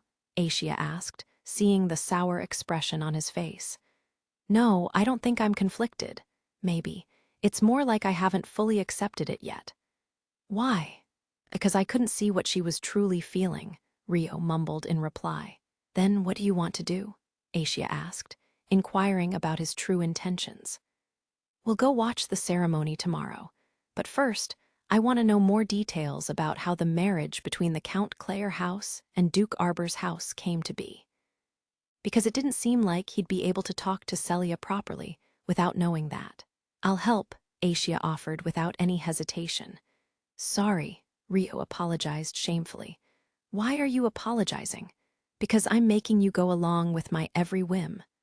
I told you before, Haruto, and I will always be together. As long as you need me, I will always be here for you to lean on." "So, lean on me," Asia said, hugging Rio gently midair. "Thanks. I don't want to impede our information search by causing a fuss, so we'll proceed carefully. It might be a bit of a long night, but will you come with me?" "Leave it to me. Let's go." Asia nodded, taking Rio by the hand. Their night had only just begun. Chapter 5. The Silver Bride. The next morning, Charles and Celia set up their wedding headquarters and prepared for the ceremony on the plains by the side of the road that stretched south to the outskirts of the capital city. The plan was to depart for the capital at noon from there. They would proceed into the capital city and head for the great temple near the castle that worshipped the 6 wise gods, then hold the ceremony at the outdoor altar there. At present, thousands of people from the bands and guard squads participating in the parade were gathered, along with friends and family visiting to give the new bride and groom words of blessings. For example, in the groom's pavilion, a knight was leading a man wearing a pitch-black outfit into the room. "Sir Charles, I have brought Mr. Reyes." "Oh, Mr. Reyes, you managed to attend." Dressed in his extravagant groom's outfit, Charles welcomed Reyes with a wide smile. "We are good friends, after all. I am more than happy to be in attendance. I'd like to extend my sincerest congratulations to your wedding on this occasion, Sir Charles," Reyes said with an empty and fake smile. "Ah, thank you. When did you arrive in our capital?" "I only arrived today, mere moments ago." "I see. If you had arrived earlier, I would have given you a proper welcome, but—" "No, don't mind me. Though we may be officially at peace with each other, I am still an ambassador of the Proxia Empire. If I acted too friendly with you, there would be those who would find that most disagreeable. I'm essentially sneaking around this time, so please allow me to participate on the down low, if you will." Charles frowned apologetically. "I am most grateful for your consideration. However, since you have made the journey here to the capital, it is only right for me to treat you as a proper, noble guest. Allow me to prepare a visitor room at the royal castle during your stay. There is no need to pay any concern to the eyes of a small minority. Please, come visit my home once the ceremony is over. Hey, tonight will be your first night as a married couple, after all. How about I visit your estate in a few days? I'd like to personally give my own wedding present." "Ha, understood. Then I will gratefully enjoy myself tonight." "Yes, please do." Reyes nodded with a smile pasted on his face when he suddenly sensed something and moved his head slightly. It was only for an instant, but I felt the presence of a materialized spirit just now. Is it within the capital? With this many people packed into one area, pinpointing it will be difficult. So as long as I don't approach carelessly, my presence shouldn't be detectable. Reyes narrowed his eyes. His gaze was directed toward the center of the capital. "Is something the matter, Mr. Reyes?" Charles asked curiously. "No, it's nothing. I don't want to get in the way of your other visitors, so I shall head over to the great temple first." Reyes smiled. "Then allow me to assign you a number of guides. If you need anything, speak to them." Charles said, directing a knight with a glance to do so. "I am much obliged. Let us meet again later." Reyes bowed once at the end and left with the escorting knight. Looks like it'll be difficult to search around alone. Guess I should lie low for now, he thought to himself. Now, it's about time I went to visit Celia myself. You call my wives here. We'll head to Celia together, Charles ordered a nearby butler. Yes, sir. Understood. The butler nodded reverently at Charles after receiving the order and left the tent with light steps. Charles huffed through his nose triumphantly. The day has finally arrived. I cannot wait for the night to come, he murmured, grinning to himself. Meanwhile, Celia was wearing her flattering princess line wedding dress as she waited idly on standby in a tent separate from Charles. Are you there, Celia? Charles' cloyingly sweet voice sounded. There were knights posted on guard in front of the tent, so he was probably asking despite knowing she was there. Celia gave a small sigh before smoothing over the smile on her face and responding. Yes, I am. Charles then immediately entered the tent. Following him were 6 women in dresses and 6 knights in extravagant ceremonious night garb. Oh, how marvelous. This is wonderful, Celia. You're truly a beauty. Charles praised Celia delightfully when he spotted her in her wedding dress. The women and knights behind him couldn't help but widen their eyes at her pure beauty. The fabric of the upper body of the dress fit her perfectly and contrasted with the softly spread skirt, making Celia's already thin waist seem even more beautiful in silhouette. Furthermore, the combination of Celia's silver-white hair and pure white dress was truly elegant and divine, almost like the image of a winter fairy. Thank you very much, Sir Charles. Celia bowed gracefully. It's wonderful, truly wonderful, Charles said, nodding several times before reaching his hand out to touch Celia's cheek. Celia desperately stamped down the urge to flinch. She flinched once and turned her face away in embarrassment. Are you nervous? Don't worry, I'll be there. Okay. Celia nodded with her head down. Her voice was trembling faintly. Ha, you must be rather nervous. I brought my wives along to help you relax. But first, allow me to introduce the elite guards who will be escorting us in the parade. Charles spoke cheerfully, removing his hand from Celia's cheek and looking at the knights standing behind him. The knights had been captivated by the sight of Celia in her wedding dress, but when Charles' attention turned to them, they promptly corrected their posture. They're the gentlemen who guarded me during my stay at the guest house. Right. I've seen their faces a few times before. They were all older than Celia, but only in their late 20s or so. Charles turned to address them with a huff of laughter. Ah, you remember their faces. Consider yourselves lucky, men. It's an honor, they replied happily. These men are the elite from the newly formed order that I serve as the commander of. They were formerly members of the Royal Guard, but were handpicked by yours truly. They're true knights, both in terms of family lineage and ability, Charles bragged smugly. So, they're the very best. That is indeed reassuring. Everyone, I thank you all for your work today, Celia said, turning a gentle smile toward the knights. The man acting as the leader of the knights placed a hand against his chest and responded proudly. Yes, ma'am, we will ensure of Lady Celia's safety, so please rest assured. The other men also nodded furiously with somewhat dopey looks. Hey, I hope your protection includes me. Of course it does. However, a knight of Sir Charles' caliber would never make a blunder even if the unexpected happened, no? If anything, we'd be holding you back. Ha, well said. You've got a good tongue there. Charles laughed heartily. Shouldn't you be heading back soon, dear? A woman standing back addressed Charles. So I should. Celia, I have brought Tennysina and the others along. Use this opportunity to get to know them well, as I must attend to the parade directions now. I understand. Celia nodded respectfully. Good, then I shall leave now. Tennysina, I leave the rest to you. Take care of Celia. Leaving those words behind, Charles left the tent with the other knights. Yes, do take care, dear. I shall make sure to have a proper chat with her. The woman named Tennysina and the other women all bowed their heads quietly as they saw Charles off. Thus, the only ones remaining in the tent were the group of women, connected to one another by way of Charles Arbor. When Celia met Tennyson's eyes, a strange chill ran down her back, but she decided to invite the ladies to sit down first. Lady Tennyson, and everyone else too, please have a seat. Could you get enough tea and snacks for everyone? Celia turned to the attendant next to her and asked her to prepare some tea. Well, I suppose. I don't intend on staying long, but I might as well sit down. Tennyson took a seat with a blunt tone to her voice.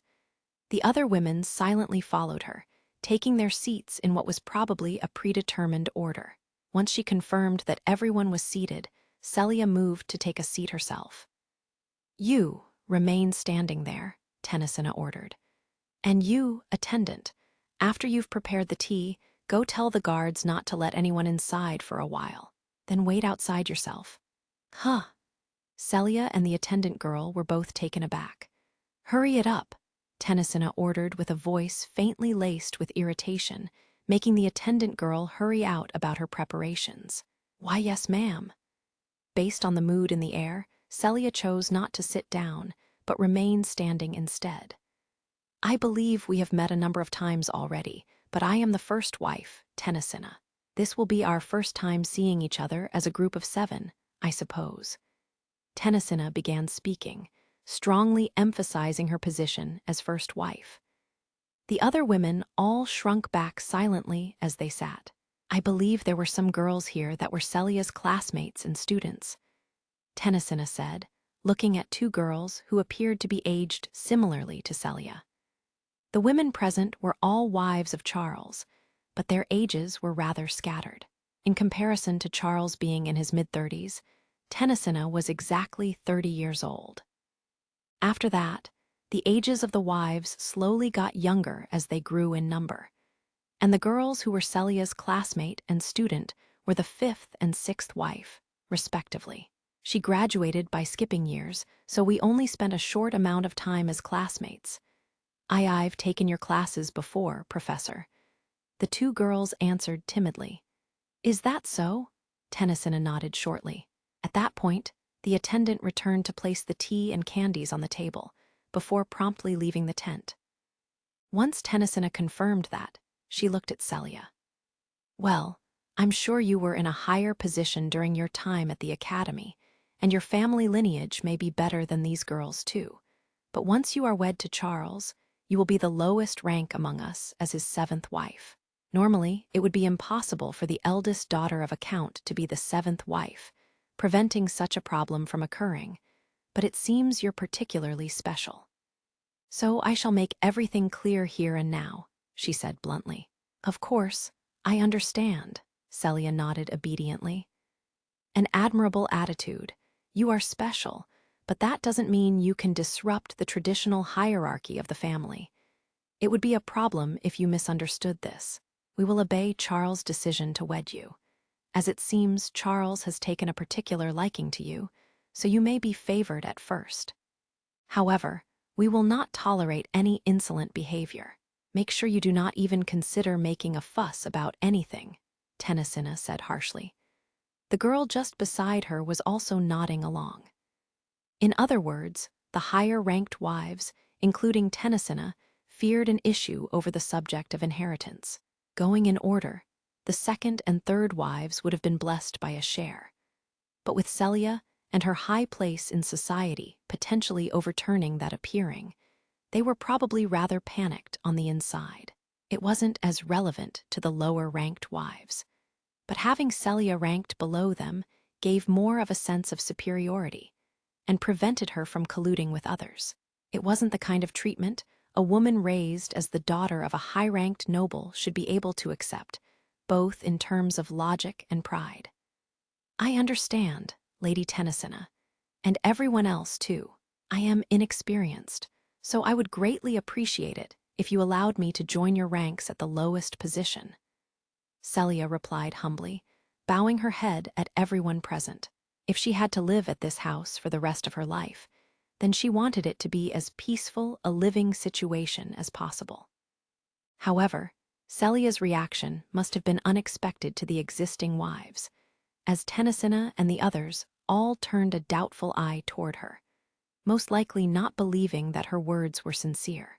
I'll probably be picked on for a while. Imagining her life from here on out filled Celia with despair. She was used to being alone, so she could endure a certain extent of ostracism from the family, but she had no one she could vent her feelings to, so her endurance would indeed have a breaking point in this situation. On top of that, she had to offer herself to a person she didn't even like, whenever he wanted. If that life was to continue for her forever, who knew if she could really endure it? Would it not crush her heart? Would she eventually grow dependent on Charles? Would it possibly change the person she has been until now without her realizing it? With no salvation in sight, Celia couldn't help but feel incredibly scared. Tennyson huffed through her nose unhappily. HMPH, that's a terrible expression. I won't allow you to participate in the ceremony looking like that. You are still a bride of the Duke Arbor family, after all. Smile wider, she said roughly. Yes, ma'am. Celia forced a smile on her face. For some reason, she had trouble remembering how to smile, but she tried anyway. Lady Celia, First Princess Christina has arrived. What shall you do? The panicked attendant girl came inside and spoke in a fluster. Excuse you, what is the meaning of this insolence? Who said you were allowed to come in? Tennyson raged at the girl. She must have been very flustered, as her expression showed realization of her mistake. However, Celia paid no mind to that. Princess Christina, please allow her inside immediately. Why, yes, ma'am. The woman left the tent in a hurry. Who allowed you to? Tennyson furrowed her brow at Celia's actions. I'm sorry, but if we were to keep the royal princess waiting while we were talking among ourselves, wouldn't that be an embarrassment on the Duke Arbor family name? Celia offered her logical reasoning. Tennyson tried to say something in an expression of her indignation, but sensing Christina's presence near the tent, she put on a smile instead. Then, Christina appeared, having been guided by the attendant girl who had been waiting outside. Thank you for coming today, Princess Christina. I wasn't expecting the princess herself to pay a visit, so forgive me if my reception is a little hasty. Celia left Tennyson and the others alone for now and handled Christina instead. She was aware she had basically secured Tennyson's animosity, but now wasn't the time to be concerned by that. No, don't mind me. I chose to visit without any warning, after all. I came to give you a word of congratulations on behalf of my mother and father. Would you happen to have a minute? Christina asked Celia as she looked at the group of women inside the room. Of course. Please have a seat over here, Princess Christina. Go on, don't just idle around, you lot move to the corner of the room instead. Celia, you sit there. Tennyson drowned out Celia's voice with her own, taking lead of the situation. After moving the other women, who had been frozen in awe, she ordered Celia to sit down and shrewdly took her own place next to Celia. Thank you. Excuse me. Christina looked at Tennyson with a somewhat cold gaze and sat down. No, I am honored to be able to meet you at a place like this, Tennyson said in a flattering way, putting on a decent smile. There isn't much time, and I'd like to talk to my former professor alone.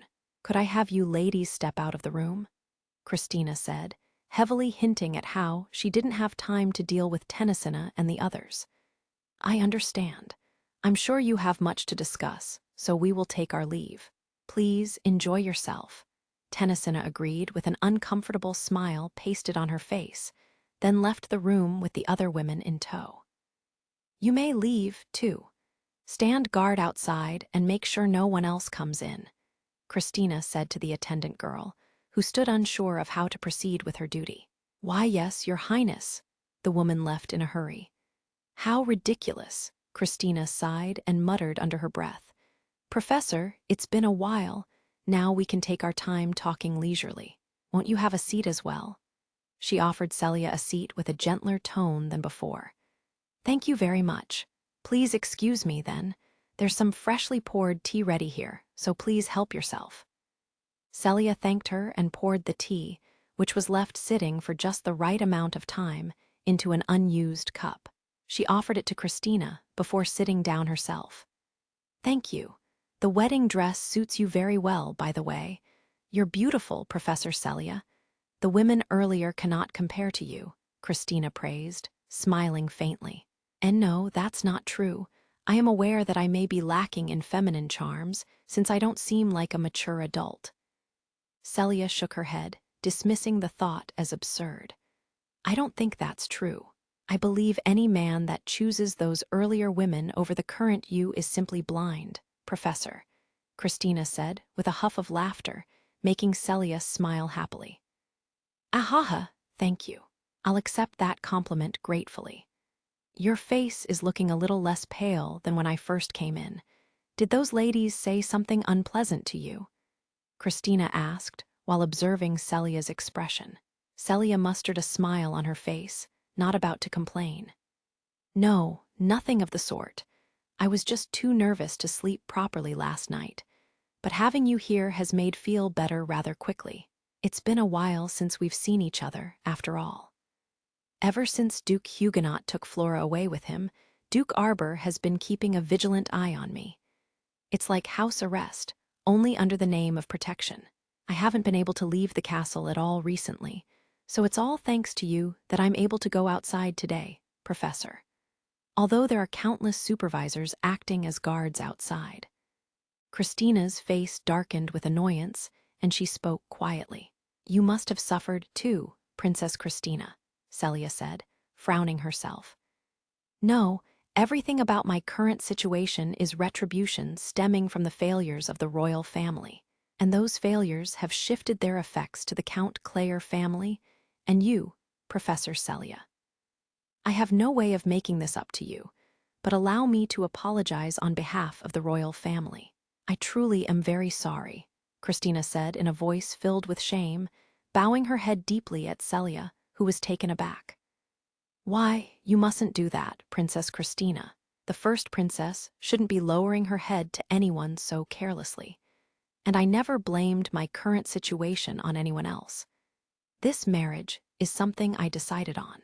There is nothing you need to apologize for, Your Highness," Celia said in a fluster. "It isn't careless. That's how much trouble we have caused for you and the Count Clare family. While it isn't official, I will personally apologize as much as I can," Christina said, continuing to bow her head at Celia. "But there isn't any reason you should be apologizing in the first place. There isn't anything to apologize for," Celia said uncomfortably. Of course, she understood what Christina was trying to say, because content-wise, they couldn't discuss the matter any more specifically than this.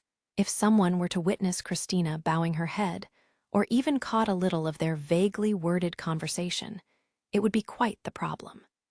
Christina most likely understood that too, but she continued talking. "I cannot say it clearly, but if I had to, then it's because your smile was snatched away." "Oh, don't say that. I'm happy, you know. I'm about to get married, after all," Celia said with a smile, unthinkingly reaching for her cheek with her hand. Perhaps she had grown unsure of whether her smile was coming across correctly. "Back when I attended the academy, I really looked forward to your electives, Professor. Part of it was that the electives were the few classes I could take with Flora, who was in a lower year, but I genuinely did admire you as a person. That's why I used to watch you a lot. If my eyes don't deceive me, the professor of today is like a bird trapped in a cage, and the professor from back then was far happier. I believe you would know best why that is," Christina said regretfully as she watched Celia's expression. "Is that so? So that's how it looks to you? Ahaha." Celia smiled sadly and avoided replying. Christina stared at Celia closely. "It may not be of any salvation to you, but if an opportunity to regain your smile from back then ever presents itself to you, I think you should take that chance without hesitation, Professor. I can't do anything for you in my current state, and it may end up being an empty promise, but if you ever need my assistance, I vow to do everything in my ability to help you." "Just say the word," she said seriously. "Thank you very much. There's nothing you can do for me, but I will pray from the shadows that you may reunite with Princess Flora once more," Celia said, smiling with just a small dose of happiness. "Yes." Christina's expression twisted apologetically as she nodded. The wedding parade began at noontime. The parade squad entered the capital city from the main road to the south, merrily proceeding toward the great temple for the ceremony. Celia and Charles were riding on an extravagant horse-drawn carriage, surrounded by 6 horseback knights, and enclosed in a neat outer ring of foot soldiers and musicians. Charles Arbor had the smile of a leader as he waved his hand at the civilians standing alongside the road. Celia was also smiling at the citizens she met eyes with, waving her hand. "Ooh," she waved back at me. "She's so beautiful, it's like she's sparkling silver. She's like a goddess. So you can have such cute girls as wives when you're a great lord, huh?" Most of the attention of the people was drawn toward Celia. Everyone was captivated by her fantasy-like beauty. "She's a silver bride. A silver bride. Hooray for the silver bride. I'll follow you forever," and so on. The nickname of the silver bride spread among the people. Charles must have heard the cheers of the citizens, as his mouth loosened into a smile. "Oh, a silver bride," they say. Not a bad nickname for an impromptu creation by the foolish masses. Well, that just shows how beautiful and sinful you are. See, take a look. Everyone is envying me for stealing your heart. It wouldn't have gone this way with any other woman," he said to Celia with an expression filled with superiority. "I don't believe that's true," Celia replied anxiously. "No, you really are beautiful. Even now, my heart is stolen by you. I've never felt so passionate about a single woman in my life." "Take pride in yourself, Celia," Charles said, staring at her whole body with a heated gaze. "Thank you very much." Celia's body shuddered, but she was unable to move and remained standing there helplessly. "Your every action strongly stimulates my male instincts. It's a vast difference to those hard-headed, calculating women. Knowing that you're almost mine makes it almost painful to hold myself back. I suppose I shall first enjoy our kiss of vows on the altar," Charles said in a tone that couldn't hold back his excitement, a smug smile on his face. "Yes," Celia nodded, her heartbeat thumping unpleasantly. There was a hard-to-describe feeling of repulsion swirling in her chest, something different to nerves or anxiety. She couldn't imagine kissing the man standing next to her and becoming a married couple. She simply didn't want it. However, the moment for that to happen was almost upon her. "Now then, it's about time we set things into motion," Charles murmured in satisfaction as he watched the excited civilians and sent a signal to the knights on horseback next to their carriage. The knights who received the signal drew their swords and raised them high into the air. "Hail the Duke Arbor family! Glory to Sir Charles Arbor!" they yelled in a loud voice. "Hail the Duke Arbor family! Glory to Sir Charles Arbor!" The other people in the parade started to chant too, along with the citizens within the general population. The shouting spread through the masses at a rapid speed until both the parade members and the general population were yelling extravagant praise for Charles and his house. Charles chuckled to himself. "Are you surprised? The people are in need of a leader they can easily understand. That is what gives them happiness. As my father's heir, I will eventually become that leader. And you will be my wife," he said, smiling at Celia expectantly. Celia was unable to find any words to respond with. The only thing she could do was keep up the smile on her face. Meanwhile, a huge crowd of attendees closed in on the grounds of the great temple where the ceremony was to be held. They were all waiting eagerly for the arrival of Celia and the others in the magnificent outdoor garden. A single road stretched from the entrance of the temple, continuing toward the outdoor altar where the ceremonial vows were to be made. The great temple itself towered over the altar a short distance away, and a party was to be held in the great temple and outdoor garden after the ceremonial vows were over. Rio stood blending in with the crowd of attendees, Asia resting within him in her spirit form. Only those formally invited were allowed into the temple grounds. But with over 1,000 individuals invited, it wasn't that difficult for Rio to slip into the crowd. He stood waiting patiently for Celia's arrival. "Haruto, Celia is approaching." Aishia's voice echoed in the back of Rio's head. "So it seems." "I can hear the commotion," Rio responded quietly. The noise of the music band and cheers of the crowd echoed from a distance. But Rio's heart was filled with silence. "Haruto, you're very calm," Aishia said in a flat tone. "It's because I was able to understand the situation properly. My head's cooled in the time that has passed, and I know what I want to do about it, too." "It's all thanks to you, Aishia," Rio smiled gently. "Thank you. All I did was some research. It was no big deal." "That's not true. If you weren't here, I wouldn't have been able to fully educate myself of the sequence of events that led to Professor Celia's marriage. I would have been lost." "Even if you were lost, you would have moved forward anyway," Aishia stated with no hesitation at all. "Who knows? I'm a coward after all. I may have run away." Rio's eyes widened faintly, hesitating as he gave a strained smile. "That's just part of being lost. Even if you get lost, even if you're wrong, you have the strength to move forward." "Thank you. I feel a little more confident now with regard to what I'm about to do. Let's keep waiting. Professor Celia should be here soon." "Yes, let's wait." Aishia nodded. From there, a lull in conversation fell between the two of them as they silently waited for the parade to approach. Some time later, the parade squad finally entered the grounds of the great temple with quite a bit of hustle and bustle. The visitors that had been waiting on the temple grounds cheered excitedly. The visitors in the temple grounds yelled at the carriage, carrying Charles and Celia. Glory and honor to the Beltram kingdom sustained by the Duke Arbor family. Hail the Duke Arbor family. Glory to Sir Charles Arbor. Most of the attendees were nobles of the kingdom, nobles from Duke Arbor's faction. That is, which explained why the mood was welcoming of them. Charles looked down at the attendees from the horse carriage and smiled with satisfaction. They must have all been faces he recognized, as he waved his hand at each one in turn.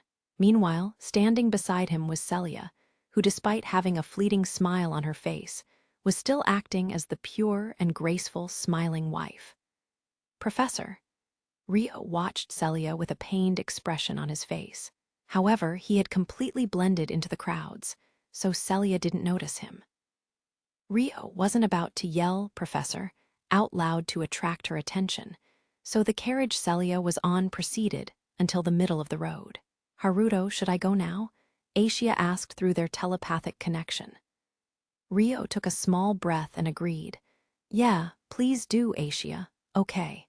As she responded, Aishia slipped out of Rio's body, still in her spirit form.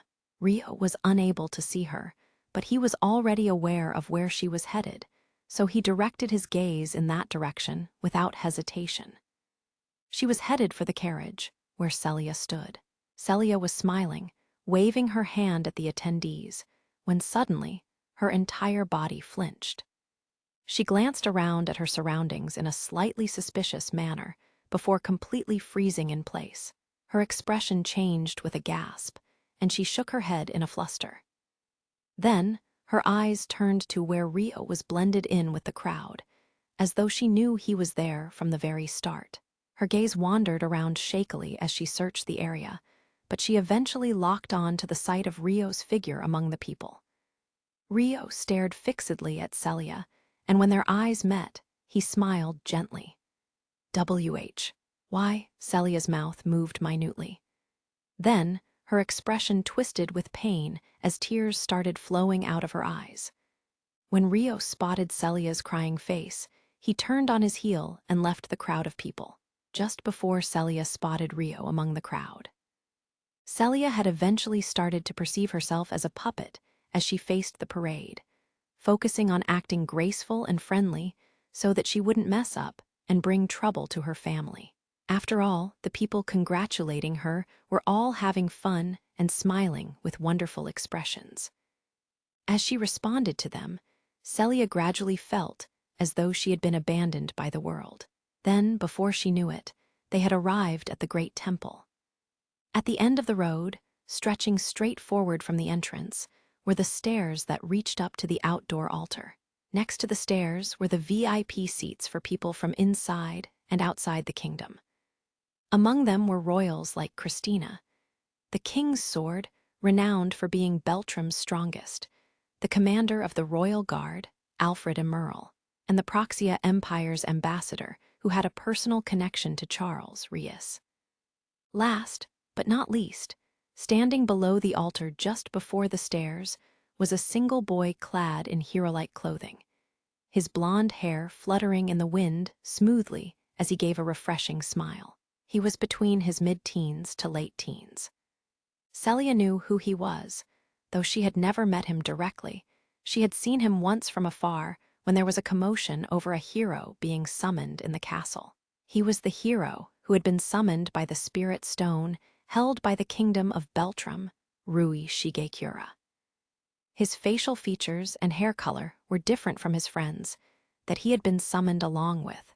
According to him, it was because he was half Caucasian. Rui Shigekura was waiting at the bottom of the stairs to the altar because Charles had arranged for validity of the marriage to be solidified through having a hero, a servant of the 6 wise gods, give his direct approval. As a result, once the hero's acknowledgement was given, there would be no way to take back the marriage. Even as she smiled and waved in a friendly manner, Celia cowered at the reality looming closer before her. Celia. An unfamiliar girl's voice suddenly sounded in Celia's head.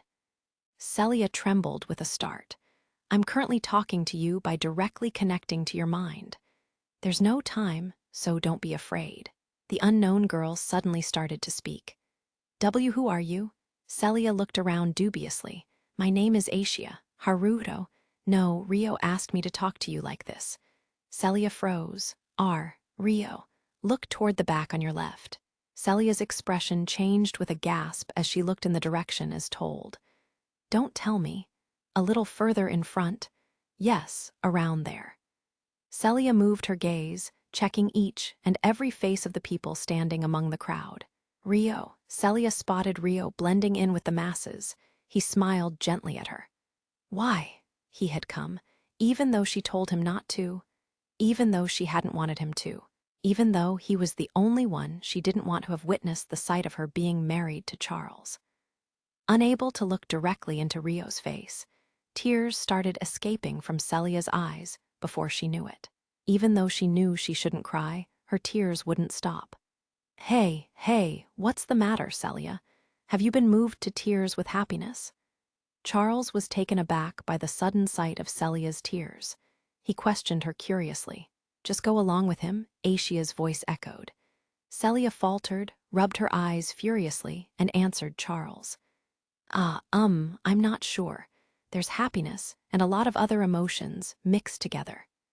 It wasn't a remark she made thinking that she had to obey Asia's orders. If anything, they were words her confused head had blurted out. They were her real feelings. Happiness at seeing Rio's face again, anger at how he came when she told him not to, repulsion at how she was seen on display next to a man she didn't even like, and a complicated mix of other emotions, too. Even so, the most prominent emotion occupying Celia's chest was happiness from seeing Rio's face. She had believed they would never meet again after she pushed him away, yet she was unbearably happy at seeing Rio's face again. Fufufu, is that so? So you wanted to be with me that much? Charles misinterpreted Celia's emotional state in a way that was convenient for himself and leered in a smile that was filled with narcissism. Come now, Celia. Don't be so down. Everyone is watching, he encouraged, playing the good husband. It wasn't that rare for a new bride and groom to burst into emotional tears during the ceremony, so the attendees watched over Celia with gentle smiles. This is a good act. That must be how much Celia is delighted to be wed to me. Charles chuckled, pleased with himself as he looked out over the attendees gathered around them. As he did that, the horse that drew the carriage they were riding on neared the stairs of the altar. Here, Celia finally raised her head after crying for some time. She wiped her tears and looked toward the point where Rio had been standing earlier, but he was already nowhere to be seen. Where's Rio? Celia's gaze wandered in a panic. Hey, Asia, can you hear me? She asked within her head, but there was no reply. Hey, can you hear me? Where did Rio go? Celia asked with a pale face, but there was still no reply from Asia. Was it an illusion? But that can't be. Celia suddenly felt very anxious. Feeling fear from Rio's disappearance, she glanced around at the attendees to the rear, searching for him. Celia will soon be where the hero is. Before she knew it, the horse-drawn carriage Celia had been on had arrived at the stairs where the hero was waiting. It stopped a bit of distance away from Rui, and the knights on guard moved to attach a staircase to the end of the carriage. They would be moving on foot from here. All right, let's get down, Charles said, extending a pompous hand to Celia. Who are you? Freeze. A foot soldier that had been protecting the rear of the horse carriage suddenly raised his voice. The squads in the parade instantly became noisy. The attendees of the ceremony also made a commotion, turning their eyes to what was happening in the squads that formed the rear of the parade. What's happening? The squad leader that had been guarding the front of Celia's carriage yelled toward the rear from horseback. From the carriage, Celia also turned to look back in a panic. Intruder. He suddenly slipped into our squad. A panicked reply came from behind. Celia witnessed a shadow weave through the crowds, closing in on the carriage. The horseback squad leader beside her also seemed to notice the black shadow. Spread to the side and form a single wall. Don't let him approach, he ordered in a fluster. The soldiers in the area hurriedly got into formation, forming a single horizontal line as a human wall, bracing the lances in their hands. Meanwhile, the black shadow continued to weave in and out of the squad, steadily heading for the wall of soldiers. After the figure was at a certain distance to the carriage, he stepped out into an area that the soldiers had left open. Sorcerer squad, apprehend him. The leader of the night squad ordered the sorcerers that were included in the parade. The sorcerers moved quickly, pointing their staves through the gaps between the soldiers forming the human wall and chanting to cast an offensive subjugation spell. Photon projectiles. Immediately, magic circles of light drew the spell formula in the air at the tip of the staves, shooting an endless amount of photon bullets toward the black shadow. At the same time, attendees standing at the side of the road started to scream. Imagining what would happen next would have some people avert their eyes, whereas some gaze heatedly at the sudden commotion. Everyone present was struck dumbfounded. The black shadow skillfully stepped from left to right, lightly evading the rush of light bullets. Then, once he was several meters away from the wall of soldiers, he leapt high into the air and easily crossed over the top of their heads. He jumped.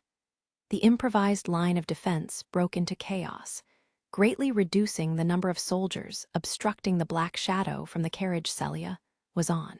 The black shadow landed on the ground in a squat to kill the force of impact, and came to a stop 10 or so meters before the carriage, where Celia and Charles were, adjusting his stance.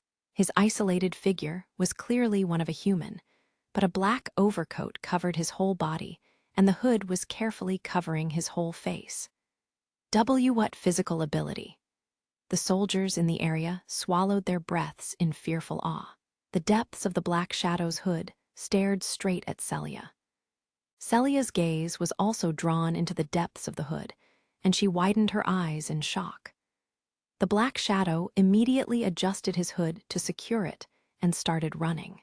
The squad leader protecting the carriage snapped back to his senses first and gave orders to the other knights. Protect the two of them. Get down from your horses. Augendi corporis. Augendi corporis. The other knights also returned to their senses and chanted the spell, jumping from their horses. You, slow him down.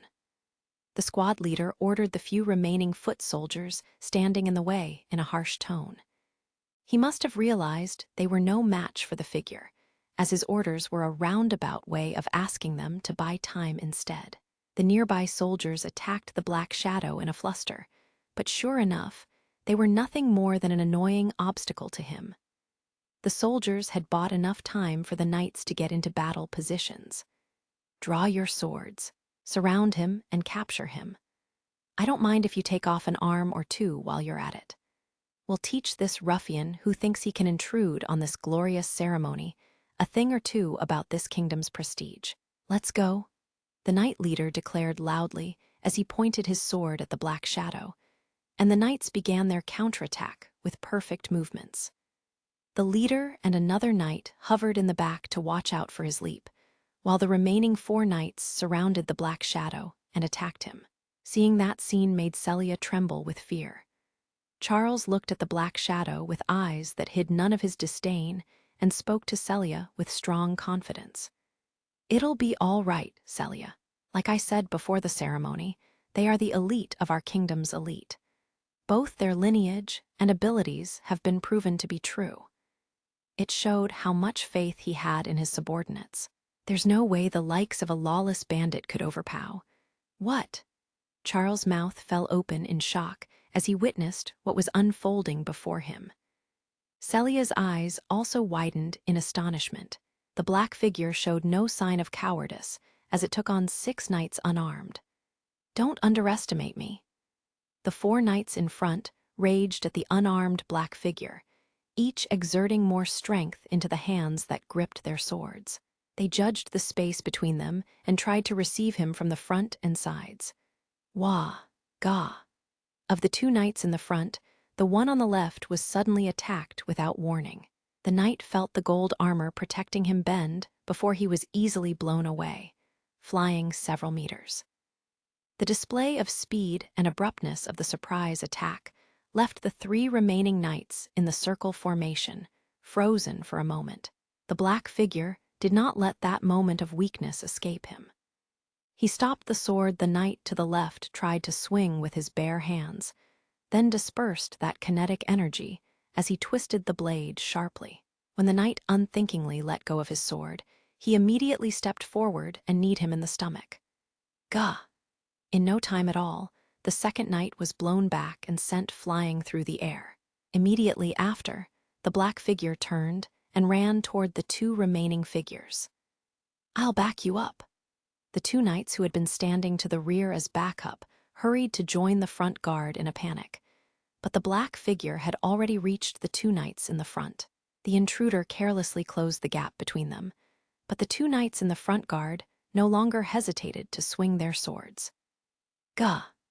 The black figure saw through the trajectory of the 2 knights' slashing attacks and leaped boldly to avoid them, closing in on one of the knights and landing a kick to knock his opponent out in one blow. Gah!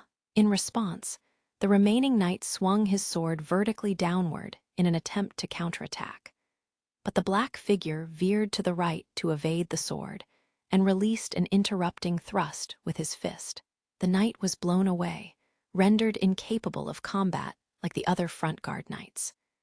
Now, the only remaining knights were the 2 who had been standing by as backup. Seeing how the 4 front guard knights were wiped out before they could join them, the knights slowed down dramatically. The black figure adjusted his hood more securely and broke into a run. He was headed for the carriage behind the 2 knights, where Celia was. Here he comes. The knight squad captain, who had been in the rear guard, braced himself to block the black figure's way. Hiya, the other rear knight yelled as he started running. He passed the knight squad captain and went straight for the black figure. Fool, stop! The knight captain yelled at his charging subordinate in a fluster, but it was too late. The black figure jumped toward the charging knight and turned in the air to evade the knight's attack, before tangling his legs around the opponent's neck. Wah! The knight with his neck twined immediately lost his balance from the force and weight of the black figure. The black figure used the momentum of his jump to steal control of the knight's posture and whip him around, throwing the knight's body at the knight captain in front of him. The knight captain leaped to the side in a panic, evading the body that came flying. However, The black figure used that time to land on the ground and adjust his posture, immediately closing in on the knight captain and launching an elbow strike on him. The knight captain was blown away. He rolled on the ground, groaning. Only a few moments had passed since he had come in contact with the night guards, but there was no one left standing in the way between the black figure and the carriage Celia was riding on. The black figure did not pass up on the opportunity to run toward the carriage once more. He leaped high in front of the carriage and landed gracefully right before Celia and Charles. "Why you ga, ha?" Charles went to punch the black figure, but he was easily thrown against the carriage floor. This left Celia and the black figure as the only ones standing on the carriage. Celia cowered where she stood when the black figure took a knife out of his pocket. Then he pinned her arms behind her back and held the knife to her neck. "What?" Those that witnessed the sight all gasped in terror. Celia was also unaware of what was going on, making her curl into herself even further. "Why you? Release Celia? What ga?" When Charles noticed that Celia had been taken hostage, he yelled in shock. However, the black figure kept Celia held close as he stepped on Charles' back, and with the impact of hitting his chest when he was thrown, Charles started coughing halfway. "Celia, dear. Hey, someone save my daughter." Celia's father, Roland Clare, jumped up from his position in the family seating area near the stairs leading to the altar and yelled, expression paling, "To that fool, bringing shame to the family." Duke Arbor came over too, twisting his face in annoyance at the disgraceful sight of his son. "Wait, please. It's too dangerous. Don't provoke the bandit." The soldiers hurried to halt Count Clare and Duke Arbor in their steps. "Arg, release me. Didn't you tell me your security measures were perfect?" Roland wailed, breathing roughly. In the meantime, the black figure confirmed the situation around them through his hood. "Professor Celia, it's me, Rio. I apologize for the fuss, but I wanted to take the chance to talk to you while our surroundings are doused in confusion. If you could remain silent for a moment, I would greatly appreciate it." He spoke to Celia through telepathic spirit arts. Celia gasped and stiffened in the face. However, she seemed to have built some resistance to the shock of telepathy through her encounter with Asia earlier, as she seemed to accept the situation without much of a reaction. She waited for Rio's words with a worried look. "First of all, I am communicating to your mind through a method called telepathy. This cannot be used without direct contact with the other, so please remain restrained like this for a while. It'll act as a control to our surroundings too. If you think your thoughts strongly and clearly, they'll reach me too, so if you have any questions." Rio began to explain to Celia while being wary of their surroundings. "So it really was your doing, wasn't it? What is the meaning of this?" Celia questioned Rio without a moment's hesitation. But before Rio could respond, Charles grew tired at their feet and started to make a fuss. "Why you? How long do you intend on using me as a footrest? Who sent you? What do you want?" Rio sighed quietly. "Silence. I have a vendetta against you.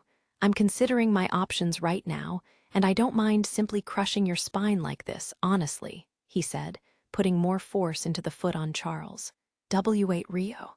Don't worry, I won't kill anyone. It's an act to make a distraction, because he's a bit nosy."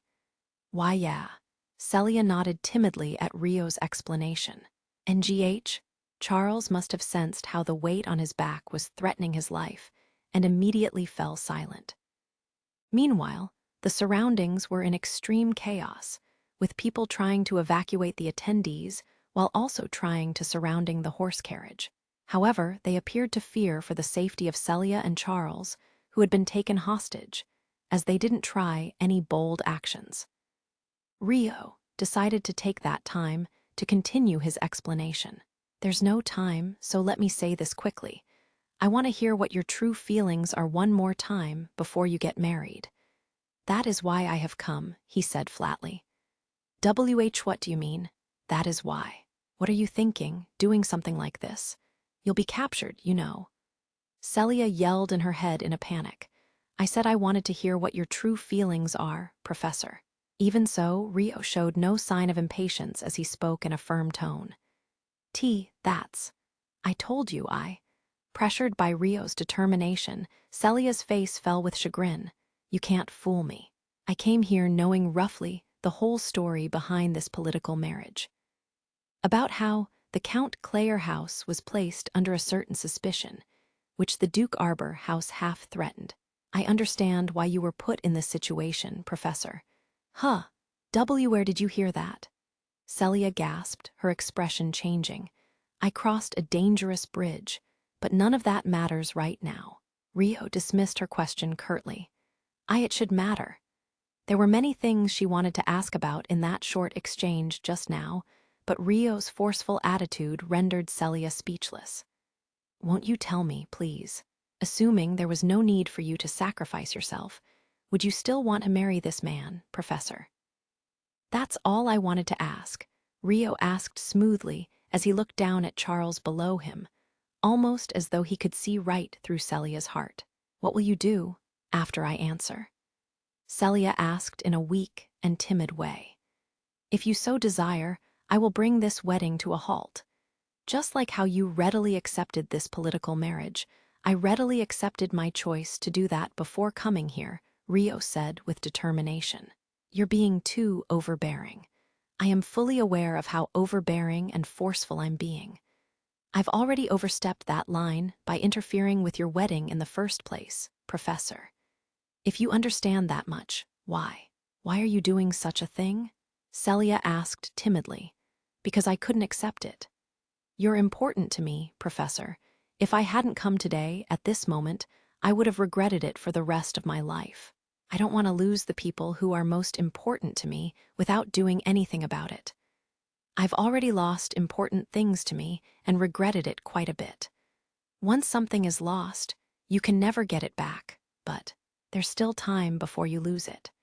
Rio's declaration was almost gallantly self-centered. For some reason, Celia felt a certain weight to it. Rio's words deeply resonated in her chest. I am unable to just sit back and watch as your dignity is trampled on for the rest of your life, Professor. Will you eventually become happy in this marriage? If you can tell me that you will, I will quietly leave this place. I'll never appear before you again, Rio said simply. If Celia had the resolution and confidence to assert that she would be happy, then Rio was just as ready and determined to back away. But if she faltered, well, that was a different story. It was an overbearing and forceful approach, but Rio would have it his way. Celia was clearly faltering. You're hesitating, Professor. That's what it looks like to me, Rio declared bluntly. But it may just be that my thinking process is wrong. I may cause so much trouble for other people if I prioritized my own feelings. Is that really the right thing to do? Celia said, desperately appealing for her own indecision. In a way, she was confessing her true thoughts about how she didn't want this marriage to happen in a somewhat roundabout way. Rio showed the faintest hint of a smile and shook his head. I do not know. However, if this marriage really was the right thing to do, then you wouldn't be making that face, Professor. Celia's heart was struck deeply by his words, as her face distorted on the verge of tears. Professor, please tell me. I will grant your wish. Even if it's a forceful way of doing it, I have acquired enough power to see it through. So please, don't give up, Rio said reassuringly. What's with that? Even Celia couldn't help but laugh bitterly, as though she was astounded by his words. If I said I didn't want to get married, what would you do? She asked weakly. I'd kidnap you and run away from here. I don't know if the Count Clare house's position will rise because of it, but at the very least, it won't cause them to be pursued for responsibility. With the bride being kidnapped before the general public, the cancellation of the wedding would be inevitable. There would be no logical way to put that blame on the Count Clare family. If anything, the responsibility would fall on the shoulders of the security, which would result in Duke Arbor's family receiving the brunt of the criticism, Rio explained. You've already made this much of a mess of the situation. It seems you really do have the confidence to be able to pull something like that off, Celia said, biting on her lower lip. She didn't feel any doubt toward Rio's statement about kidnapping her, but her expression showed faint hesitation. She must have felt guilt at the idea of abandoning her responsibilities to her family and the noble society after all. Rio seemed to see through those worries of hers. Don't you think you've already fulfilled the bare minimum of your original goal of marrying Charles, Professor? Of course, you'll be isolating yourself from your family and the noble society if you leave this kingdom, but I will assist you as much as possible to reinstate your noble status and reunite you with your family. If you so wish, he said. Even if Celia were to be kidnapped here, a certain level of social connection had already been formed between the two families. And though it wasn't impossible, it would definitely be difficult for the Arbor family to abandon the Clare family at this point. Ahaha, to run away from here and then try to restore everything the way it was. Isn't that a little too hopeful? Or rather, too convenient for me, I wonder. Celia laughed weakly without any confidence.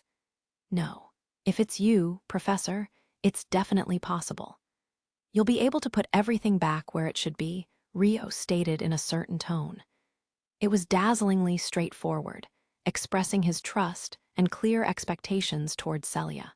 Celia was so happy she could cry. It was as though her gloomy heart had cleared up in an instant. She certainly felt like anything could be done in this very moment. That's all I had to say. It was a long-winded conversation, but in the end, your life is your own, Professor. Even if I choose to speak up against it, I won't force you to do anything. So, please, you make the final decision. Although, those aren't words I should be saying with a knife pointed at you. Rio smiled faintly. Hey, Rio, Celia said, her heart having already decided. Yes, Rio replied, awaiting her answer. Take me away from here, all the way outside of the capital. With that, the caged bird was set free. Those words were, unmistakably, Celia's true feelings. Leave it to me. Rio nodded with determination, happiness flowing from the depths of his heart. Chapter 6.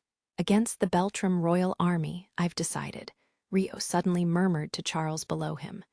Huh, don't tell me you plan on killing me. Charles' body shook as he wailed in a high-pitched voice.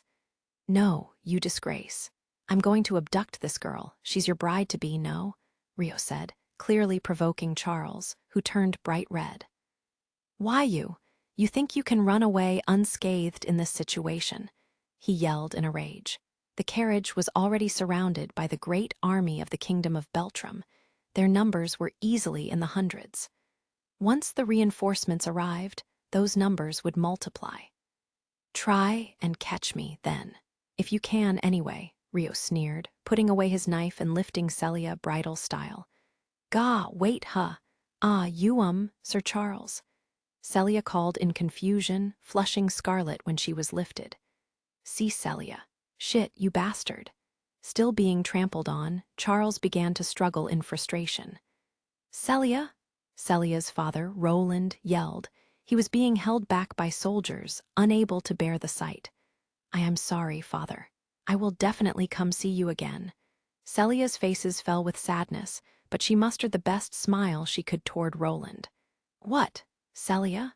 All the strength drained from Roland, leaving him standing in a daze. Here we go. Rio called out to Celia through telepathy, jumping down from the carriage. Don't let him get away. Charles yelled in a panic, scrambling to his feet. However, Rio had already landed on the ground with Celia and was running toward the soldiers with their lances braced. Don't move. What are you all standing around for? Move. The commanding knight and Charles both yelled in tandem. While the soldiers were confused at the contradicting orders, most of them reacted to Charles' order and moved in on Rio with their lances ready. However, Rio steadily accelerated toward the soldiers that had fallen out of step, without an ounce of fear in his steps. Afraid, the soldiers with their lances at the ready eased up on their approaching speed toward Rio. They suddenly pointed the tips of the spears toward the ground. And no, he's going to jump over the crowd of people, Brace your lances, the commanding knight yelled, but it was too late. Rio had built up enough of a pace to leap before he stepped within range of the soldiers' lances. He easily soared over their encirclement. What are you doing? Are you all incompetent? Get him all ready? Half dumbfounded, Charles yelled at the circle of soldiers in a panic. Photon projectiles. The sorcerers who had been on standby in a corner of the circle started chanting their spells and fired their photon bullets at Rio above them. However, the bullets did not make contact. Fools, don't shoot. What if you hit Celia? Chase them, capture them, use griffins to chase them from the skies, mobilize the aerial knights. Charles raised hell as he sent out order after order. Rio, who had easily leaped 2 meters, landed gracefully outside the circle of soldiers. It was a jump distance, easily 2 times as large as a knight, that had enhanced his physical abilities with magic, leaving the soldiers in the circle stunned. Rio took that chance to start running again. Caught off guard, the soldiers simply watched Rio's retreating back. However, the aerial knights, who rode their griffins, responded immediately and began their pursuit. Listen up. The aerial knights have already began their pursuit. The entire army will now be mobilized to immediately encircle the capital. The transmission soldiers will first set up long-distance communication through magic artifacts and promptly spread the following information. The wanted is carrying a girl dressed in a wedding dress with a high chance he's in possession of an ancient magic artifact with ability-enhancing sorcery. A regular soldier stands no chance against him. Only knights that can enhance their physical ability should attempt combat. The commanding knight yelled loudly to the confused troops, making the flustered soldiers return to their senses with a gasp. Why, yes, sir, right away. The transmission soldiers also began to move in a flurry. Those present should continue to guard this area. For now, Vanessa, you will be left in charge. Coordinate with the squad leaders and position them well, the commanding knight said to Vanessa Emerald, the female knight beside him. Understood, brother.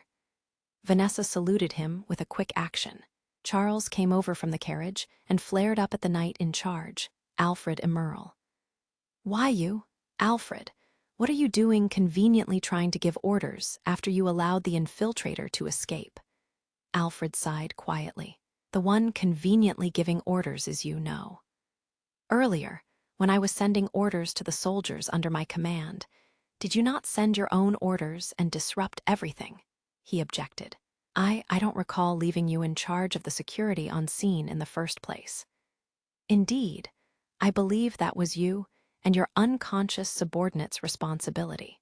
With both of you unable to make the order, in terms of position, I judged myself most fit to take command. Gah! Charles must have realized he was at fault, as he fell speechless with a hateful expression.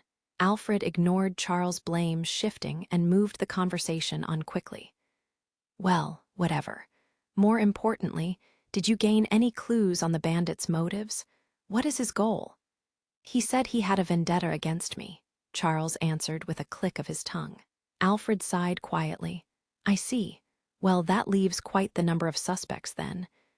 Silence, you should be pursuing the culprit too. Go and seize him, Charles yelled. That's what I intend on doing. The prestige of this kingdom has been tainted as much, after all.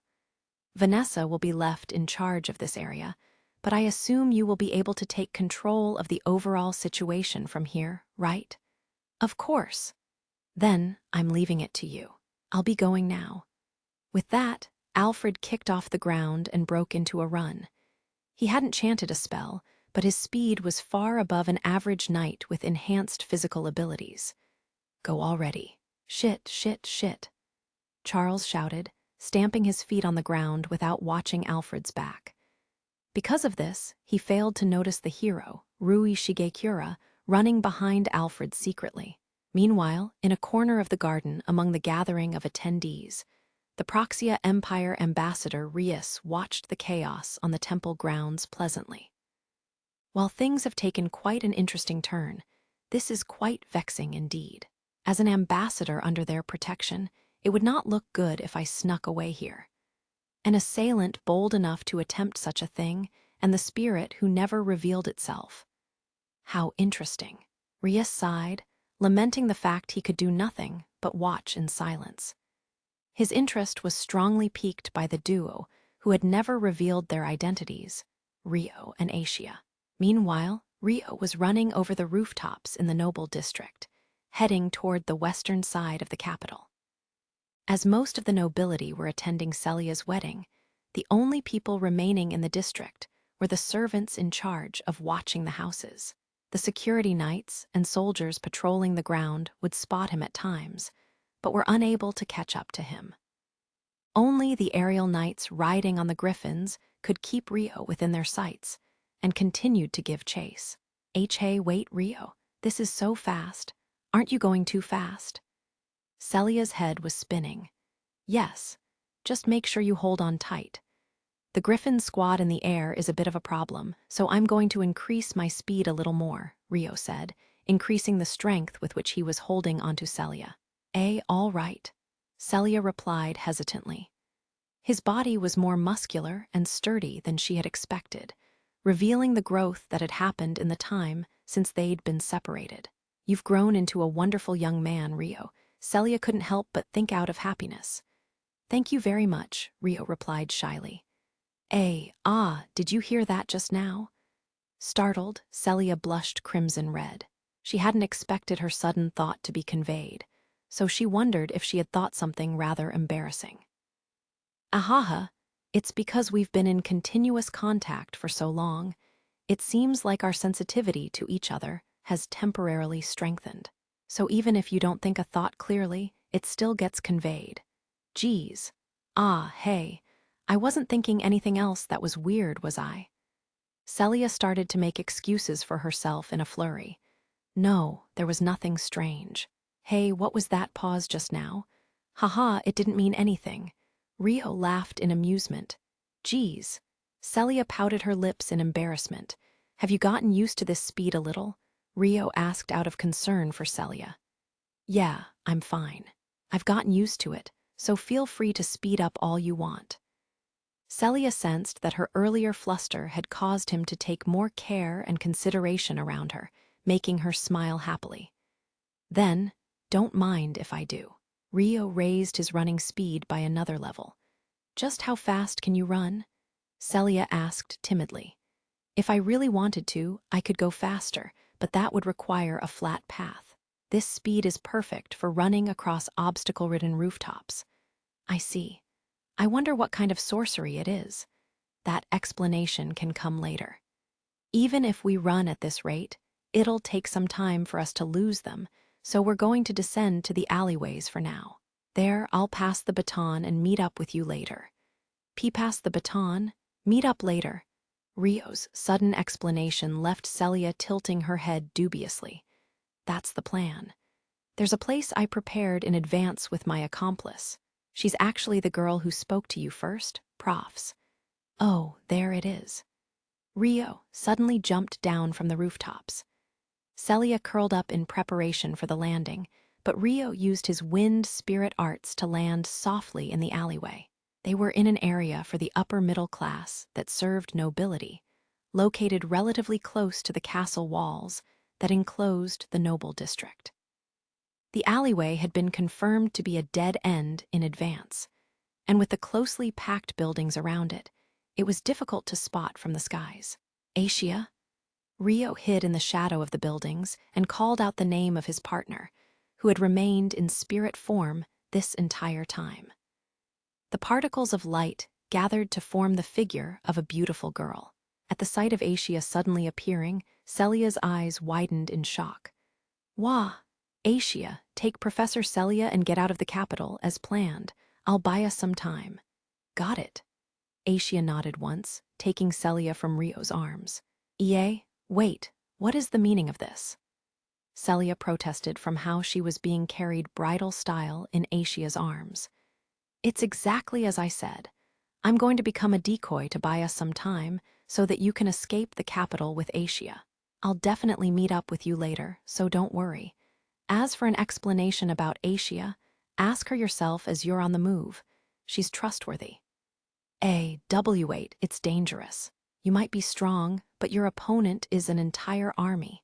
Celia yelled in a panic to stop him. It's fine. There's plenty of ways it can be done in an urban area. Look after Celia for me, Asia. I'd rather we concealed ourselves as much as possible, so if you fly in the air, make sure no one sees you, Rio said lightly, before turning on his heel and walking away from the shadows. Yup, leave it to me. Asia nodded deeply. Rio glanced back and gave a short nod. Then, he smiled gently once more to Celia, who was trying to say something, before jumping back onto the roof and running off. After handing Celia off to Asia, Rio resumed running across the rooftops like an acrobat. The aerial knights patrolling the skies immediately spotted Rio's figure. There he is. There's no mistaking it. But Lady Celia is nowhere to be seen. The captain of the aerial knights gazed down at the alleyway Rio came from and analyzed the situation immediately.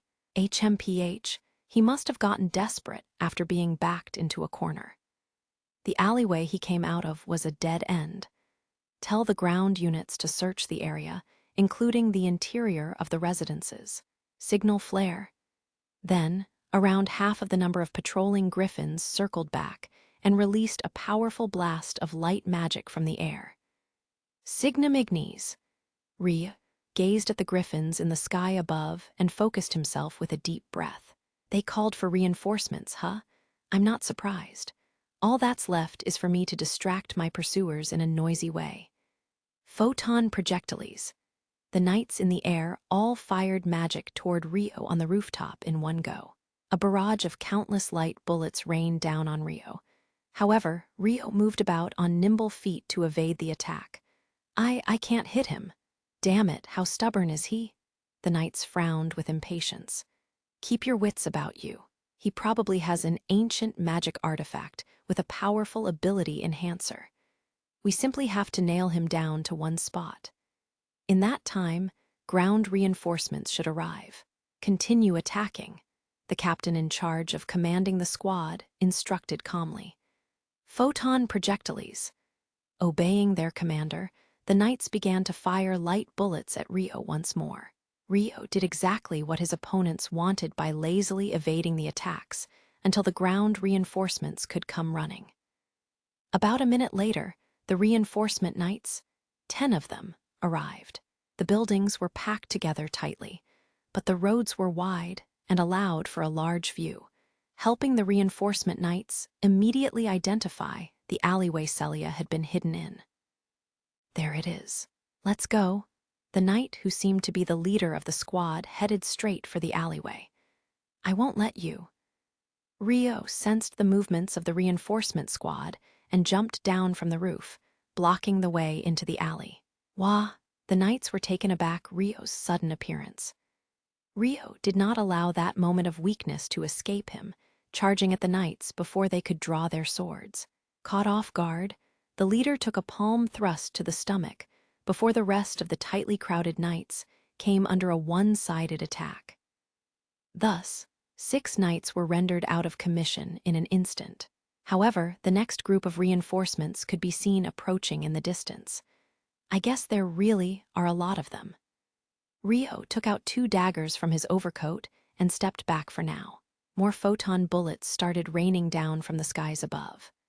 Whoa! Rio moved around in a zigzag pattern, evading the shower of bullets as he retreated to the alleyway.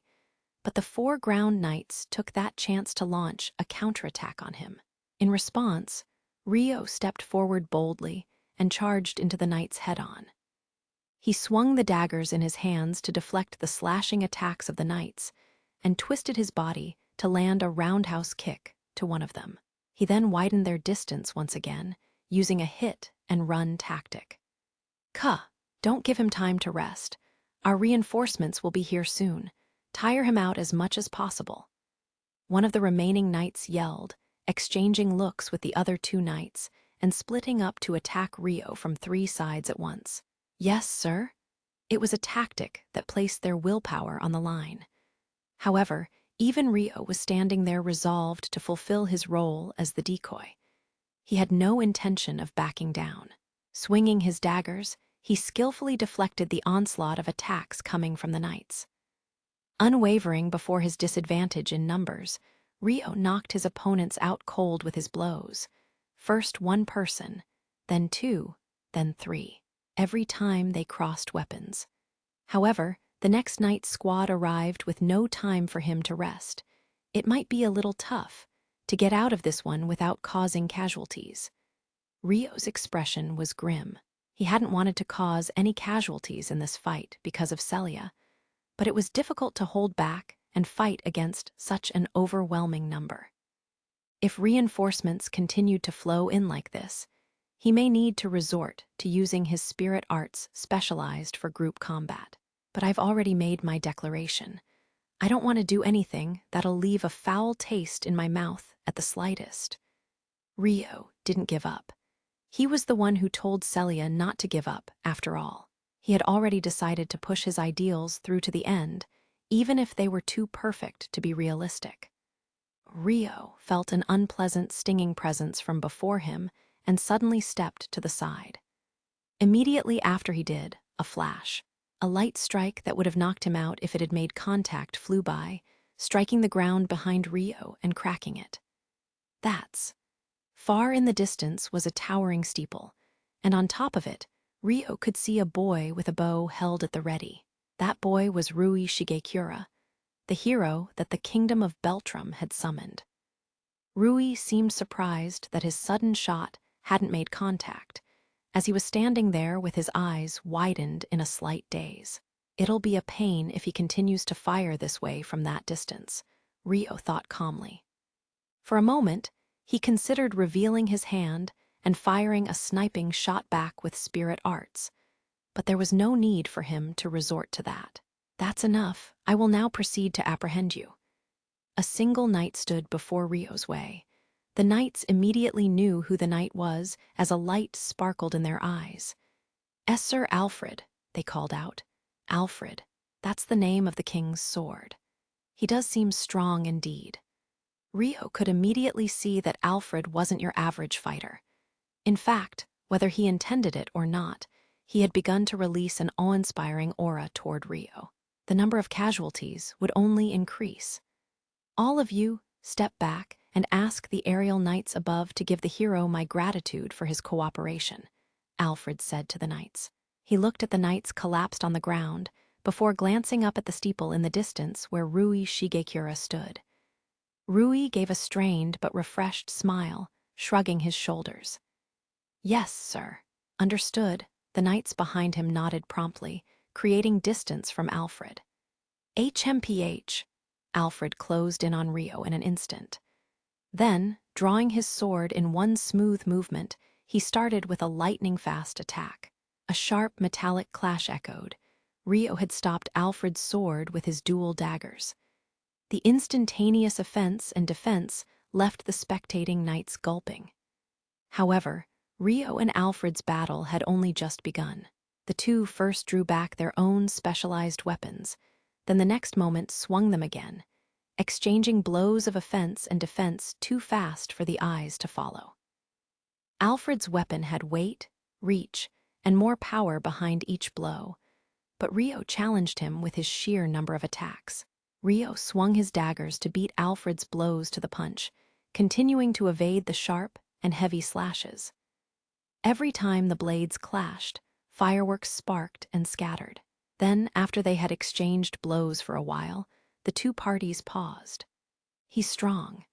His sword hand is good, and he has no trouble keeping up with my movements that are enhanced by spirit arts. Is there a powerful body enhancement sorcery imbued in that sword?" Rio observed Alfred, analyzing his combat abilities. Alfred also observed Rio without letting his guard down, his expression looking somewhat dubious. Immediately after, the two of them jumped at each other once more. The battle had resumed. From outside Rio's space, Alfred launched a vertical strike, which Rio stopped by raising his daggers upward. The two powers struggled for several creaking moments when Rio pushed out his daggers, and thrust Alfred away. Alfred suddenly backstepped away to retreat.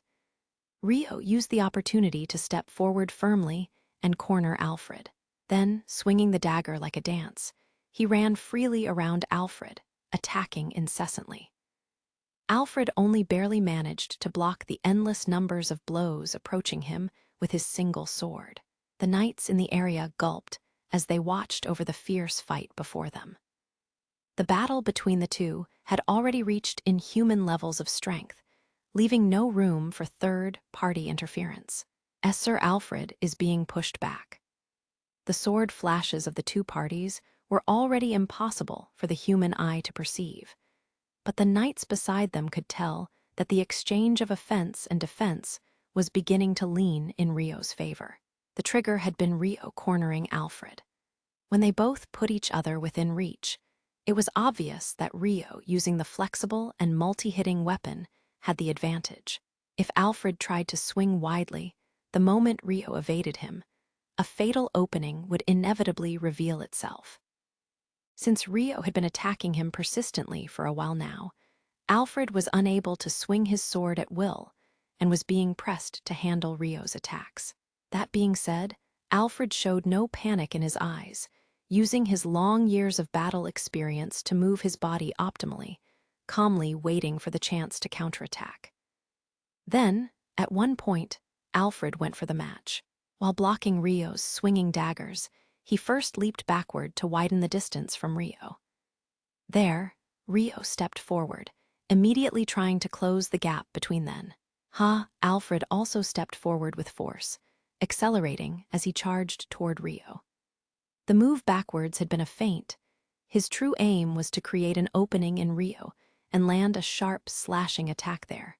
However, Rio decelerated as though he had foreseen the counter, coming to a stop just outside of Alfred's reach.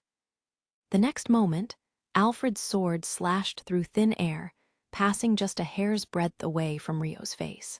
Immediately, Rio countered the counter by closing in on Alfred, swinging both his daggers and slashing from both left and right. Alfred's forward-leaning stance created an opening that was by no means small. Rio's slashing attacks tried to catch hold of Alfred's body as though they were being sucked in. Alfred reflexively deflected the slash coming from his front left with his sword, then stepped left and slipped away from the slash coming from the right. However, Rio turned his body, then used that force to strike Alfred with the grip end of his left dagger. Alfred promptly moved his left hand, which was equipped with a gauntlet, and directly stopped Rio's powerful blow. Though he had avoided a fatal wound, he still felt the impact, a pained expression on his face. Rio tried a follow-up attack. He pulled back the dagger in his left hand temporarily and rotated his body once more, swinging his left and right daggers at Alfred. Alfred leaped backward to avoid Rio's attack, but his left hand appeared to be injured, as he held his sword with only his right hand. Rio closed in from a low angle, when suddenly, Alfred's sword started to emit a bright light. Alfred slashed the glowing sword vertically downward, slamming it against the ground before him. The moment of impact caused a tremor and a shockwave to spread. At the same time, even though it was only afternoon, the surroundings were basked in a bright light. The knights watching nearby couldn't help but close their eyes. Then, once they had endured the torrent of light and pressing shockwave, they opened their eyes just a bit. The knights watching the scene were rendered speechless. The stone paving Rio had been running across moments ago had its ground bored deep in a wide area, kicking up a cloud of sand and dust. Before that damaged area stood Alfred, who didn't see Rio in the area. I've been underestimated. Did that assailant have no intention of killing me? Alfred thought with a bitter expression. He couldn't figure out Rio's intention in pointing the grip end at him when it should have been the blade. However, no matter how much he wondered, his opponent was gone. There was no resistance. Did he run away? But it didn't seem like he ran into the alleyway. Where did he go? Alfred thought to himself. Sir Alfred? A single griffin from the patrolling aerial squad descended. The other ground knights that had been standing by also swarmed over. I don't see the bandit in the area. Where is he? The knight clearly had the same question as Alfred. I don't know, though if that attack just now was a direct hit, there wouldn't be much left of him. Alfred shook his head with a dark look. I see. The knight nodded and gulped, looking at the deeply upturned ground. As far as they could see from the aftermath of the destruction, there was no way Rio could be alive. Alfred put his doubts aside for the moment and prioritized the search of the alleyways. All ground units will immediately conduct a search of the alleyways. Squads who come later should take care of the injured. The aerial knights will continue to search the skies. He may still be lurking somewhere. Do not let your guard down. Yes, sir. The knights all replied at once, immediately taking action. However, the knights were never able to locate Celia in the alleyways. Roughly 1 hour later, in a hillside area off the road that extended east from the royal capital of Beltrant, Acia and Celia stood waiting. Celia was holding onto the hem of her skirt and watching the sky nervously, sometimes glancing at Acia as though remembering her presence.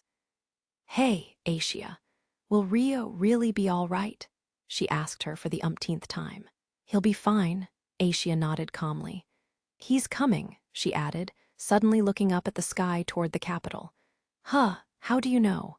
Celia looked at Acia's face in surprise at her statement. Rio then landed on the ground softly, removing his hood and announcing his return as though he had come back from a leisurely walk. I'm back. Huh. Celia's eyes widened in shock. I'm sorry for worrying you, Professor. Everything is fine now. Why, yeah. Thank you, Acia, Rio said. No, I didn't really do anything. Acia shook her head in her usual way. Now, shall we get moving? I'd like to get away from the capital as soon as possible. Okay, but where will we go? I'd like to find some clues about the heroes, too, so I think we'll head toward the Gallic Kingdom in the east. If you don't mind, that is, Rio said, looking at Celia. Nope. The Gallic Kingdom sounds fine.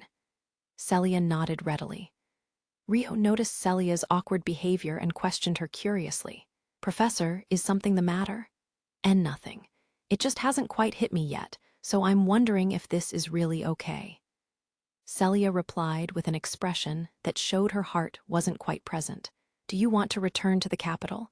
We can still make it if we leave right now, he asked hesitantly, observing Celia's face.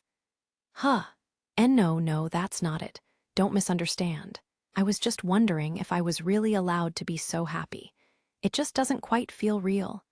Celia denied Rio's misunderstanding with panicked gestures. Oh, Rio tilted his head in question. Why, yes. For a moment there, my future was so dark I thought my life was over. But now you're here and we'll be able to be together for some time. Just the thought is, Celia said, before she realized she was trying to say something extremely embarrassing and gasped. But it was too late to take back her words at that point. Oh, obviously I'd be happy about this, don't you think? She continued, averting her eyes. Is that so? Rio smiled happily with a noncommittal response. Why, yeah, that's why. There might be some things that are on my mind, but there's no way I'll regret anything. If anything, I have to think about what to do from here. Celia stated with motivation. Yeah, let's talk about things slowly. For the time being, I have no intention of letting you live uncomfortably, so don't worry about that, Rio said respectfully. Ahaha, really now? But I want to repay you properly, too, Rio. Well, I only have this dress right now, but I wonder if it'd be worth something if you sell it. Celia looked at her silver dress and thought contemplatively. No, I'd never ask you to sell that. There's no need for you to worry about money. Just let me look after you for the near future. I am capable of doing that much. But, are you sure? Celia asked hesitantly. Of course. Let me look after you, okay? Rio replied jokingly. Thank you. Then I'll accept your offer and rely on you for a while. Celia grinned, bowing her head.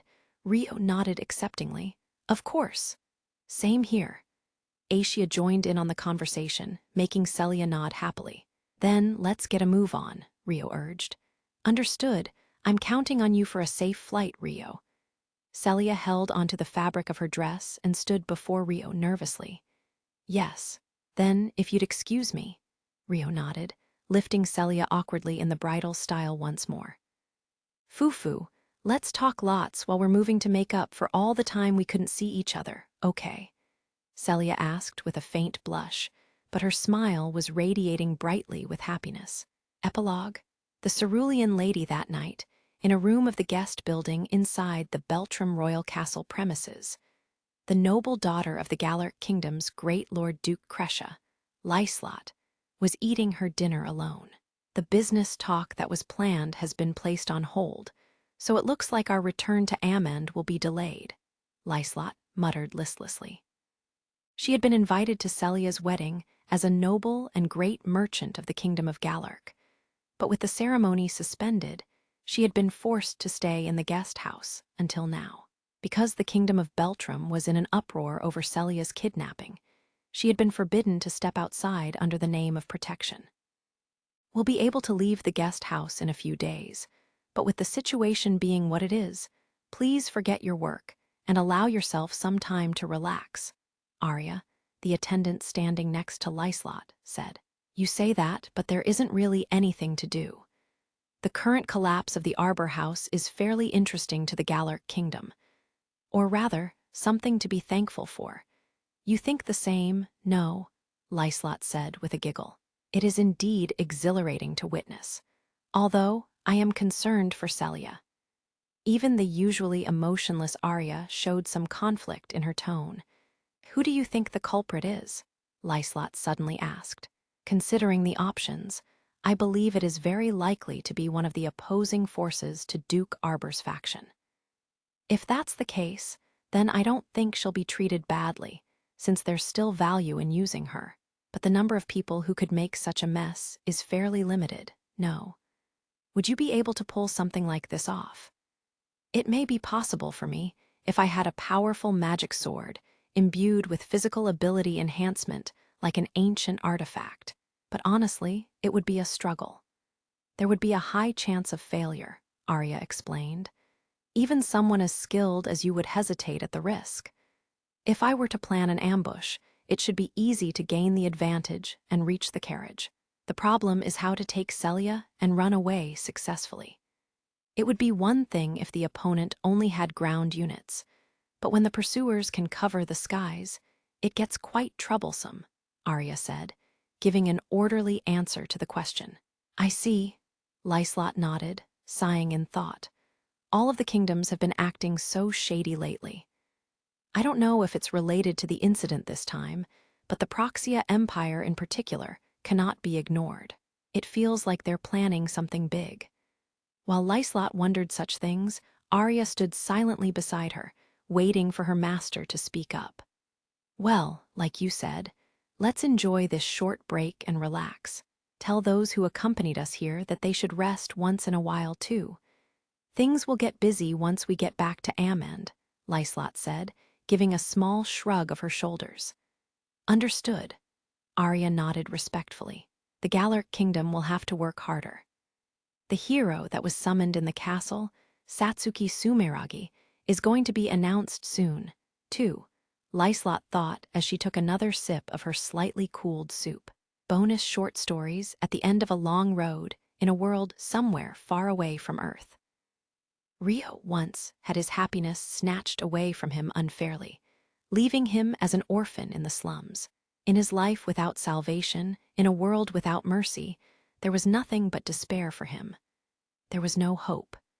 Despite this, he struggled through every day, no matter how unsightly it was. After all, even if he had no hope, he still had a wish. One distorted wish that he wanted to see through no matter what.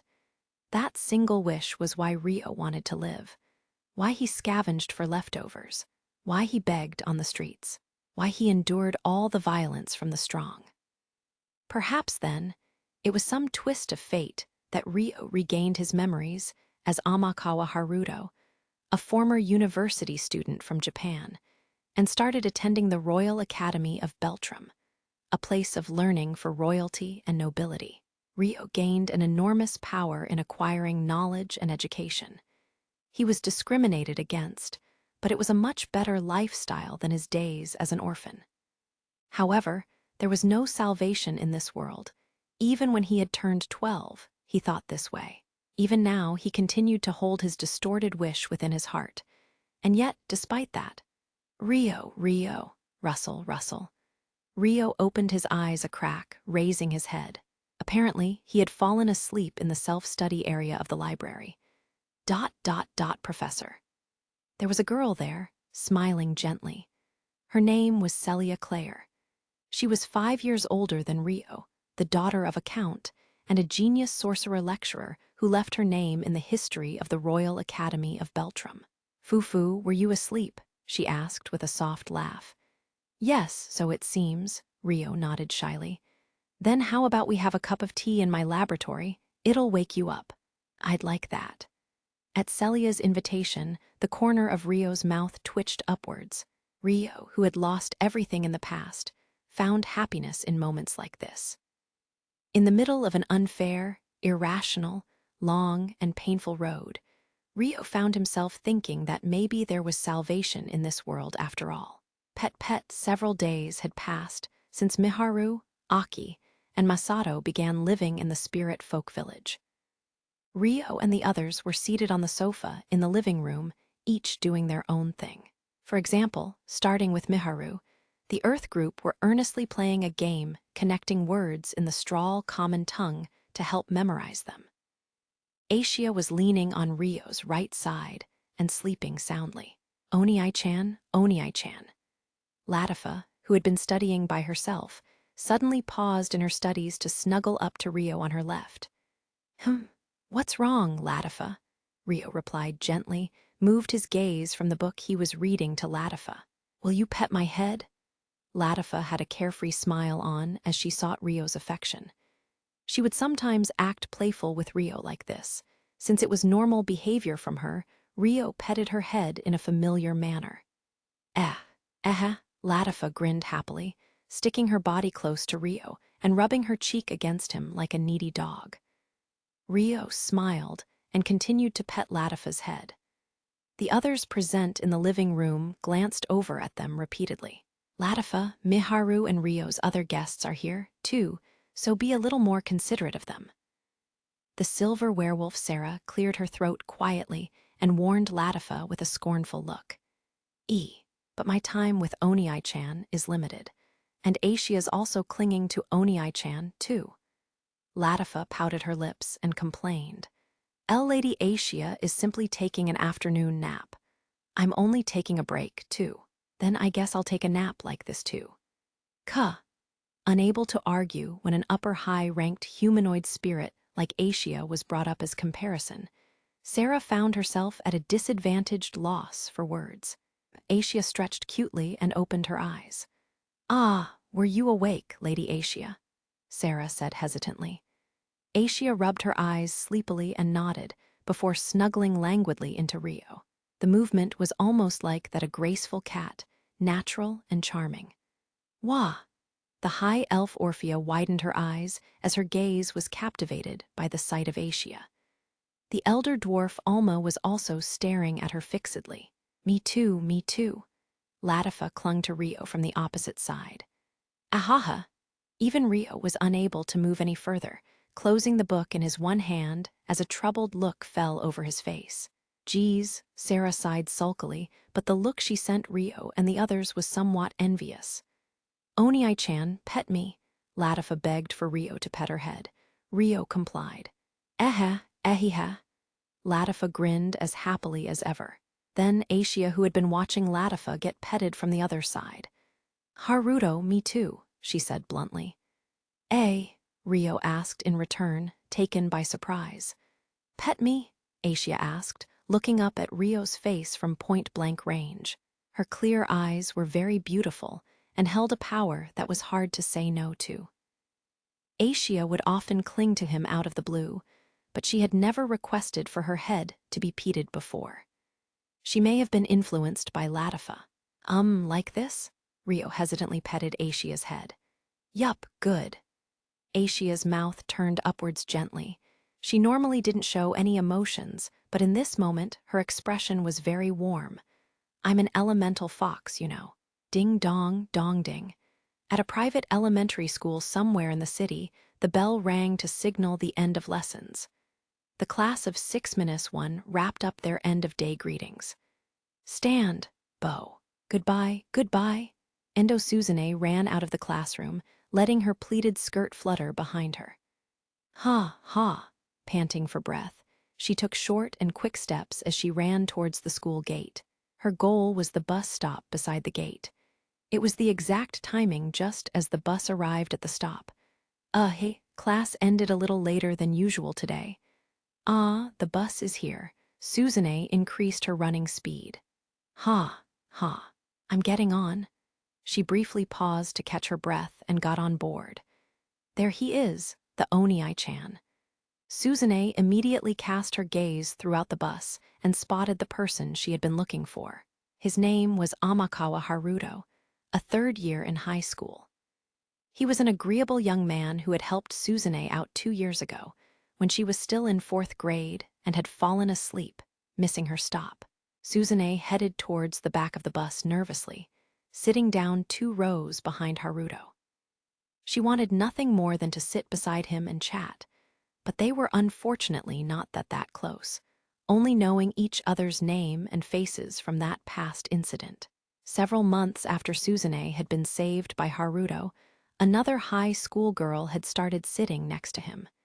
She was incredibly beautiful. She has to be his girlfriend, right? Yeah, she must be his girlfriend. Suzune sighed quietly at the intimacy between the two. But she was okay with this for now. She was happy just being able to watch the Onii-chan she so admired. The short ride together was over in no time at all, and Suzune got off at the stop near her house. Her house was only a few minutes' walk from here, but today she was in a sentimental mood and wanted to walk more. She purposefully took a detour and headed to the large park in the neighborhood. There was a walking path in this park, making it a popular spot for all kinds of people during the day, but there's no one here. Suzune was all the way inside the park when she noticed there was no one else around. Or so she thought when boom, a tremendous noise roared. Kaya, what was that? Are they filming a movie? Suzune shook with a flinch and hunched over, glancing around at her surroundings. But there was no set equipment of the sort, nor any staff members. Then, after a moment, a girl's voice could be heard from the skies above. No way, I thought the barrier was put up. Suzune raised her head timidly. There was a foreign-looking magical girl with silver hair fluttering about her. She looked to be around middle school-aged. So they really are filming a movie. She's even flying. Suzune was completely dumbfounded by how unrealistic the scene before her was. Watch out, the silver-haired girl yelled in a panic. Boom. The moment Suzune tilted her head, another tremendous roar could be heard. Squeezing her eyes shut on reflex, she opened them to see the silver-haired magical girl, who had collapsed. Are you okay? Celia. She thought she heard a girl's voice. Celia, this person here? Suzune looked down at the silver-haired magical girl nervously, but she seemed to have lost consciousness. Why, you? If you can hear my voice, pick up that staff. Emmy. This? Yes, quickly. Otherwise you'll die. She didn't want to die. Pushed into a corner, Suzune picked up the staff as ordered. What is this incredible magic essence? A bright light flowed out of the staff, covering Suzune's entire body. It made her feel like she was floating gently in an anti-gravitational space. Before she knew it, light of the staff had formed an outfit. A shrine maiden. Suzune has transformed into a magical girl wearing a fancy shrine maiden outfit. For some reason, she had fox ears and a tail, too, but she hadn't realized it herself. The life of Endo Suzune, a regular elementary school student, had definitely changed. To be continued.